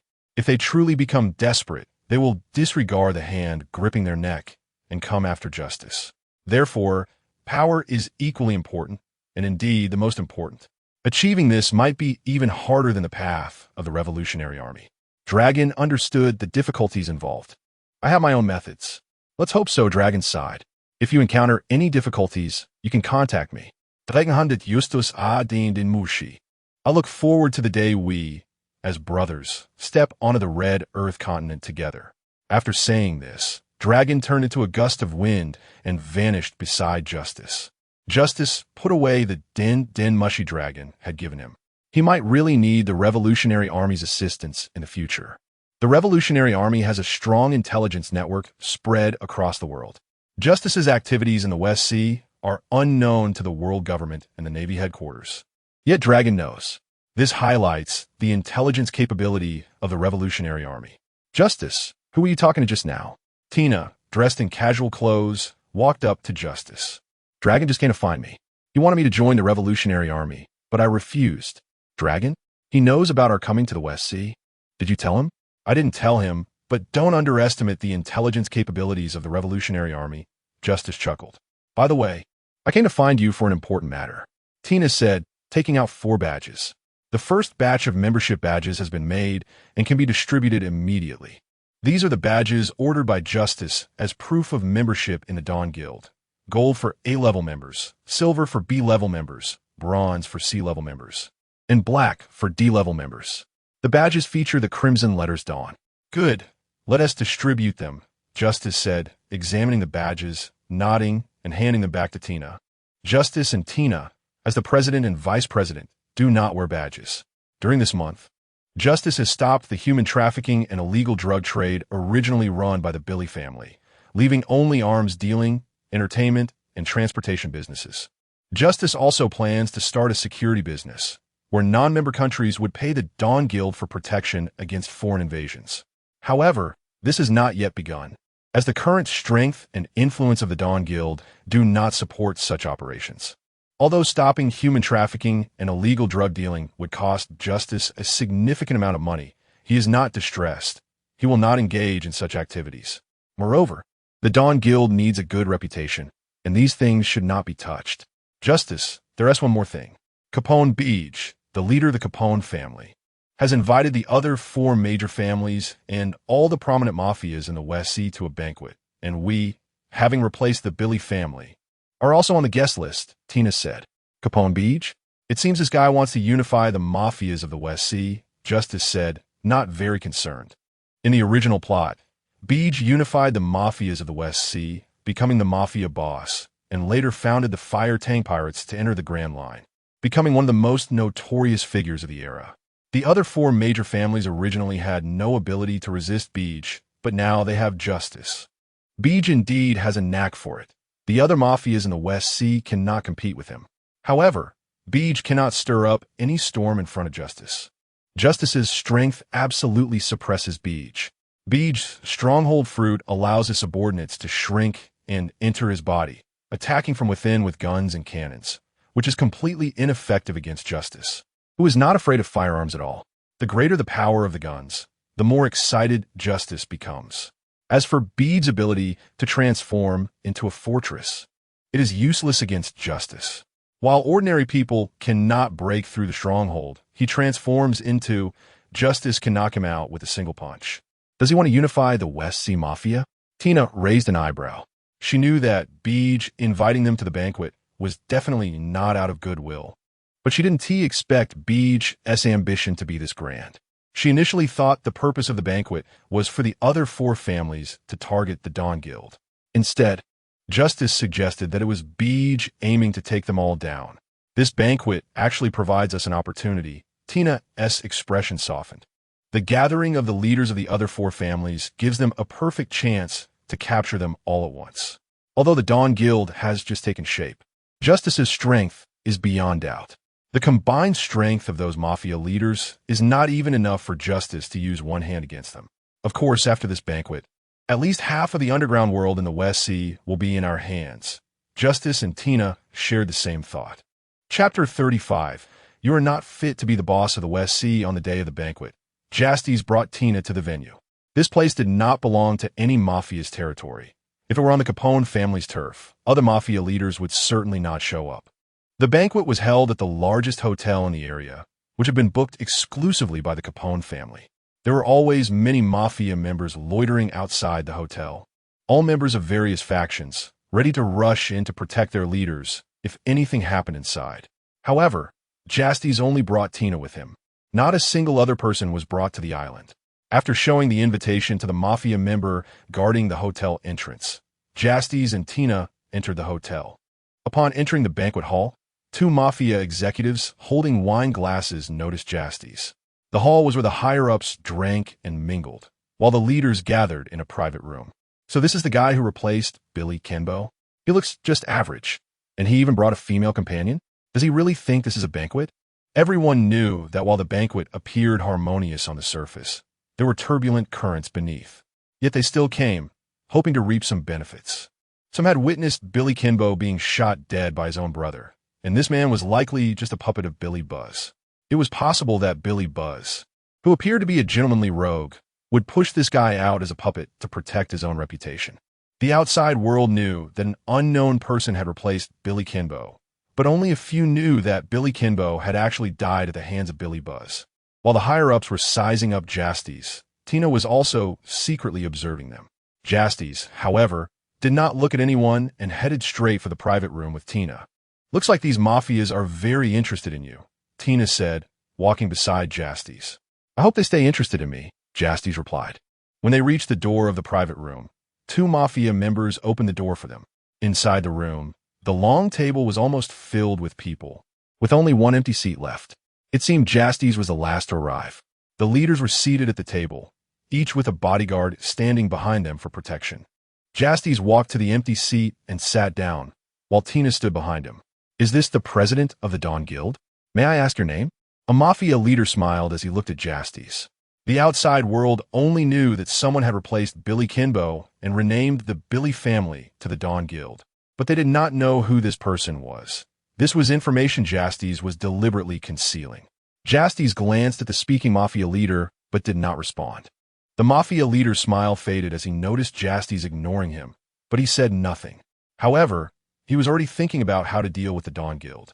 Ahem. At this moment, Becky coughed twice, and all eyes turned to him. Undoubtedly, Becky was now the most powerful mafia leader in the West Sea. However, many people looked down on him because Becky had initially risen to power by feigning allegiance to other leaders and then assassinating them to take their place. Unexpectedly, everyone on the guest list is here, including the president of the Dawn Guild. Becky glanced at Justas. He felt that the president of the Dawn Guild was very arrogant, disregarding others and lacking subtlety. He also knew that Billy Kenbo had been shot by his own brother, and he suspected that Justas was likely a shield for Billy Buzz. Becky, why have you called us all here? What do you want to discuss? An older mafia leader turned to Becky. He was the head of the Grace family, one of the 5 major families. Naturally, to decide who the boss of the West Sea is, Becky said, standing up. Capone, Becky, do you want to take us all down? Isn't that a bit too arrogant? Another leader from the Ramen family, also one of the 5 major families, slammed his hand on the table and stood up. The Capone family was indeed stronger overall, but it wouldn't be easy for them to move against any of the 5 major families' mafias. Now, Becky actually wanted to take down the 5 major families and other notable mafias in one go. There were many people from various factions outside the hotel. Am I arrogant? Or do you think I can take you down? At this moment, Becky's body began to change. His chest opened like a city gate, and countless tiny figures rushed out from his body. As these tiny figures emerged, they instantly transformed into normal-sized individuals, armed and surrounding everyone. You ate a devil fruit. Everyone panicked. They no longer doubted that Becky could take them all down here. Now the West Sea is under my control, Becky said, looking at the panicked crowd with satisfaction. Just then, everyone suddenly felt their brains being impacted, their bodies weak, and then they blacked out, collapsing to the ground or onto the table. In the private room, only Justas, Tina, and Becky remained unaffected. What? What just happened? Becky glanced at his unconscious subordinates and the other mafia leaders, his gaze settling on Justas. He could basically confirm that this was the work of the unknown president. You just said that the West Sea will be decided by you from now on? Justas looked at Becky with interest. Who are you? A cold sweat trickled down Becky's forehead. He had never encountered such a method. This guy didn't even lift a finger, and everyone here just collapsed. After asking this question, Becky suddenly raised his hand, opening a portal in his palm, and countless bullets shot out from the subordinates within his body, instantly turning into normal size as they shot towards Justas. What left Becky dumbfounded was that when the bullets hit Justas, it was like hitting steel, producing a metallic clash sound, and then fell at Justas' feet. Justas was completely unharmed. Capone, Becky, you are not fit to be the boss of the West Sea. I think I am more suitable. Justas stood up, taking off his sunglasses. You are. Becky took a step back. He often saw Justas' face in the newspapers while having afternoon tea. That rear admiral who killed the celestial dragons. How did you end up in the West Sea? And became the new mafia leader replacing the Billy family. Becky was internally panicking. A rear admiral from the Navy headquarters, someone he had never even seen. How could he possibly fight against a monster from the Grand Line? Chapter 36. Unifying the West Sea Mafia. Now that I'm unemployed, I want to do some business and make some money. Is there a problem with that? Justas sat down, propping his feet on the table and lighting a cigar. Becky, I want to rule the underground world of the West Sea. Do you choose to live and work for me? Or do you want to lose your head right now? Justas exhaled a puff of smoke and turned to look at Becky. With the unification of the West Sea underground world, Becky is absolutely capable of helping Justas manage it. So Justas wanted to try to win Becky over. It would be best if Becky could work for him. If he was unwilling, Justas would have to let him go down below to reflect on his choices. What identity will I have to help you? Becky asked Justas after a moment of silence. First of all, our Dawn Guild S members are divided into 4 levels. Justas stood up, walking towards Becky as he spoke. There are D-level members, C-level members, B-level members, and A-level members. If you work under me, you will be a B-level member managing the underground world of the West Sea for me. Of course, I want more than just the West Sea Mafia. I will also take down other forces. Justas had reached Becky's side and placed his hand on Becky's shoulder. So what do you say, Becky? Will you manage the West Sea Mafia for me, or die? The Capone family is willing to submit to you, President. Becky chose to submit. The gap in strength was too great. He had no other choice. A wise choice. But Becky Justas suddenly pressed his conqueror as hockey down on Becky, who widened his eyes, trembling as he struggled to stay upright. He couldn't understand what kind of power Justas possessed. It seemed like Justas did nothing, yet he felt very close to death. Refusing to submit now would lead to an easy death, and if I discover you have ulterior motives later, I will make your life worse than death. Becky turned his head with difficulty to look at Justas, only to see Justas' blood-red eyes, with an eerie, beastly phantom behind him. I understand, President. Justas withdrew his conqueror's hockey, and Becky breathed a sigh of relief, gasping for air. Justas turned to leave, walking to the door of the private room. You know how to handle these family leaders, right? Justas spoke with his back to Becky. Deal with these families according to your original plan. I'll give you a month to consolidate the West Sea Mafia, and you'll manage it. Also, stop all human trafficking and illegal drug trafficking businesses. I will send people to assist you. After Justas finished speaking, Tina tossed a silver B-level member badge to Becky, who reached out to catch it. This is the symbol of your B-level membership. After Justas said this, he left the private room with Tina. The soundproofing of the private room was excellent. The high-ranking members outside had no idea what was happening inside, completely unaware that some of them were already facing death. Justas ignored them and left the hotel with Tina. Inside the private room, Becky sat in his chair, gazing at the silver badge in his hand, lost in thought. He had never imagined that such a big shot would reach into the West Sea and land right on his head. But he had no way to resist. Facing a monster like Justas, he couldn't summon even a modicum of rebellious thought. It wasn't about being convinced, but rather about fear. The moment he submitted to Justas, Becky instinctively thought about whether to use his old methods to assassinate Justas and take his place. But the next second, he dismissed that idea. His little tricks couldn't take down Justas. Just as Becky sat there, a flash of lightning suddenly appeared in the room, followed by a figure materializing in front of him. A Logia user. Becky was taken aback, then noticed the golden badge worn on this person's clothing. "You're sent by the president, right?" Becky stood up and asked. It was clear that the other party was an A-level member of the Dawn Guild. At the same time, Becky became curious. Since Justas had given him a B-level membership, he could already manage the underground world of the West Sea. So how much power did an A-level member have? Becky couldn't imagine. "Yes, my name is Bias, and I will be working with you to consolidate the West Sea Mafia for a while," Bias said expressionlessly. "Additionally, President Justas will send others to assist you." After saying that, Bias reached out, and several bolts of lightning pierced through the foreheads of the still unconscious Mafia leaders. Curious. Since the president gave me a B-level membership, and I can already manage the underground world of the West Sea, what is an A-level member like? Becky pointed at the golden badge on Bias's chest and asked. An A-level member is someone personally selected by the president, usually staying close to him. Bias replied, A-level members exist above tens of thousands, only answering to the president and the vice president, and have the authority to mobilize anyone below B-level members, as well as being responsible for matters in any region. Some may enter the guild as A-level members, while some may never become one in their lifetime. And I am currently the only A-level member of the Dawn Guild. After hearing this, Becky pondered again about what kind of person the vice president of the Dawn Guild might be.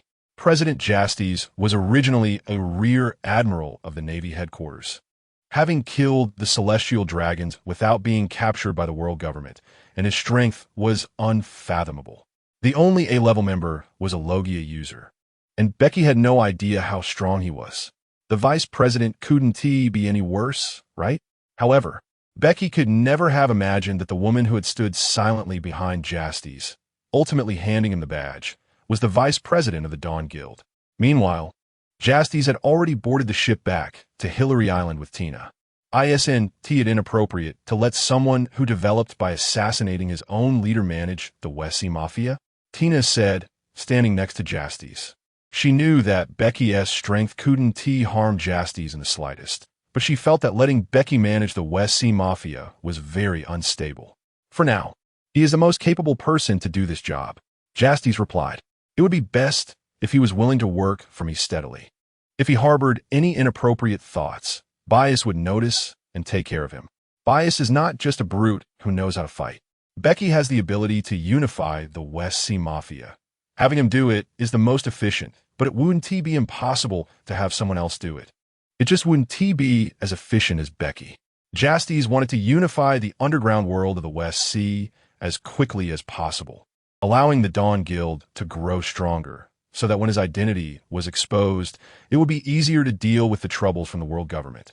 After all, the world government wouldn't expend too much energy on a single Justas, and the Knights of God and those 5 old geezers wouldn't easily mobilize either. He didn't want to hide his identity forever, living a life of secrecy.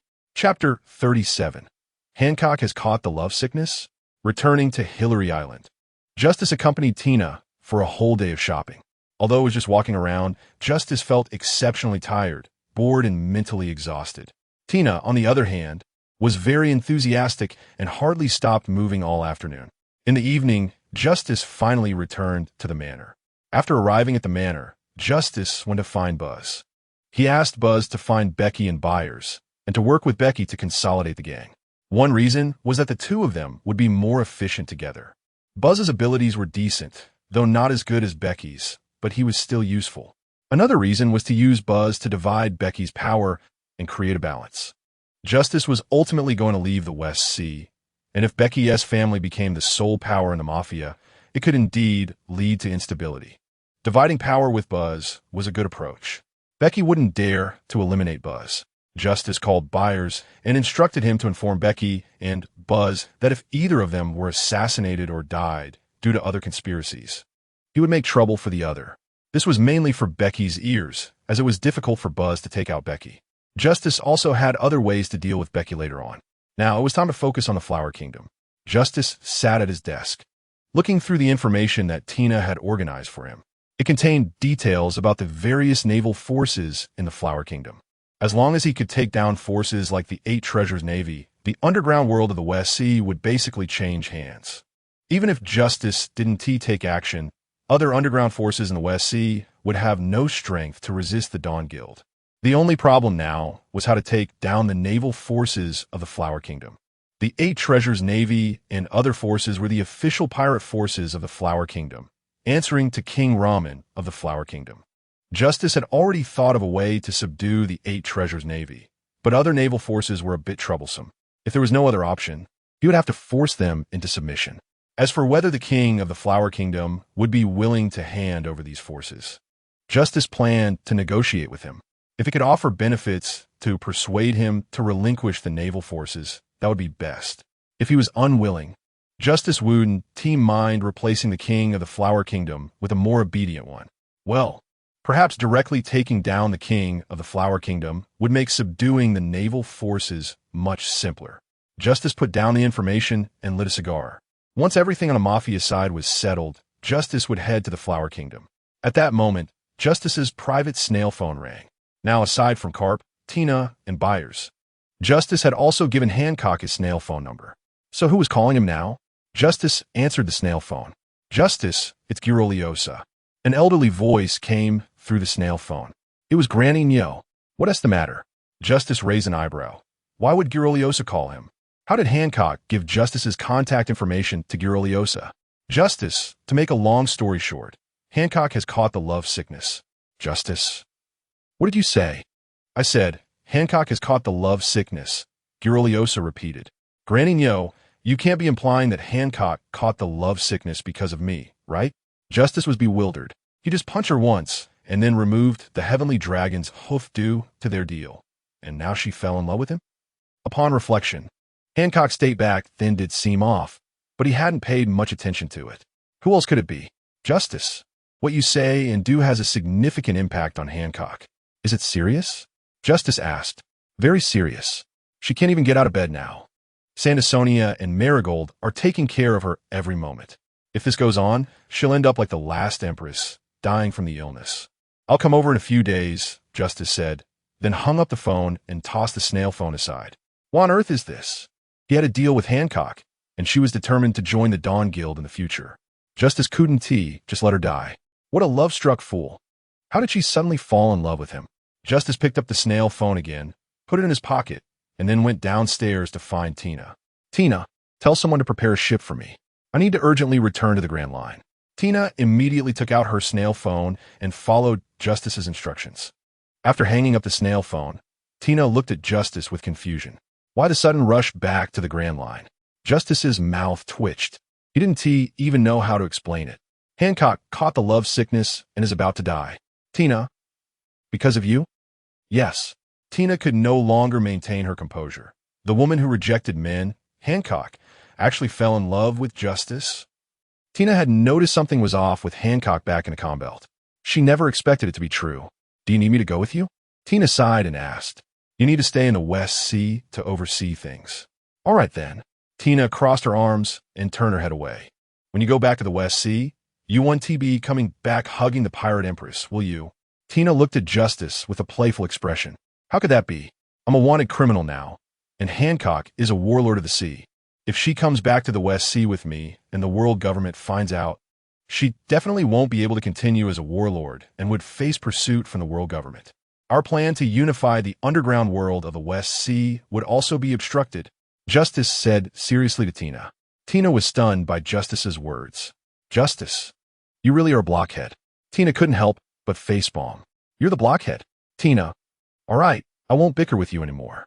I need to set off, Justas said as he put on his coat and walked out of the villa. Tina stood at the villa door, watching Justas's departing figure. You go and flirt with the pirate empress, while I have to oversee things in the West Sea. Justas, I really owe you in my last life. Tina snorted coldly and turned back into the villa. Meanwhile, Justas made his way to the port, where a ship was already ready. Justas chose not to take the tortoise back to the Grand Line. It wasn't necessary. On the ship, the helmsman, navigator, cook, and ship doctor were all prepared for Justas. There wasn't a single fighter because Justas didn't need one. President. When they saw Justas, everyone greeted him respectfully. To Sabaody Archipelago, Justas instructed the navigator. He didn't have a permanent log pose for Amazon Lily and needed to go to Sabaody Archipelago to find Rayleigh or Shaki for help. Yes, President. Chapter 38. Back to the comm belt. Is his whereabouts exposed?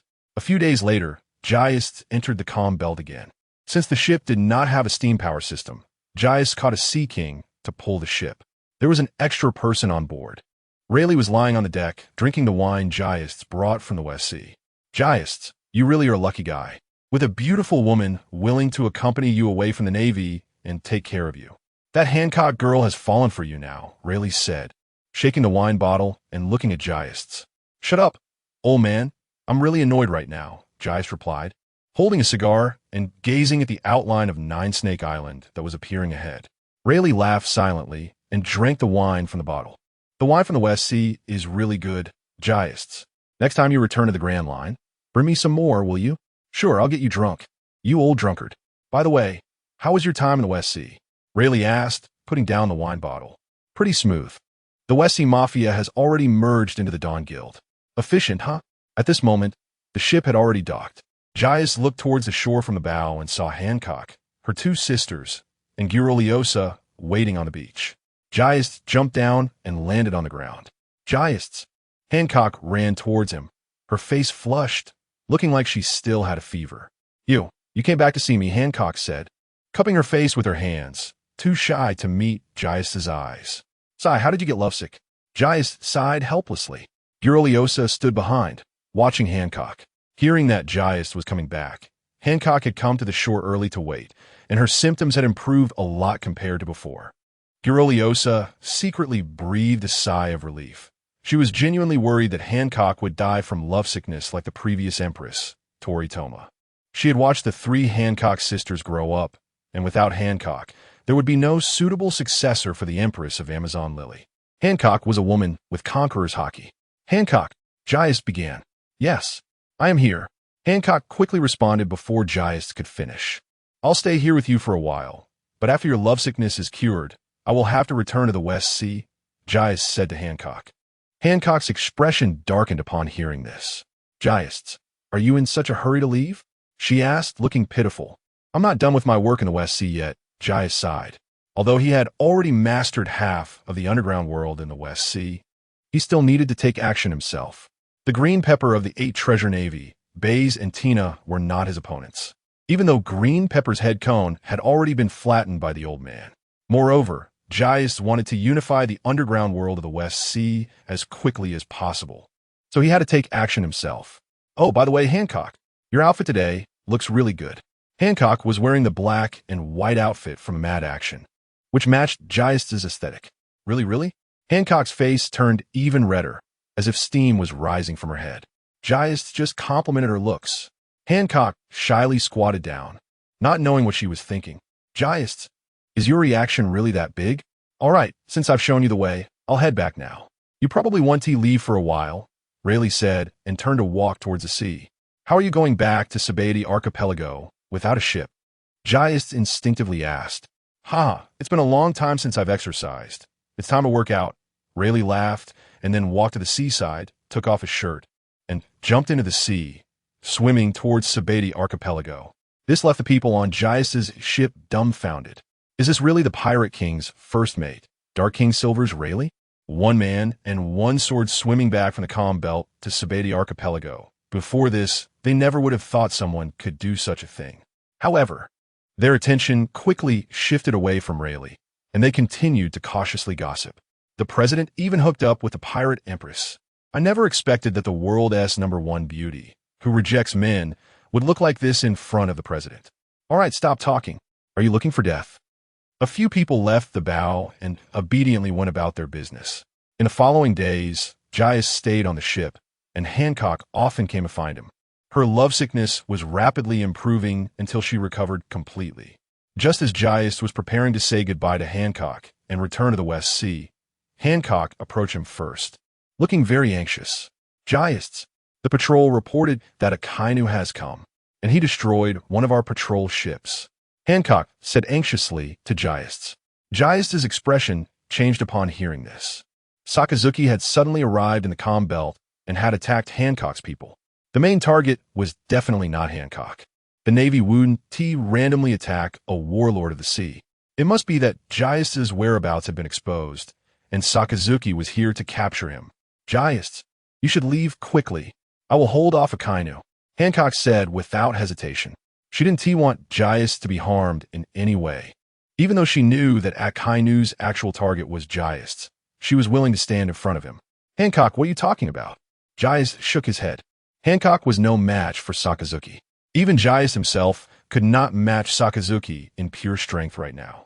How many people did Sakazuki bring? Justas asked Hancock. Only one warship. But I don't know how many people are on it, Hancock replied. Sakazuki's magma fruit has great destructive power. Fighting here will likely endanger the citizens of Amazon Lily. I have to take the initiative to confront Sakazuki, Justas said to Hancock. The best way to handle this, I don't know if you would be willing, is to abandon this calm belt and relocate the entire country to the West Sea. Since Sakazuki has already attacked your people, he must know that you and I have a relationship, and your warlord of the sea status is unlikely to stand. Justas was currently unsure how his whereabouts had been leaked. Was there a mole in the guild? Justas thought the probability was low. They had not received any prior news, so the old man should be unaware. And since it was Sakazuki coming, it definitely wasn't a command from Sengoku. If it were Sengoku, he would not send Sakazuki over. Therefore, Justas thought that it was the world government that had directly issued orders to Sakazuki, bypassing Sengoku in the guild, who had the ability to contact the world government. Chapter 39, Justas versus Sakazuki. Let's not talk about that for now, Justas. I will fight alongside you. All right, Justas agreed. Hancock's strength is also formidable. Otherwise, she wouldn't have been chosen as one of the 7 warlords of the sea. At the very least, Hancock is capable of defeating a Vice Admiral. By the way, have someone notify Rayleigh to come over. I don't have confidence in defeating Sakazuki. Justas said again. With Justas' current strength, he can remain undefeated for a while against Sakazuki thanks to the ability of the Glutton Fruit. However, Sakazuki is a naval admiral who has climbed up step by step, and his strength is beyond doubt. It would be very difficult for Justas to take him down. If no one supports him, Justas simply cannot break the deadlock. Although this might disrupt Rayleigh and Shaki's retirement life, there is no other way at the moment. Old Lady New has already notified Rayleigh, and he is on his way, but it will take some time. That's good. Justas and Hancock boarded the ship, which was pulled by Sea Kings towards Sakazuki's direction. The navigator, helmsman, and others on the ship were left on the island. Taking them along would be tantamount to sending them to their deaths. Justas and Hancock quickly spotted Sakazuki's warship. Justas took the initiative to attack, appearing at the bow of the warship and transforming into his human beast form. Sakazuki was the strongest enemy Justas had encountered so far, and he was determined to give it his all. So you came to me, Justas. Sakazuki walked towards Justas on the deck. With your potential, you could definitely rise to the rank of admiral or even fleet admiral in the future. You have such a bright future. Yet you had to leave the Navy because of that incident. As Sakazuki approached Justas, he spoke. If Justas had left the Navy due to corruption or had become a pirate afterward, Sakazuki would never have shown him mercy. However, Justas left the Navy because he killed a celestial dragon, and he hadn't become a pirate after leaving, so Sakazuki couldn't blame him. Surrender, Justas. You're not my opponent. The order I received is to take down the pirate empress and bring you back alive. Sakazuki appreciated Justas, even as a hawkish figure. He didn't want to fight Justas unless necessary. Was the order from Admiral Sengoku or the world government? Jayasides looked into Sakaski's eyes. You are quite clever. So, will you come back with me? Or will we fight? Sakaski's fists erupted with magma, emitting a strong smell of smoke. Let us fight. I'll hold this place. After Jayasides said that, his conqueror's haki erupted instantly, causing everyone on the warship, except for Sakaski, to roll their eyes and faint. Since Jayasides left the Navy to establish the Dawn Guild, his conqueror's haki had advanced further. Is this your conqueror's haki? Sakaski slightly squinted his eyes. Hellhound! Sakaski's entire right arm transformed into magma, extending towards Jayasides' head. Jayasides raised his arm to block. Sakaski's Hellhound hit Jayasides' arm, but Jayasides was not injured at all. The magma on Sakaski's arm was even absorbed by Jayasides' arm. Where the Hellhound and Jayasides' arm made contact, subtle ripples could be seen. The ability to devour attacks from the Gluttony Fruit? This is indeed a bit tricky. Seeing his Hellhound being devoured, Sakaski retracted it. Now it's my turn. Bone Fist, intentional smash punch. Jayasides erupted with a crimson aura, and with his conqueror's haki wrapped around his fist, he struck fiercely at Sakaski. Great fire. Sakaski realized he couldn't dodge this punch in time, so he chose to face it head-on with great fire. The intentional smash punch and great fire collided violently, with Jayasides' conqueror's haki and Sakaski's magma wildly spreading outward. I underestimated your strength, Jayasides. Sakaski didn't expect that Jayasides could hold his ground. At that moment, a tall figure flew in rapidly. Great fragrance kick. Hancock's voice sounded, and the next second, she appeared at Sakaski's side, delivering a powerful kick wrapped in haki to Sakaski's waist. When did this happen? Sakaski's eyes widened as he staggered back, a bit of blood oozing from the corner of his mouth. It seems the Pirate Empress has some strength after all. Sakaski wiped the blood from his mouth and looked at Hancock, who was filled with rage. You dare to harm Jayasides. That is unforgivable. Hancock stood on the deck, her eyes full of anger as she stared at Sakaski. I forgot to tell you, Pirate Empress, because Jayasides killed the Celestial Dragon. The world government has stripped you of your title as one of the 7 warlords of the sea, and your country will also pay the price for your actions. As Sakaski spoke, magma erupted from his body again. Captive's arrow. Hancock tapped her index finger on her red lips, and a heart appeared in her hand. With her other hand, she pulled back the bow, shooting a dense barrage of pink arrows at Sakaski. Sakaski looked at the incoming arrows without changing his expression, and in the blink of an eye, he vanished from his spot. When he reappeared, Sakaski had charged in front of Hancock, his right arm covered in magma, and he threw a punch towards her face. Hancock's beautiful eyes widened. Sakaski's speed was too fast, and she couldn't dodge in time. But just as Sakaski's fist was about to hit her, a tall black figure suddenly appeared in front of her. Jayasides stood in front of Hancock, crossing his arms to activate his devouring ability, blocking Sakaski's punch. Hancock, immediately return to the Amazon Lily to evacuate your people. We must abandon Snake Island. Jayasides shouted quickly to Hancock while blocking Sakaski's punch. No, Jayasides, I can't leave you. Do as I say. Hurry. Jayasides barked. Yes. Jayasides, wait for me to come back.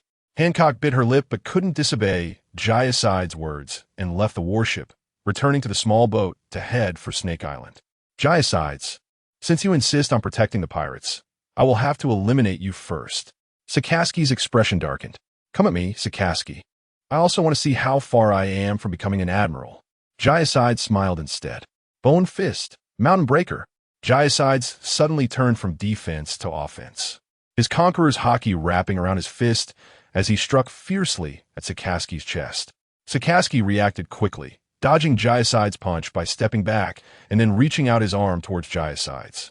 Dog Bite Red Lotus. Chapter 40. Reaching the Limit? Unexpected Support. The scorching magma crashed onto Jayasides, nearly engulfing him. Was it an attack, or was he being consumed?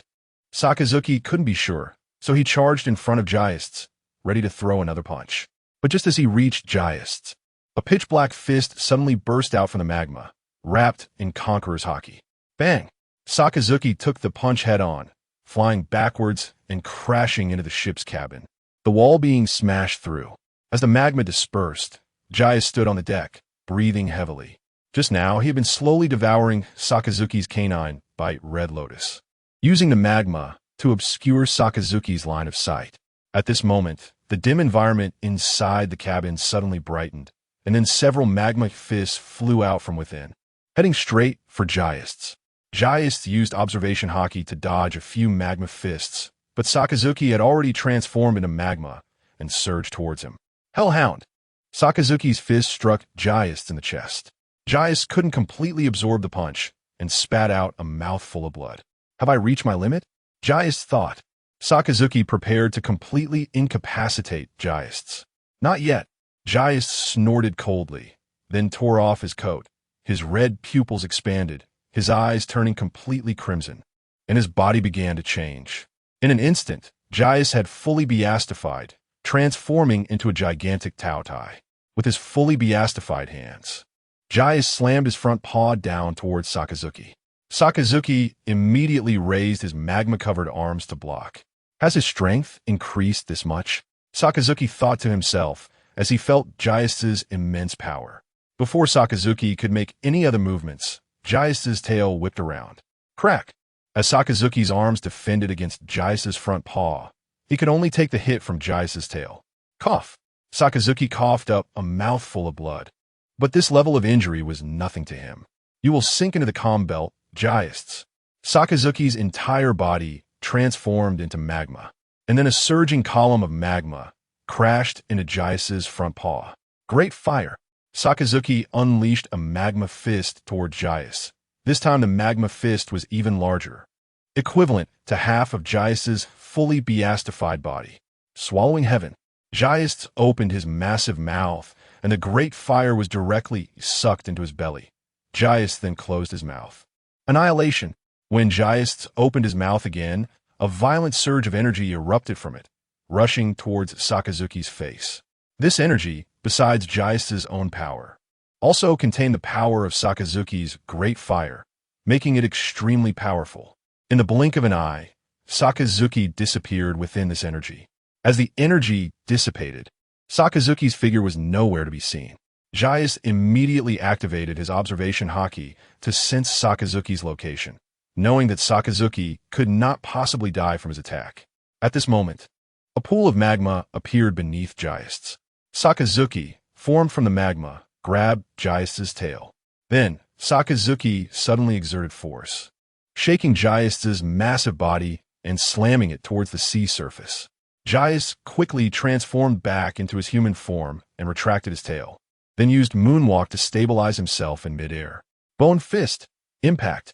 Justas, with Conqueror's haki wrapped around his fist, struck towards Sakazuki. Boom! The crimson haki collided with Sakazuki, but Sakazuki blocked it with his arms. This is troublesome. Justas had already exhausted a lot of stamina. His gaze involuntarily turned to the Navy soldiers lying on the deck. Precise Devour. Justas vanished from his spot and appeared on the deck, his hands swirling with vortexes as the soldiers' stamina flowed out of their bodies, all absorbed by Justas' vortex. With this, Justas regained a significant amount of stamina.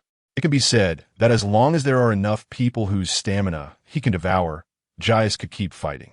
Aren't you willing to surrender? Justas, is it worth it to protect a pirate? Sakazuki said in a deep voice. He's going to do great things with me, and... You want me to surrender? I will never stop here, Justas declared, and Conqueror's haki erupted once more, nearly sweeping across the entire sea. His Conqueror's haki seemed to have grown even stronger. This is absurd. Sakazuki felt that Justas' Conqueror's haki seemed to be even more potent than before. I will not be ended by you here, Sakazuki, Justas shouted, suddenly leaping into the air. Bone Fist, Galaxy Impact. Justas' fist, black and shimmering with crimson haki, crashed down like a falling star towards Sakazuki below, darkening the sky with his Conqueror's haki. Sakazuki remained silent, his arms bursting with scorching magma. The Navy Justice cloak behind him billowing without wind, like a white flag waving in the breeze. Boom! Justas' fist smashed into Sakazuki, unleashing a powerful shockwave. The Crimson Conqueror's haki and the splashing magma obscuring everything. The warship shattered from the collision of the two, pieces scattering across the sea. As the collision ended, the sky cleared up again, with large amounts of magma falling onto the sea, making sizzling sounds. Justas landed on a wooden plank, blood trickling from his mouth. Gasping for breath. Not far from him, Sakazuki also stood on a plank, looking somewhat disheveled. His Navy Justice cloak was nowhere to be seen, and the brim of his cap was broken. I really underestimated you, Justas. Sakazuki looked at Justas ahead. But this is your limit, right? You might as well be buried in the seabed. Canine bite Red Lotus. The magma formed into a fierce hound, lunging towards Justas. Justas refused to back down, clenching his fist and preparing to continue the fight.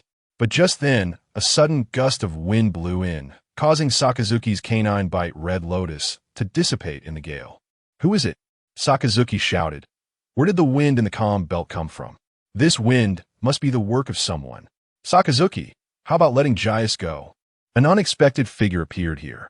Sakazuki did not expect it, and neither did Justas. It's you. Sakazuki frowned, magma flowing from his body, expressing his current anger. What are you doing here? Justas looked at the figure's back. Dragon. Chapter 41. The transfer begins. Gorosei's worried Justas was holding on, waiting for Rayleigh's support. But he didn't expect Dragon to suddenly appear here. Justas, go do what you need to do. Leave this to me. Dragon turned to Justas and said. Then it's all yours. Justas replied without hesitation. His goal was to stall until help arrived, whether it was Rayleigh or Dragon. As long as support came, he could leave. No one is leaving. Revolutionary Dragon. Justas, you both will die here. Akainu roared. Justas ignored Akainu and used Moonwalk to head towards Amazon Lily. He believed Dragon could hold off Akainu. Meteor Volcano. Akainu looked at Justas in the air, raised both arms, and launched a massive amount of magma into the sky. In the next second, the sky became overcast, and numerous magma fists fell from above. But at that moment, a fierce wind arose, blowing the magma fists off course. And heavy rain began to fall. Dragon then appeared right in front of Akainu, his right hand shaped like a dragon's claw, enveloped in haki. Dragon Claw Fist. Dragon engaged Akainu in battle, while Justas rushed at full speed towards Amazon Lily. On Amazon Lily, all the ships on the island were deployed, filled with the citizens of Amazon Lily. Justas, you're injured. Hancock rushed to Justas, seeing his tattered clothes and blood at the corner of his mouth. It's nothing serious. How's the preparation going? Justas waved his hand, indicating he was fine. Most people are already on the ship. We've only taken everyone's important belongings. And we didn't have time for the rest. Hancock quickly replied. Prepare food for 100 people. Anything will do, and do it quickly. Okay, I'll get it ready right away. Hancock immediately ran to prepare food for Justas. Justas sat down to rest. At this moment, Gorosei approached with a cane. Justas, the title of 7 Warlords of the Sea for Snake Princess has been abolished, right? Gorosei asked Justas. Yes, it was Admiral Akainu who said it himself. Justas nodded, taking out a broken cigar from his pocket and lighting it. Sigh, she will face attack from the world government and the Navy next. And Amazon Lily will no longer be safe, Gorosei sighed. You all come with me to the West Sea, where my influence is already spread. If the world government tries to act against me and you in the West Sea, they won't get good results, Justas said to Gorosei. There's no other way, Gorosei nodded. As for the things we leave behind, we can buy them in the West Sea. I will bear all expenses. By the way, where's Rayleigh? Justas asked again. Hasn't he arrived?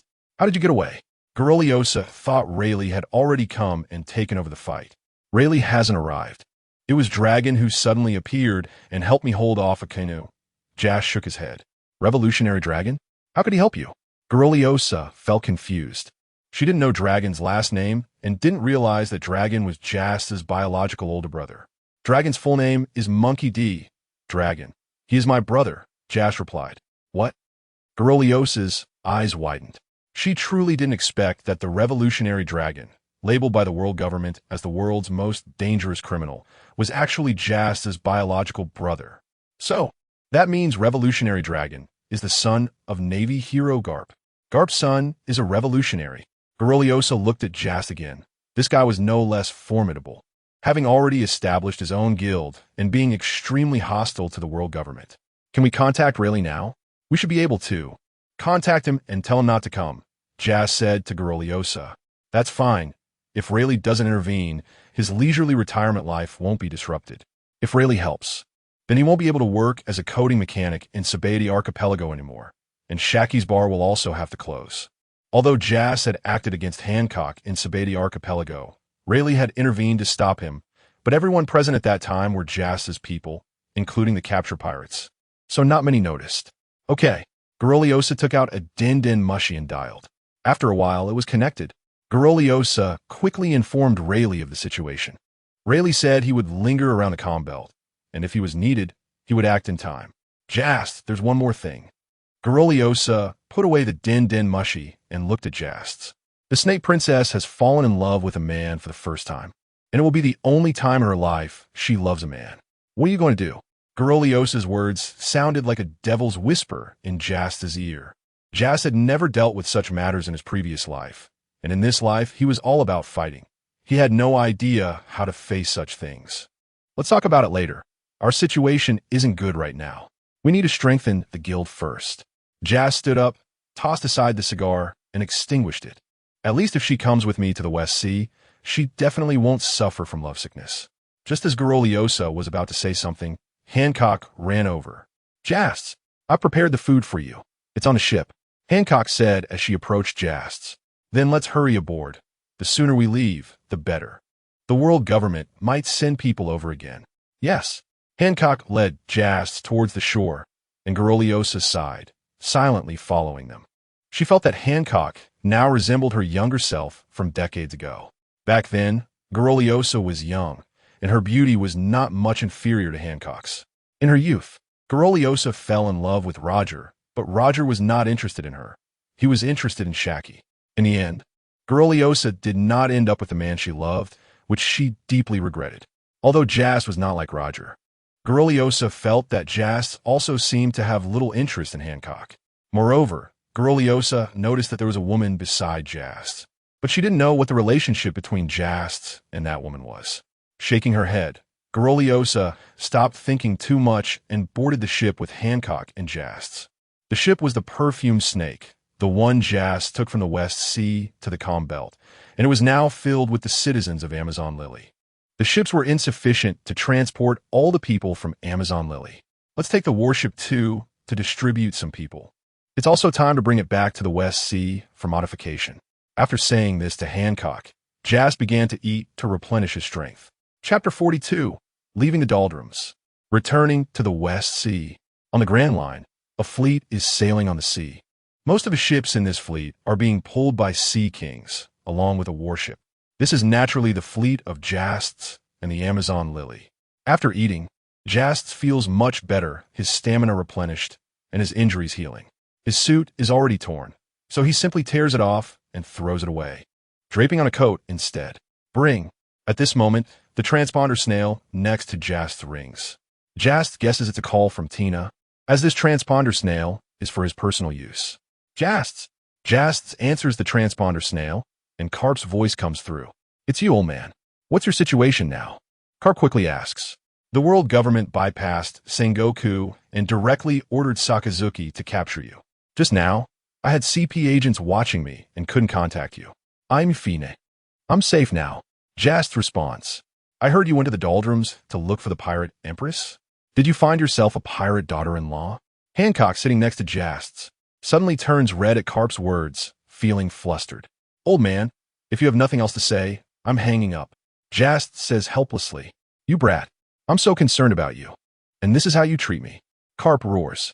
Now that you're safely out of the doldrums, does that mean you can fend off Sakazuki now? Karp asks again. No, I'm not a match for Sakazuki. It was Dragon who suddenly appeared and helped me block him. Dragon? How does he know about this? Karp is puzzled. But it's good that you're safe. Sakazuki can't keep up with that kid Dragon. All right, I won't keep you. I have things to do. Karp says before hanging up. Justas tosses the transponder snail aside.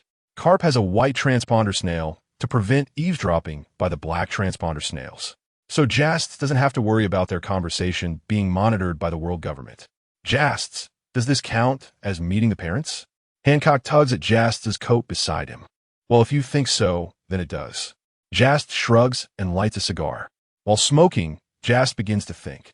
Since the world government suddenly ordered Sakazuki to capture him, They must have grasped Justas' whereabouts. When was his location leaked?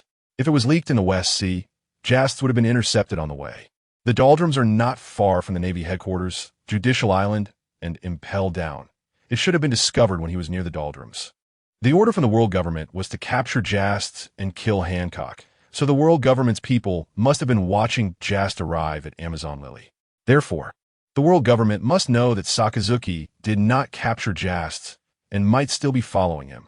Realizing this, Justas suddenly stands up. "Justas, what's wrong?" Hancock asks as she sees him stand up abruptly. "There should be a tail following us. I'll go handle it." Justas finishes speaking and flies toward the rear of the fleet with Moonwalk. Sure enough, behind the fleet, a world government ship is following at a distance. At this moment, the people on the ship also notice Justas in the air. "Captain, the target has spotted us. How did he find us? We were clearly keeping our distance well. The power of that fist fighter is something we can't contend with. What should we do? He has fought with a Kainu before, and if that cloaked figure hadn't appeared, he might have already died at Akainu's hands. Now he must be at the end of his rope." After a brief discussion, the CP agents decide to confront Justas head-on while requesting support from above. Originally, their mission was to follow Justas to find his hiding place and uproot his influence. But now that they have been discovered, they have to change their plans. Just as they are about to take action, they suddenly hear a loud roar from the air. Fistbone, galaxy impact. Then they see what looks like a meteor falling from the sky. Boom! The next second, the world government's ship is completely destroyed, and the CP agents have vanished without a trace. Shouldn't be any tail left now, right? Anyway, just to be safe, I'll check again. Surrounded by a black and red aura, Justas continues to use Kinbunchika Haki to search for any tails behind the fleet. After searching for a while, he indeed doesn't find any following ships, and only then does he return to the Snake Princess. "How is it, Justas?" Gormand asks him, worried that the world government or the Navy might have caught up to them.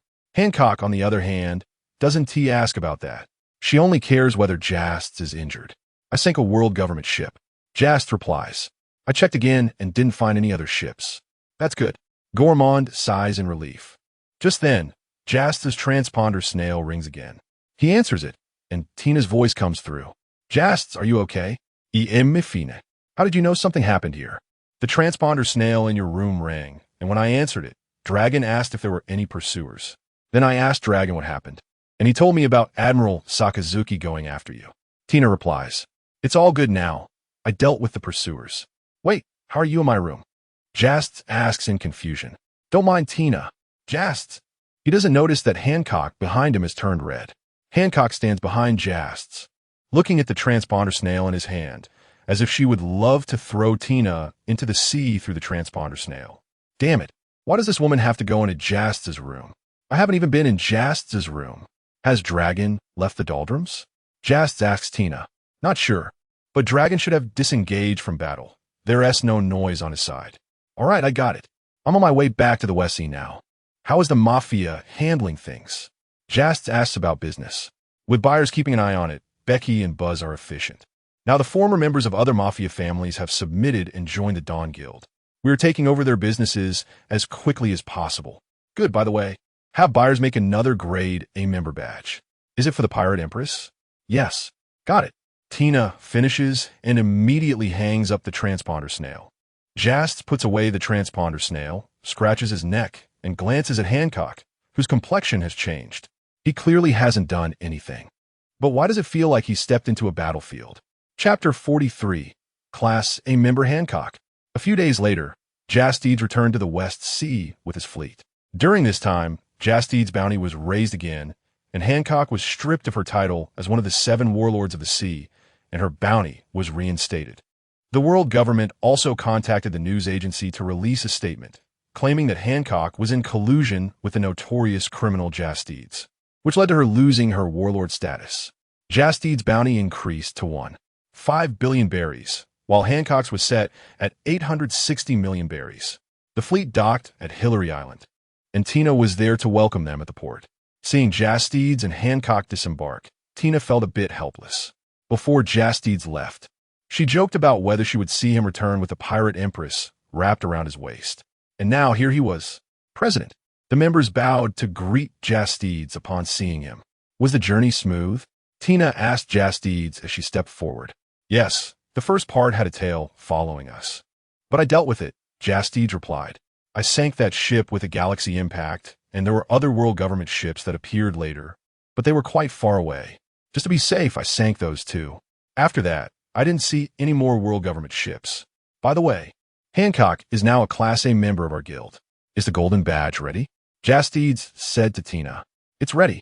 Vice personally took the time to deliver it back the day before yesterday. Tina rolled her eyes and handed a golden badge to Justas. Put it on, Hancock.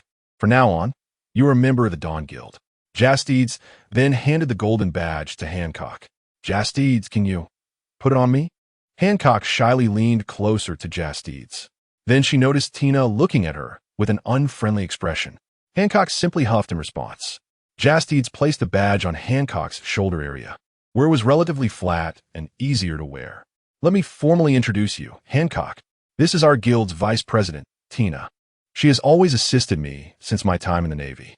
After putting the badge on, Justas introduced Tina to Hancock. Hello, Boa Hancock. All members of the Dawn Guild are managed by me and Justas, Tina said expressionlessly. Hancock was indifferent, simply nodding slightly. She didn't care who the vice president was.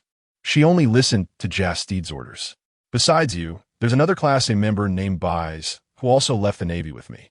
He's busy elsewhere and not on Hillary Island right now, Justas added. All right, let's go back and change into some clothes. Tina has prepared them for you, in your room, Tina said, gesturing at Justas' bare upper body and somewhat dirty coat. Then I'll go change clothes first. Tina, I leave their temporary accommodation to you, Justas said, then headed to the manor. On the way back, Justas let the members of the Kuja tribe choose whether to integrate into society or build a home on a separate island. Their choice was to rebuild Amazon Lily, still refusing to let men enter, except for Justas. The island has already been chosen, not far from Hillary Island, and Tina is already sending people to transport building materials to the island. Because Amazon Lily has its own architectural style and rejects men, the construction work fell to them. Currently, they are temporarily residing on Hillary Island for a few days, and once the materials are transported, they will all move to the new Kuja Island and will stay there during the construction period. Thank you, Vice President Tina. Gorosei stepped forward to express her gratitude to Tina. You're welcome. Since you've joined the Dawn Guild, we're all family now, Tina replied. Apart from Hancock, Sonia, Marigold, and all members of the Kuja pirate crew have also joined the Dawn Guild. Sonia and Marigold are Class C members, while the others are Class D members. A couple of days ago, Justas had already asked Tina to prepare temporary accommodations for them. So please follow Tina, Tina said to the Kuja members. Where do you live? Hancock suddenly asked Tina. Tina was taken aback. She didn't expect Hancock to ask this question. In the Northern Manor. Why? Does Justas live there too? Tina has access to Justas' room at any time, and Hancock thought it was highly likely they lived together. At that moment, Tina realized what Hancock was thinking. Tina and Justas naturally lived together. Tina's lips curled slightly. I want to live in the manor too, Hancock said without hesitation. Snake Princess. Nonsense. Gorosei struck the ground heavily with her cane. Shut up. Hancock glared fiercely at Gorosei. Then Hancock stepped forward to Tina. You should agree to my request, right? After all, I'm just too beautiful. Hancock tilted her head slightly as she looked at Tina. Tina, being shorter than Hancock, found herself looking up at her and inadvertently getting drawn in. Tina agrees. Just as she opened her mouth, Tina quickly shook her head, waking up. How could Tina agree? As the Empress of the Kuja, why would she want to live away from her people? After refusing, Tina felt a wave of fear. Her sexual orientation was clearly as normal as it could be. Why was she captivated by Hancock? Is this the charm of the world's most beautiful woman? Even women cannot resist it. However, it seemed Justas was not affected by Hancock. Your strength is not as good as mine. If Justas encounters any danger, I can protect him first, Hancock said. Does Justas need your protection? What if? You can't even agree to this little request of mine, Vice President? Tina began to feel the influence of Hancock's sweet fruit again. You can talk to Justas about it. Tina decided to pass the problem to Justas.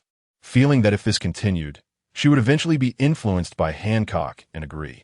Meanwhile, Justas had hurried back to the manor. Changed into the new clothes Tina had prepared for him, draped on a black plush cloak, and sat on the balcony enjoying a cigar. Just as he was enjoying it, the transponder snail suddenly rang. Justas, Hancock wants to live in the manor. Tina can't handle it. You deal with it. Tina's voice came through when he answered the call. Justas. Hello. Vice. What? I need to come over? All right, I'm on my way now. Chapter 44. Heading to the Land of Flowers. Justas versus Qingjiao. A few days have passed, and the unification work of the Mafia has been basically completed. The businesses that Justas ordered to be banned have ceased operations. One family that was secretly causing trouble has been eliminated by Vice. Hancock has still moved into the mansion, and she's been very firm on this matter. In the end, Tina agreed, as they still need to leave the West Sea. At that time, she Justas, and all the A-class members will have to stay on the Tayo ship anyway. After all, they are not sleeping in the same bed. The construction of New Nine Snake Island has also begun, and the warship has been sent for modifications. Justas requested changes to its appearance while keeping the warship's systems and structure intact, wanting to retain the warship's original capabilities. Justas decided to speed up the process and immediately head to the Land of Flowers to capture the Baibao Water Army. The Mafia has already merged into the Dawn Guild, with Beiji as the leader and Busey acting as Beiji's assistant. Vice has returned to Hillary Island, and after some thought, Justas decided to take Vice and Walton to the Land of Flowers. Walton has been training hard during this time, and it is said he has made good progress. At this moment, on the sea, the Tayo ship is sailing swiftly. Vice, how do you feel about your strength improvement lately? Justas asked Vice, who was quietly standing behind him as he stood at the bow of the ship. While handling work, Vice has also been continuously training. I got much stronger. I feel I could defeat the me from a month ago in an instant, Vice said, looking down at his hands. Good, but although the Thunder Fruit is powerful, you still need to work hard on hockey, Justas reminded him. Yes, President, I always keep your words in mind, and I have been prioritizing hockey in my training. Vice replied. Justas is genuinely satisfied with Vice. He is talented, loyal, and listens to advice. Justas took out a cigar and put it in his mouth, and Vice immediately stepped forward to light it with electricity. Justas closed his eyes and took a deep breath. His actions must be quick now. It is only temporary that the world government hasn't discovered him. There is no wall that does not let the wind through. The world government will eventually find his traces in the West Sea. Moreover, the underground world of the West Sea has been unified, so the world government will soon connect the dots.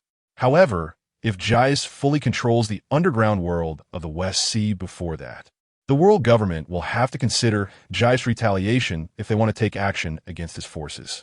Although the world government is powerful, they do not want the West Sea to fall into chaos. The Tayo ship is fast, and Justas soon sees the outline of the island where the Land of Flowers is located.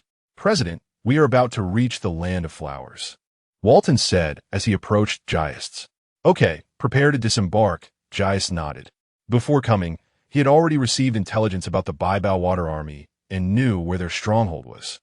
Vice, Walton, you two come with me to the island. The others stay on the ship. After the Tayo ship docked, Justas took Vice and Walton to the stronghold of the Baibao Water Army. Who are you? You can't come in here. A member of the Baibao Water Army guarding the gate stopped Justas and the others. Justas glanced at him, and his conqueror's haki erupted, causing this person and several other members of the Baibao Water Army nearby to faint. Justas then pushed open the gate and walked in with Vice and Walton.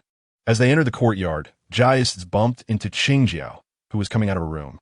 Qingjiao sensed the conqueror's haki from inside and rushed out immediately. He was puzzled as to how someone with conqueror's haki suddenly appeared in the Land of Flowers and attacked the Baibao Water Army. Who are you? Qingjiao asked Justas. My surname is Monkey, and my name is Monkey D. Justas introduced himself. You are Karp's son. Qingjiao instantly became furious. His proud head cone was flattened by a punch from Karp, and he was determined to take revenge on Karp's descendants. With that, Qingjiao unleashed his conqueror's haki. Justas' conqueror's haki was also released, clearly overwhelming Qingjiao's haki. This little brat. Qingjiao frowned. He found that his conqueror's haki was not as strong as Justas. Since he couldn't match Justas and haki, Qing Jiao decided to attack directly. With a powerful fist wrapped in armament haki, he suddenly charged at Justas. Justas also wrapped his fist in armament haki, meeting Qing Jiao head-on. Karp's son dares to seek me out. Today, you must die without a burial place. Qing Jiao shouted angrily, his whiskers bristling. At this moment, Qing Jiao's two grandsons, Sai and Buwu, rushed out with people. The other members of the Baibao Water Army who had just arrived were instantly knocked unconscious by Justas' conqueror's haki. Buwu also couldn't withstand Justas' haki and collapsed to the ground. Rolling his eyes, Abu, Sai shouted at the unconscious Buwu. He managed to hold on. Walton, go practice with him, Justas said while trading blows with Qing Jiao. Turning his head to speak to Walton. Yes, President. Walton nodded in agreement, then hardened his fists with armament haki and instantly appeared in front of Sai. Swinging his fist at him, Walton has already mastered the Navy's 6 styles, and he was using the Soru technique now. This shows that Walton's talent is indeed excellent. He is just over 20 years old and may have started learning haki and the 6 styles a bit late, but is not a big problem. Facing Walton's sudden attack, Sai wrapped his right leg in armament haki and kicked back. Unlike Qing Jiao, Sai specializes in kicking techniques. On Jai's side, Qing Jiao didn't intend to continue facing him head-on and suddenly leaped back. 8 burst fist, head strike. Qing Jiao's head was hardened with armament haki, and he came crashing down on Justas like a meteor. Boom! Justas retreated to dodge Qing Jiao's head strike, and Qing Jiao crashed headfirst into ground, creating a large pit. 8 burst fist, head strike spin. Qing Jiao, having crashed to the ground, did not change his movement, but instead began to spin rapidly in place, resembling a giant top as he approached Justas. Justas did not retreat. Instead, he stretched out his hand and pressed it against Qing Jiao, forcefully stopping him. Seeing that this move did not harm Justas, Qing Jiao stopped spinning and kicked towards Justas' head, which Justas dodged by sidestepping. 8 burst fist secret technique. Qing Jiao stood up, preparing to unleash his strongest move. Unpierced dragon, unpierced nail. Justas, enveloped in haki, threw a punch in response. Fistbone, deliberate crash punch. Chapter 45. Green Pepper joins. The second treasure navy, Justas' fist collided with Green Pepper's head, and at the same time, both of their conquerors' haki involuntarily erupted. A few seconds later, Green Pepper's proud head cone was forcibly pressed back to its original state, and it returned. Green Pepper immediately fell back, retreating repeatedly. Old man, your head cone. The fierce battle between Kai, and Walton came to a halt as they were both shocked to see Green Pepper's head cone. Seeing Kai stop, Walton also ceased his attack. Old man's head cone. Green Pepper felt the unusual sensation on his head and reached up to touch it. Old man's head cone is back. Green Pepper's eyes lit up. Looking at Justas, he also had no intention of fighting. He was just standing there with his hands in his pockets. Watching Green Pepper. Kid, was this intentional? Green Pepper asked Justas. He realized that Justas' goal was to restore his head cone. Otherwise, why would he have stopped? Decades ago, my old man flattened your head cone, and today I brought it back for you, Justas said as he took out a cigar, and Baze stepped forward to light it for him. Thank you, kid. I owe you a favor. Green Pepper immediately chose to let go of his hatred towards Karp. No matter how much he hated Karp, his head cone would not return. Now that Justas had helped him get it back, there was no need for him to keep brooding over it. Moreover, he seemed not to be Justas' opponent. Green Pepper, you should know my current situation, right? Justas found a chair to sit down. Yes, you killed a celestial dragon and went from a Navy Vice Admiral to a wanted criminal. Green Pepper was aware of Justas' situation. After leaving the Navy, I came to the West Sea, established a guild, and took control of all the mafia in the West Sea, Justas said. What? Green Pepper's eyes widened. He did not expect Justas to accomplish such a feat in such a short time. But what I want is not just the mafia. I want the entire West Sea. Do you understand what I mean, Green Pepper? Justas smiled at Green Pepper. Green Pepper silently looked into Justas' eyes and saw tremendous ambition. So, you want to bring my 8 treasure navy under your command? Green Pepper understood Justas' intention. Exactly, not just the 8 treasure navy, but I also want the 2nd treasure navy and all powers beyond that. Following that, everything in the underground world of the West Sea. Jai, who was listening to Justas' speech, was also shocked into silence. Was this man insane? Facing the pursuit of the world government, he still wanted to unify the underground world of the West Sea? After a moment of contemplation, Green Pepper spoke. All right, the 8 Treasure Navy can join your guild, but what about the other navies? The pillar of the 2nd Treasure Navy is also a very strong old guy. I have my own arrangements. You just need to take me to find the pillar of the 2nd Treasure Navy. Green Pepper was straightforward, instructing Kai, to Kalbu, Wu, and others to tidy up the courtyard, taking Justas and the others to find the pillar of the 2nd Treasure Navy. The pillar of the 2nd Treasure Navy was an old acquaintance of Green Pepper. Upon seeing Green Pepper bring guests, he had someone brew tea, sitting in the main seat. The pillar of the 2nd Treasure Navy then noticed that Green Pepper's head cone had returned to its original state. Green Pepper, how did your head cone come back? He asked in confusion. Ha ha ha, it's all thanks to him. The pillar's gaze was directed to Justas, as he had been sizing up this unfamiliar young man. Green Pepper suddenly brought several strangers to him, which surely meant something was going on, and this young man was clearly the leader of the other 2. He's Karp's son, Munki de Just. The pillar of the 2nd Treasure Navy nearly spat out the tea in his mouth upon hearing Green Pepper's words. Wasn't Green Pepper's most hated person Karp? Now he actually brought Karp's son to his place. Wait, Green Pepper just mentioned that his head cone came back thanks to Karp's son? Hello, old man. I'm Justas. Justas smiled at the pillar of the 2nd Treasure Navy. Ah, hello, young man. Although we haven't met, I've heard about your deeds. The pillar of the 2nd Treasure Navy responded. Did you 2 come here for something today? The pillar eagerly wanted to know Justas' purpose. After all, the person sitting in front of him was a wanted criminal who killed celestial dragons. Old man, I now control half of the underground world of the West Sea, and I want to take control of the other half, Justas stated directly, without beating around the bush.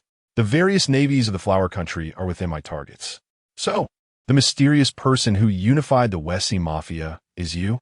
The pillar of the 2nd Treasure Navy gently rubbed his teacup as he looked at Justas. He had long been informed about the unification of the West Sea Mafia. Moreover, he knew that the public figure, Capone Beej, was not the real boss. Oh man, your information is quite well informed, Justas said with a smile. Green Pepper, your 8 Treasure Navy has already been taken over by him, right? The pillar of the 2nd Treasure Navy looked at Green Pepper again. That's right. I have joined Justas' ranks. Green Pepper nodded. What is going on? We are not just ordinary pirates. The various navies of the Flower Country carry military responsibilities, the pillar of the 2nd Treasure Navy pointed out. I'll discuss that with Ramen King when I return, Justas replied. Then, young man, why do you think I would agree? The pillar of the 2nd Treasure Navy looked at Justas, his face showing no emotions.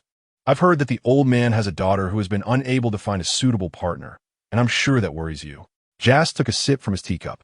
The pillar's daughter, Euholizia, had many husbands over the years, but they all ended in divorce.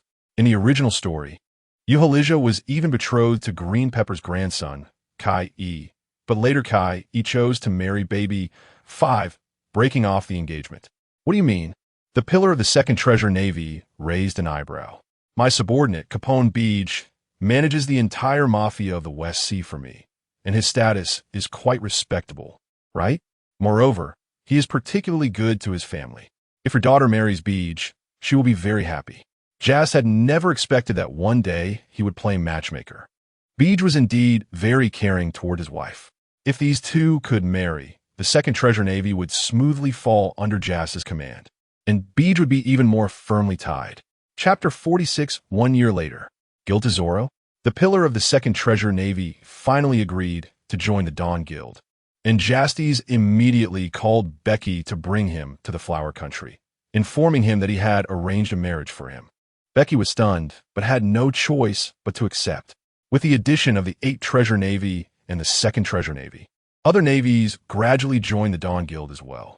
Some chose to join the Dawn Guild under the persuasion of Qingjiao and the 2nd Treasure Navy's pillar, along with the conditions provided by Justas. Those who did not agree to Justas' conditions were dealt with by Bayers and Walton, who subdued them. Various navies continued to occupy the Flower Country, and Justas would notify them when he needed them to take action. They could simultaneously carry out Justas' task arrangements and military duties in the Flower Country. If Ramen King had any dissatisfaction, Justas would personally visit him to discuss it. Now, all the prominent forces in the West Sea were under Justas' control, and there were still some smaller forces that had not been subdued. These could be left to Becky and Qingjiao. Qingjiao and the 2nd Treasure Navy's pillar also became Class B members of the Dawn Guild, but their responsibilities in the guild differed from Becky's.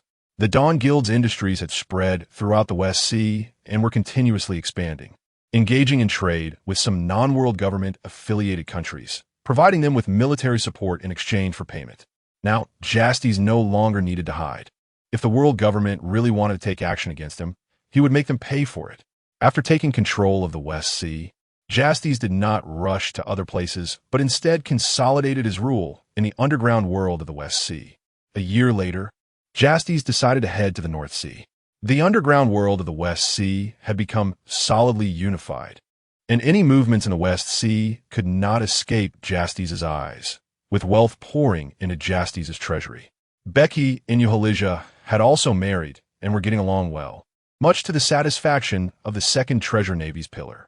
After leaving 100 brothers who came out of the Navy with him to manage affairs in the West Sea, Justas took Tina, Hancock, Bayers, and others aboard the Tayo and set off for the North Sea via the Grand Line. The first batch of people who followed Justas could now be called elites, having mastered both color of observation hockey and the Marine 6 styles. They helped Justas keep an eye on everything in the West Sea while training newcomers for the Dawn Guild and expanding their combat power. Although Hancock was the Empress of Amazon Lily, she insisted on staying by Justas' side, ignoring the opinions of Gloriosa and appointing Sandersonia as the acting empress to manage Snake Island and assist the guild. The reputation of the Dawn Guild had spread beyond the West Sea, with many people in the Grand Line and other seas aware of it. The World Economic News Agency even investigated Justas' identity and published a report. West Sea Tycoon and Dawn Guild President is actually the Fist Master, Justas. Once this news broke, the entire world was in an uproar. The Justas who killed celestial dragons had not only evaded capture by the world government, but also established such a large guild. Justas did not feel discontented. It was only a matter of time before this news was revealed, and now he could walk in the sunlight. Now that the West Sea was under their control, after taking the North Sea, do you still plan to advance into the East Sea and South Sea? On the fast-moving Tayo, Tina asked Justas. No. After taking the North Sea, it will be the first half of the Grand Line and the New World. Justas shook his head. The underground worlds of the East Sea and South Sea do not compare to those of the West Sea and North Sea. There is no need to waste time invading these two seas' underground worlds, which would only drag things out. After taking the North Sea, Justas would have the foundation to challenge the major powers of the Grand Line. In the underground world, personal strength alone is not enough. One's influence must also be substantial. It is worth mentioning that during this year, Justas' strength had grown even stronger. If he were to return to the battle against Sakazuki from a year ago with his current strength, he would definitely not struggle as much. Bayers and Walton's strengths had also made tremendous progress over the year, and their strength and loyalty were recognized by Justas, who officially presented Walton with the badge representing Class A membership. However, even with this, the Dawn Guild only had 3 Class A members, Bayers, Hancock, and Walton. This time heading to the North Sea, he not only aimed to take over the underground world of the North Sea, but also to recruit a highly potential individual.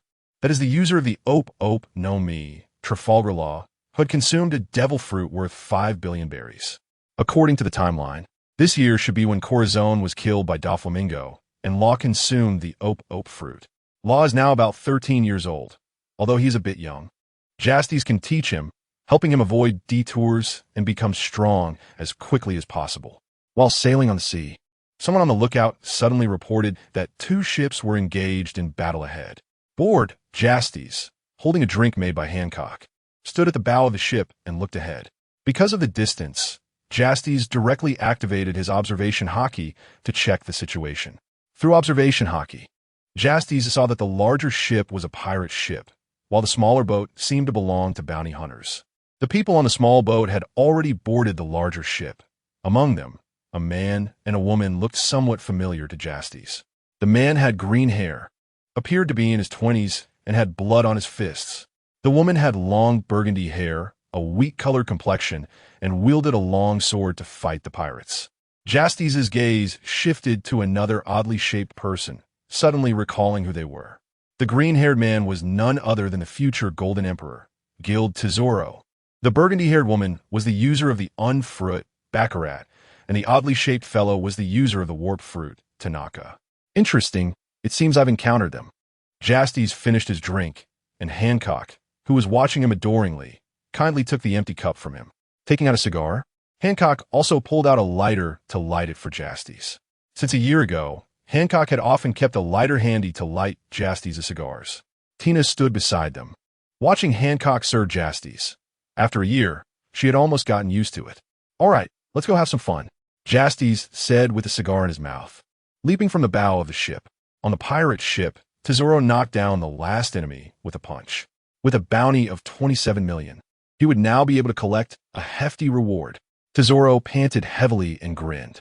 At that moment, he caught a glimpse of a figure descending from the sky. Thud! A tall figure landed before him, draped in a thick black fur cloak, casting a shadow over Tesoro, who was bent over. Tesoro warily watched the person before him. Although the individual did nothing, Tesoro felt an invisible pressure emanating from him. Chapter 47. Subduing Tesoro. The Don Quixote family and Germa 66. Lord Tesoro. Tesoro's subordinates, including Bacala and Tanaka, gathered around, fearing that Justas would make a move. Who are you? Tesoro asked Justas. Are you making a living by hunting pirates for bounty? Justas did not answer Tesoro's question, glanced around, and kicked the pirate aside. Guild Tesoro. Justas looked at Tesoro again. How do you know my name? Tesoro's eyes widened, and Bacala and the others looked equally incredulous. The mysterious man they had never seen before actually called out Tesoro's name.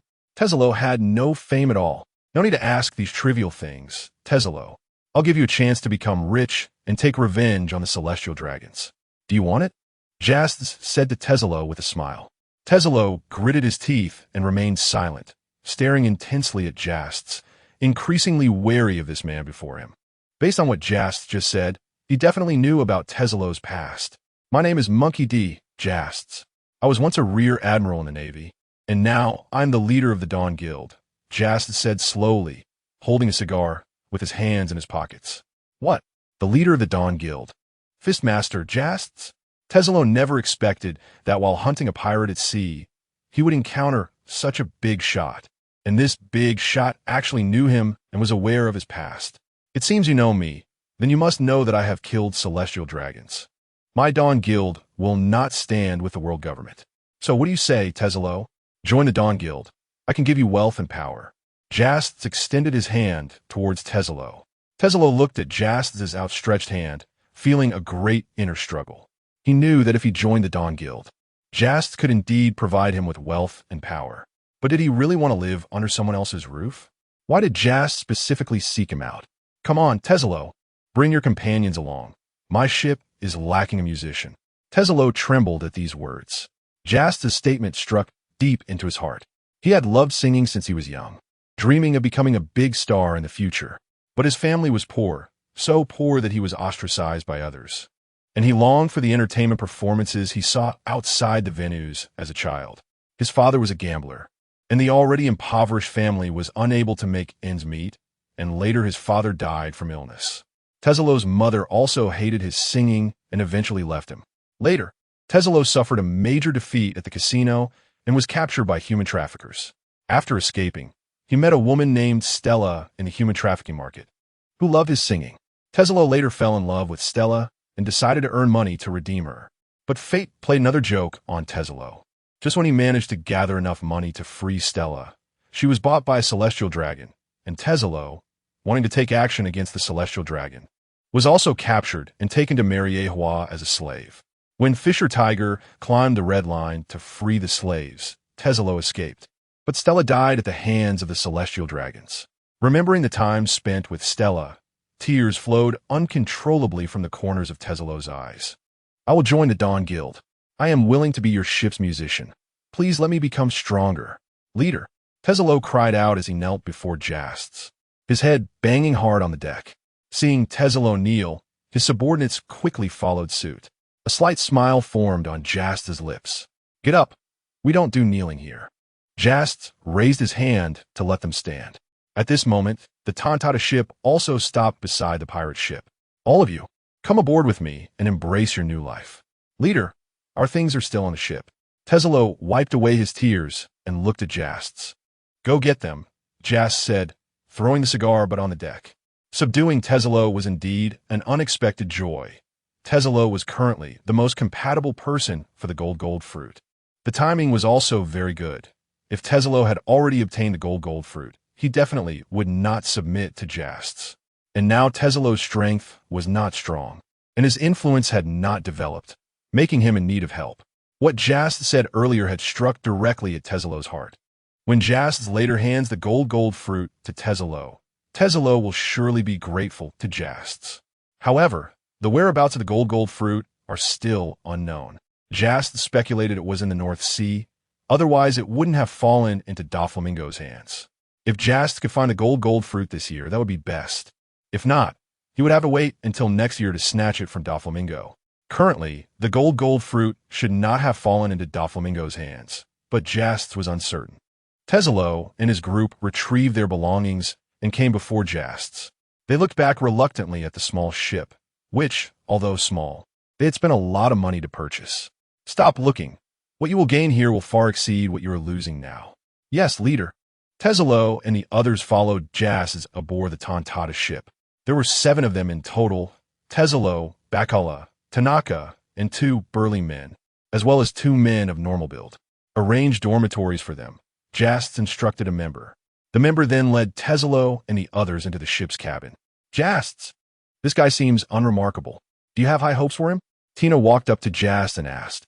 "Yeah, this man is currently the most suitable candidate for the gold fruit." Justas nodded.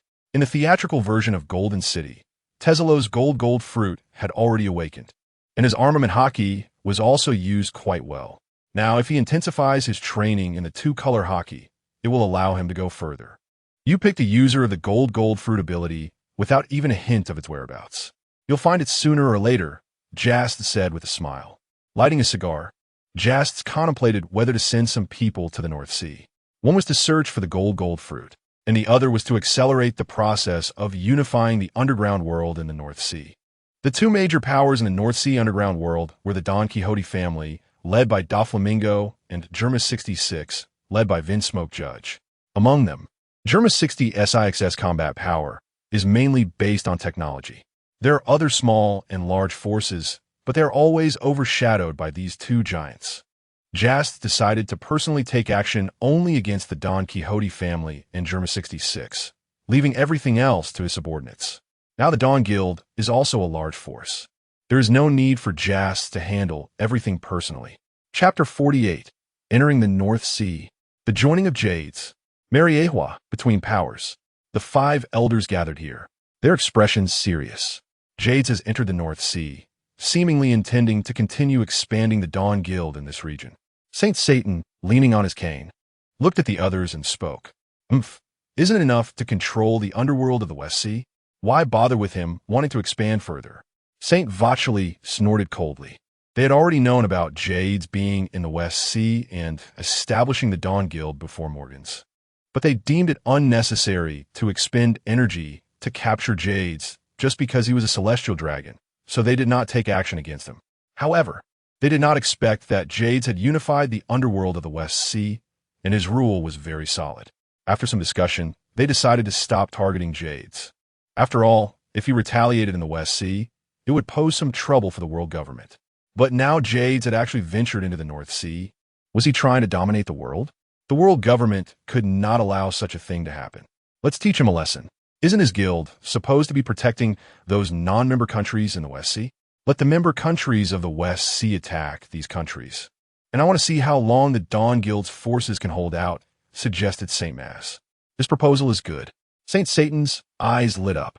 This way, they could both strike at the Dawn Guild to warn Jades and inform other countries that the situation of non-member countries was inferior to that of member countries. Agreed. The other 5 elders also supported this proposal. Then let's arrange it. We'll select a few militarily strong member countries to take action against them. Just as the 5 elders decided to take action against the Dawn Guild, Jades had already arrived in the North Sea. Jades did not go directly to find Germa 66 or Don Quixote Doflamingo, but headed to Swallow Island. After Corazon was shot by Doflamingo, Law had come to this place. The Thalassa docked, and Jades gave Tesalo some money to buy supplies and a few new outfits for himself. He left everyone else on the ship and went to find Law. Jades remembered that after Law arrived at Swallow Island, he was temporarily staying with an old man named Wolf. So he began inquiring about Wolf's residence in the town, and after a few inquiries, he found out where Wolf lived. Wolf's home was not in the town, but outside of it. Jades immediately went to Wolf's doorstep and knocked on the door. After a while, a boy wearing a spotted hat opened the door. The boy stared blankly at Jades in his black plush cloak. "You must be Trafalgar Law, right?" Jades squatted down and asked Law. Law then shifted his gaze from Jades' cloak to him. Corazon had also always draped a plush cloak over his shoulders. "Who are you?"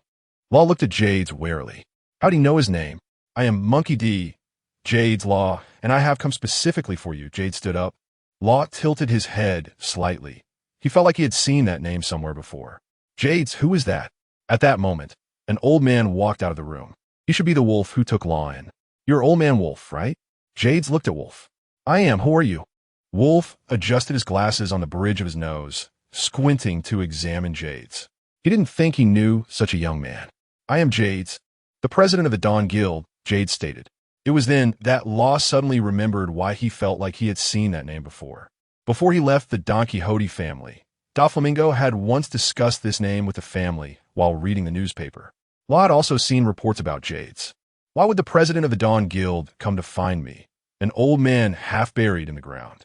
Wolf suspiciously glanced at Jades, then walked aside to flip through the newspaper. He had a habit of saving newspapers and would look at them repeatedly when he had nothing to do.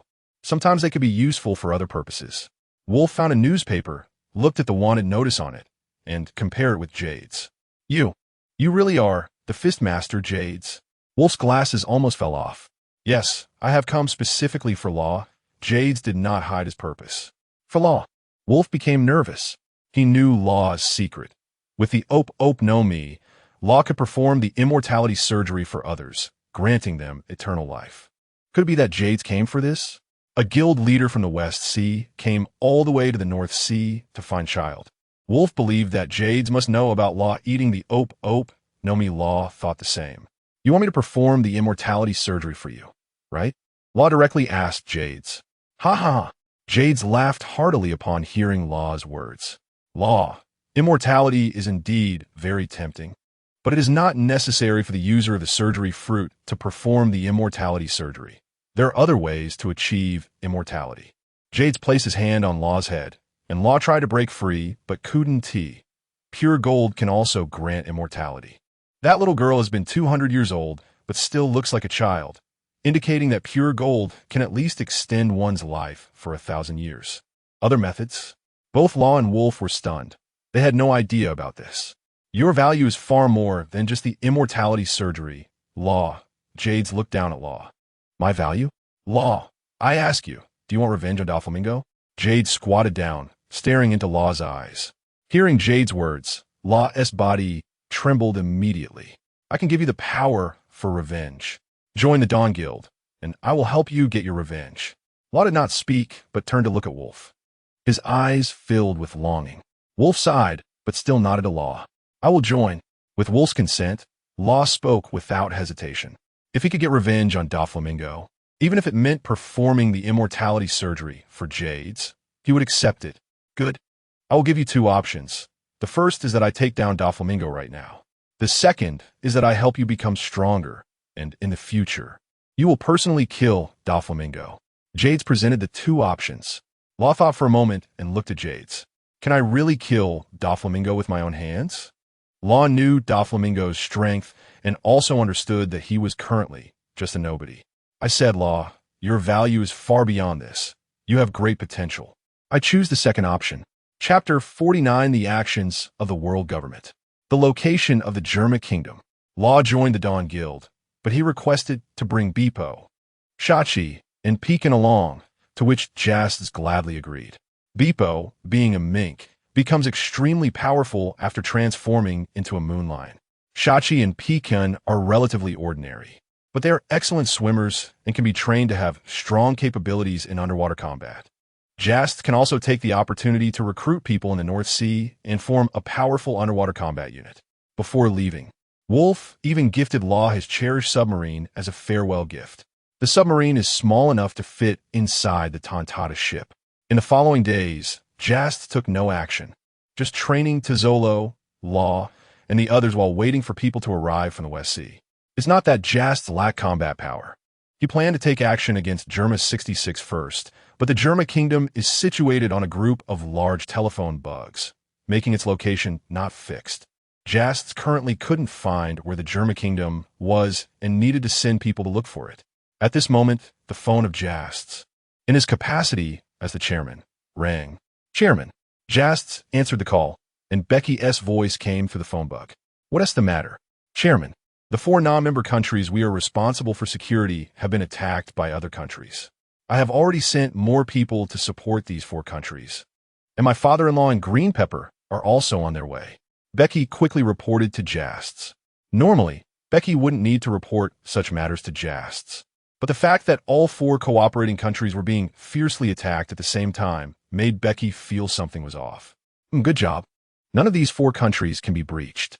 Jast said. The countries that started the war are all member states of the world government, right? Jast asked Becky again. That's right, Chairman. Jast understood in his heart. This must be the work of the world government. Otherwise, what reason would these countries have to attack those 4 non-member countries? I understand. Protect our benefactors. After finishing the call, Jast hung up and went to find Tina. Tina, when is the world government's tribute of Sky Gold due this year? Jast asked Tina. In a month, why? Tina felt that Jast was planning something. I want to steal the Sky Gold. Jast grinned. Tina's eyelids twitched, and she was already prepared in her heart. The world government wanted to make a move against our guild, arranging several member states to attack the non-member countries we protect. Since they want to play, I'll play along with them. The Sky Gold is a treasure that the 170 member states of the world government must tribute to the celestial dragons every year for their consumption. If the Sky Gold is stolen, those pigs will make a fuss, causing considerable trouble for the higher-ups of the world government. Since the world government doesn't want Jast to have an easy time, then let us not make it easy for them either. Tina understood and would take on the task of investigating the transportation route of the Sky Gold. Tina nodded, anger flashing in her eyes. The Dawn Guild is also her hard work. She has been striving for the growth of the Dawn Guild this year and will never allow the world government to destroy it. How long until our people arrive? Jasts asked again. If everything goes well, everyone will arrive in the North Sea today. Tina thought for a moment and replied, We need to hurry up on finding the Germa Kingdom. I hope to take down the Germa Kingdom before we steal the Sky Gold. Once we take down the Germa Kingdom, it will just be a matter of time before the North Sea is under Jast's control. With the hard power of the Dawn Guild combined with the technology of the Germa Kingdom, Jast believes that he can dominate the entire underground world of the North Sea in less than half a year. After a while, all of Jast's personnel had entered the North Sea and immediately began executing the tasks of locating the Germa Kingdom and the Gold Fruit. While waiting for his subordinates to find the Germa Kingdom, Jast was also looking at intelligence about the various powers in the North Sea. The North Sea is the most war-torn maritime area. Once Jast takes control of the underground world there, all arms dealing in the North Sea will be under his control, which will surely bring him more income. Putting down the intelligence at hand, Jast went to check on Law and the others' training. Their instructor was still Bays. The first few hundred people who followed Jast were all trained by Bays and were all elites, indicating that Bays had a good talent for being an instructor. Among these people, the most diligent in training were Law and Tizolo. Both were driven by their hatred to push them forward. Law wanted to kill Don Quixote da Flamingo to avenge Corazon, while Tizolo sought revenge against the world government for himself and Stella. At this moment, a member hurriedly approached Jast's. Chairman, we found the location of the Germa Kingdom. As soon as the member finished speaking, Law and Pecan's gazes instantly shifted over. What? Germa. During this time, Law and the others had been focused on training and were unaware of what Jast planned to do next. As young people from the North Sea, They had grown up reading the comic Warriors of the Sea, Sky, where the villains were Germa 66. They had always thought Germa was just a fictional thing. But now they heard a member say they had found Germa's location. Baze, let them continue practicing for now. You will operate the Tontata ship and head to the Germa Kingdom at full speed. Jast said to Baze, who was watching them train from distance. Yes, Chairman. Baze nodded and left the training room. Chairman, did you just say we're going to the Germa Kingdom? The four little ones gathered around, with Pekin excitedly asking Jasts. Law stood behind, his intense gaze fixed on Jasts. Yes, what's wrong? Jasts had momentarily forgotten that Germa 66 existed in the comic. Does that mean Germa 66 is real? Jasts then remembered that one of the comic's villains was indeed Germa 66. Ha ha, they are real. Germa 66 possesses powerful technology, and I intend to use their technology for myself, Jast said with a smile. Upon hearing Jast's words, the four little ones exchanged glances. They wanted the combat suits of Germa 66, but felt embarrassed to ask Jasts. At that moment, Jast was also thinking that with Pekin and Shachi's excellent swimming skills combined with Germa 66's specially designed combat suits, their underwater combat capabilities would surely become even stronger. Law and Beepo didn't need them. Law only needed to focus on cultivating his haki and developing his devil fruit abilities, which would be far more beneficial than the help of a combat suit. Beepo's moonlion form would also undergo a qualitative change in power.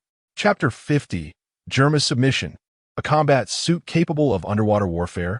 North Sea, a certain sea area.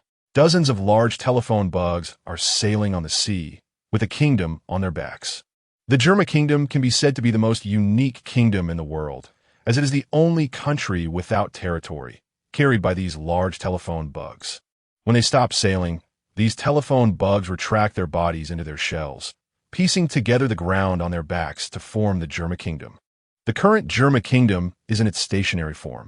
Vinsmoke Judge, who is taking a short rest, suddenly receives news that an unidentified ship is rapidly approaching the Germa Kingdom.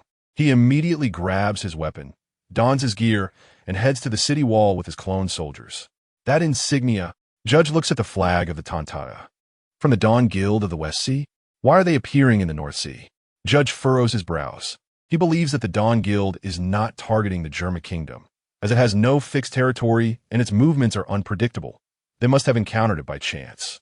However, what happens next quickly makes Judge grip the spear in his hand tightly.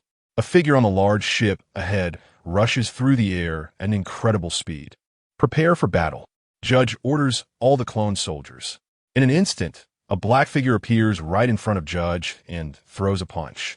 Judge hurriedly raises his spear to block, but the immense force causes him to stagger back a few steps. You are the president of the Dawn Guild, boxing master Justas. Judge recognizes the face. Hello, Vinsmoke Judge. Justas stands atop the city wall, looking down at Judge.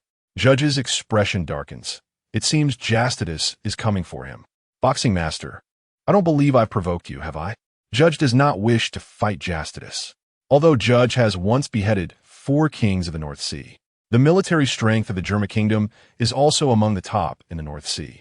However, he has recently been jointly expelled by some countries in the North Sea and can only secretly gather strength to seek revenge, while the Dawn Guild, led by Justas, has only unified the underground world of the West Sea. Its power can already determine the safety of many world government-affiliated countries in the West Sea, making them reluctant to provoke it. Moreover, Justas himself is extremely powerful, and Judge does not consider himself a match for him. Recently, he also led the Germa Kingdom into a war in the East Sea, and his forces have suffered some losses. You indeed have not provoked me. Justas lights a cigar. However, I am very interested in the technology you possess. Justas takes a puff of smoke and speaks to Judge. Judge grits his teeth.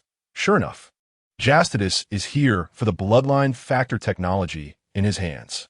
I give you 2 choices. First, join the Dawn Guild and use your technology to serve the guild. Second, the Germa Kingdom will be destroyed by me, and I will find the other former members of MADS to take over your technology. Justas extends 2 fingers. The former MADS organization members have now scattered. Vegapunk and Caesar Clown have joined the world government. Queen is under Kaido. Judge wants to dominate the North Sea by returning to the Germa kingdom, and the whereabouts of Bargingo Stussy are currently unknown.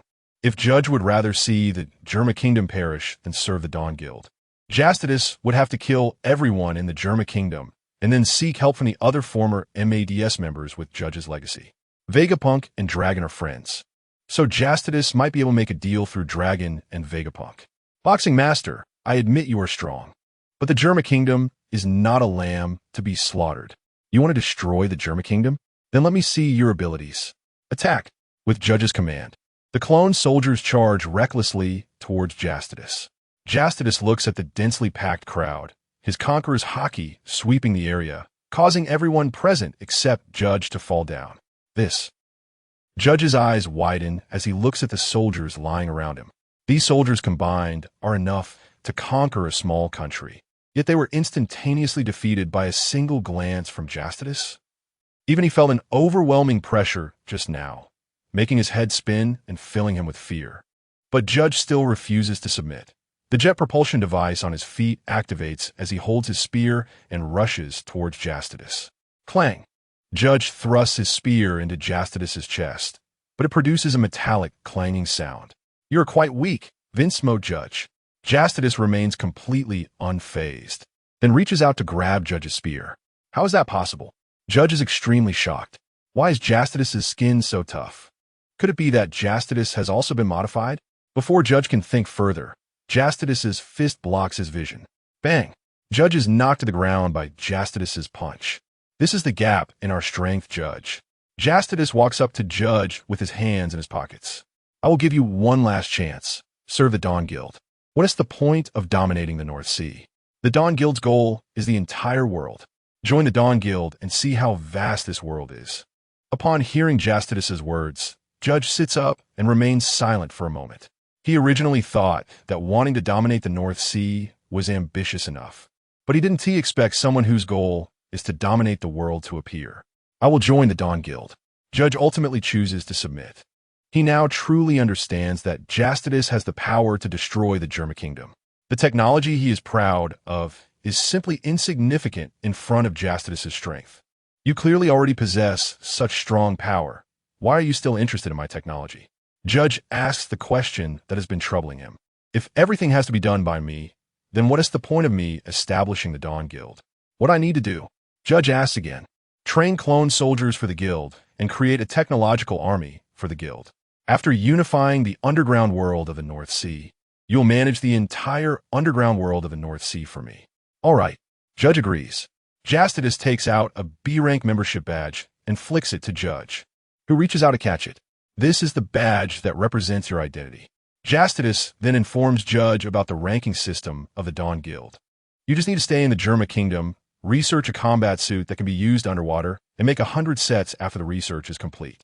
Next, I will send people to attack the underground forces of the North Sea. If there is anything you need to do, I will have someone contact you. At this moment, Beas also arrives next to Justas, handing Judge a telephone bug. Chapter 51. Don Quixote Doflamingo's request for cooperation in the following days. Justas have been sending people to annex the underground forces in the North Sea. A few days later, someone reported that a member of Joker had appeared in Justas' territory, expressing that Joker wanted to meet Justas to discuss cooperation. Joker is the code name for Don Quixote Doflamingo in the underground world. Doflamingo actually took the initiative to approach me and talk about cooperation. Justas stroked his chin after hearing Tina's words. Then let's meet and see what Doflamingo wants to cooperate on. Doflamingo has something that Justas is quite interested in, and it wouldn't be bad to get some benefits from Doflamingo before taking revenge on Luo. So, Justas set the meeting for 3 days later at his territory. 3 days later, Doflamingo arrived alone, dressed in a burgundy suit and draped in a pink plush coat, and was arranged to wait for Justas in the reception room. Doflamingo sat on the sofa, holding a cigarette. Justas had been making significant moves in the North Sea recently, and Doflamingo had to get in touch with him. Given the current situation, the Dawn Guild might strike his territory at any moment. Although Doflamingo was preparing to ask the world government for the title of Warlord of the Sea to venture into the New World, he did not want to abandon his interests in the North Sea. Doflamingo did not regard the lower-tier combatants of the Dawn Guild as a threat. What he was wary of was Justas. Additionally, there was the former warlord of the sea, Boa Hancock, who had already joined the Dawn Guild. In Doflamingo's perception, these two were the highest combat power of the Dawn Guild. In fact, Baze's current strength was already close to that of the warlords of the sea, but he had not shown much, so hardly anyone had noticed him. After waiting for a while, the door to the reception room finally opened. Justas walked in with a cigar in his mouth. Doflamingo was momentarily taken aback when he saw Justas approaching. The black plush coat Justas wore was very similar to that of Corazon. He had been brooding over his younger brother's betrayal until now. However, Doflamingo quickly smiled broadly. Hee, nice to meet you for the first time, President Justas. Doflamingo stood up.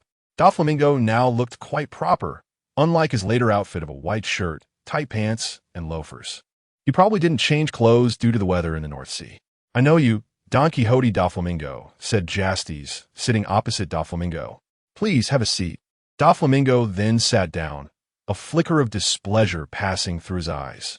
Since the establishment of the Don Quixote family, no one had ever acted superior in front of him.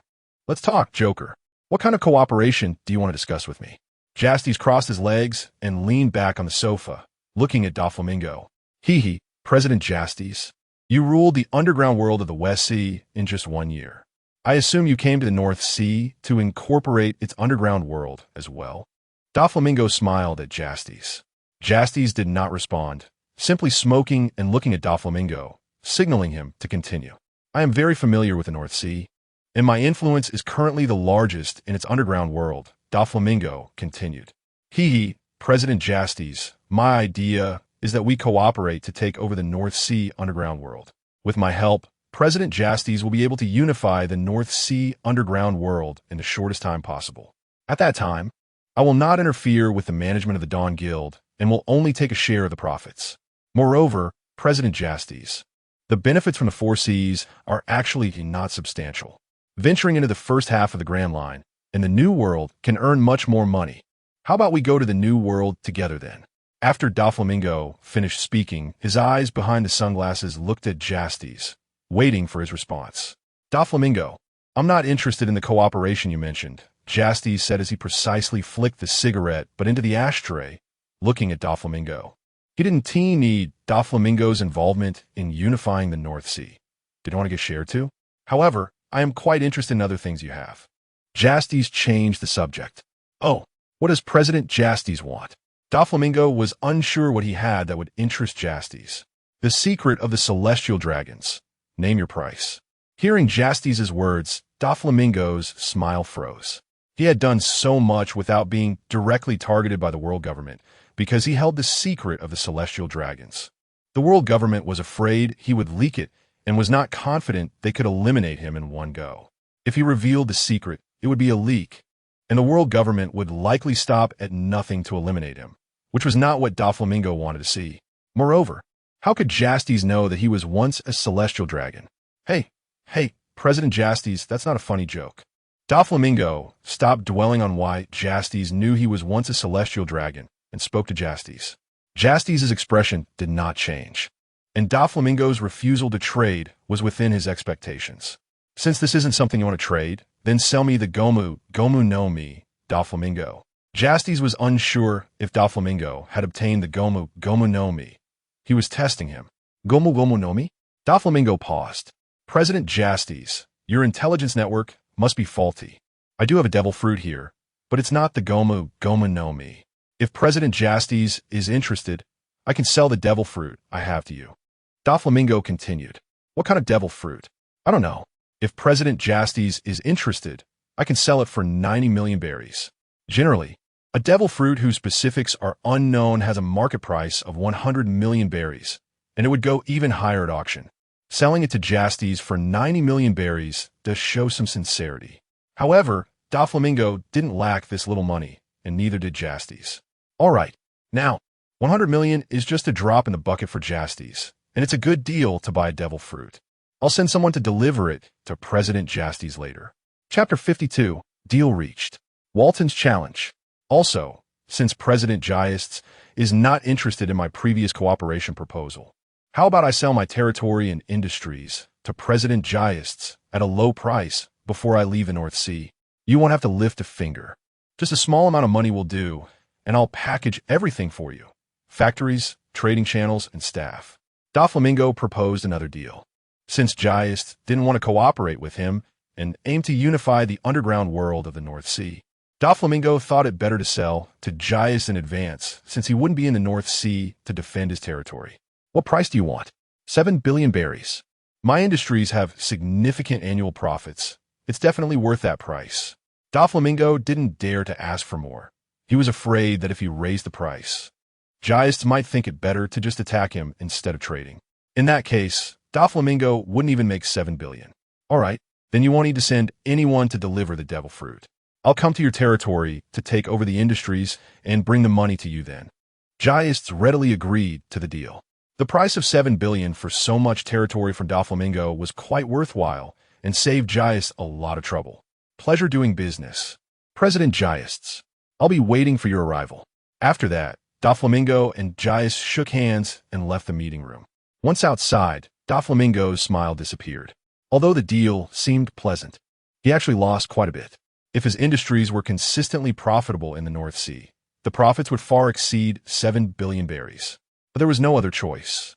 He would have to leave the North Sea eventually, as the industries there were unsustainable.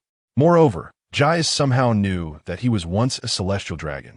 How'd he find out? Very few knew about this matter, and the commoners who once vented their anger on his family had been slaughtered. Even Germa had already submitted to Justas. What was that old man Vinsmoke Gaji thinking?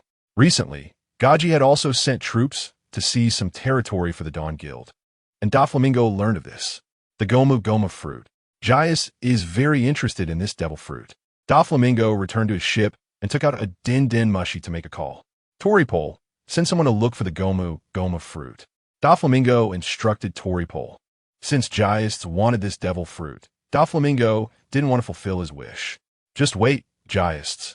In the future, I will make sure to recover all my losses from you. Principal and interest included. Doflamingo glanced back at the island with a sinister smile. Speaking of which, Doflamingo was still unaware that Law had joined the Dawn Guild and that Justas intended to help Law take revenge. After Doflamingo left, Justas began to ponder. Doflamingo has not yet become a warlord of the sea. He remembered that Doflamingo had robbed the celestial gold from the world government and threatened them to let him join the warlords and acknowledge him as the king of Dressrosa. So, when did Doflamingo rob the celestial gold, this year or next? If it was this year, it would be interesting. Both groups were eyeing the celestial gold. The question was who would act faster, Justas or Doflamingo. Shortly after, Justas also left the meeting room and returned to the Tontata ship. As soon as he got back, Walton approached him. President, can we spar a bit? I want to see how far I've grown. Walton said to Justas. Sure. Justas was a bit bored and felt a bit itchy to fight. He took Walton to the deck. I won't use my devil fruit abilities. Go ahead. Justas stood opposite Walton and waved his hand. President, here I come, Walton said, and his massive body shot towards Justas like a cannonball. Bang! Walton's hockey-hardened fist struck Justas, but was caught steadily by Justas' palm. Walton increased his strength, his arms trembling, but Justas remained as steady as a mountain. You've made significant progress, Walton, Justas said with a smile. I'm very happy to receive the president's praise, Walton said, then lifted his leg to kick Justas' side. At that moment, Justas exerted force to push Walton away and then disappeared from his spot, causing Walton's kick to miss. When he reappeared, Justas was already behind Walton. He grabbed Walton's shoulder and with a surge of strength, threw him into the air. Justas then used the moonwalk to leap into the air, his fists wrapped in hockey, swinging at Walton. Walton quickly steadied himself in the air with a moonwalk and threw a punch at Justas. Bang! The two pairs of fists collided, creating a dull sound. Walton immediately felt his arms go numb, as if hitting steel. Subsequently, Walton fell at a disadvantage in this exchange and was sent flying by Justas. The deck of the Tontata was filled with people watching the spar between Justas and Walton. It's Walton challenging the president. Come guess how long Walton can last against the president. 5 minutes. Too long, I guess 3 minutes. The people on the deck discussed as they watched. Gale Foot, Windscythe, Walton, who had been sent flying, unleashed a long slash towards Justas while in the air. Among the Navy's 6 forms, Walton was most adept at Gale Foot and Moonwalk. Facing this slash, Justas simply extended his hockey-hardened hand and directly blocked Walton's Gale Foot. The immense slash gradually dissipated in Justas' hand. Gale Foot, 1,000 blades. In the air, Walton danced like a performer, quickly kicking out numerous slashes towards Justas. Has Walton's Gale Foot reached this level? That's absurd. No wonder Walton can become an A-class member. The B-class members on the deck were in shock. How can the gap between people be so large? They practiced desperately every day to contribute to the guild, yet some still hadn't fully mastered the Navy's 6 forms. Meanwhile, Walton started later than them, but learned the 2-color hockey and all 6 forms first, and even perfected the Gale Foot to this extent. Although Walton also trained hard, their efficiency was clearly different. In the air, facing dozens of slashes kicked by Walton, Justas directly used the moonwalk to charge up. Along the way, Justas wrapped his arms in hockey and kept his speed as he reached Walton's front. You've made progress, but you still need to train more, Walton. With that, Justas threw a punch. Splash! Walton was punched into the sea by Justas.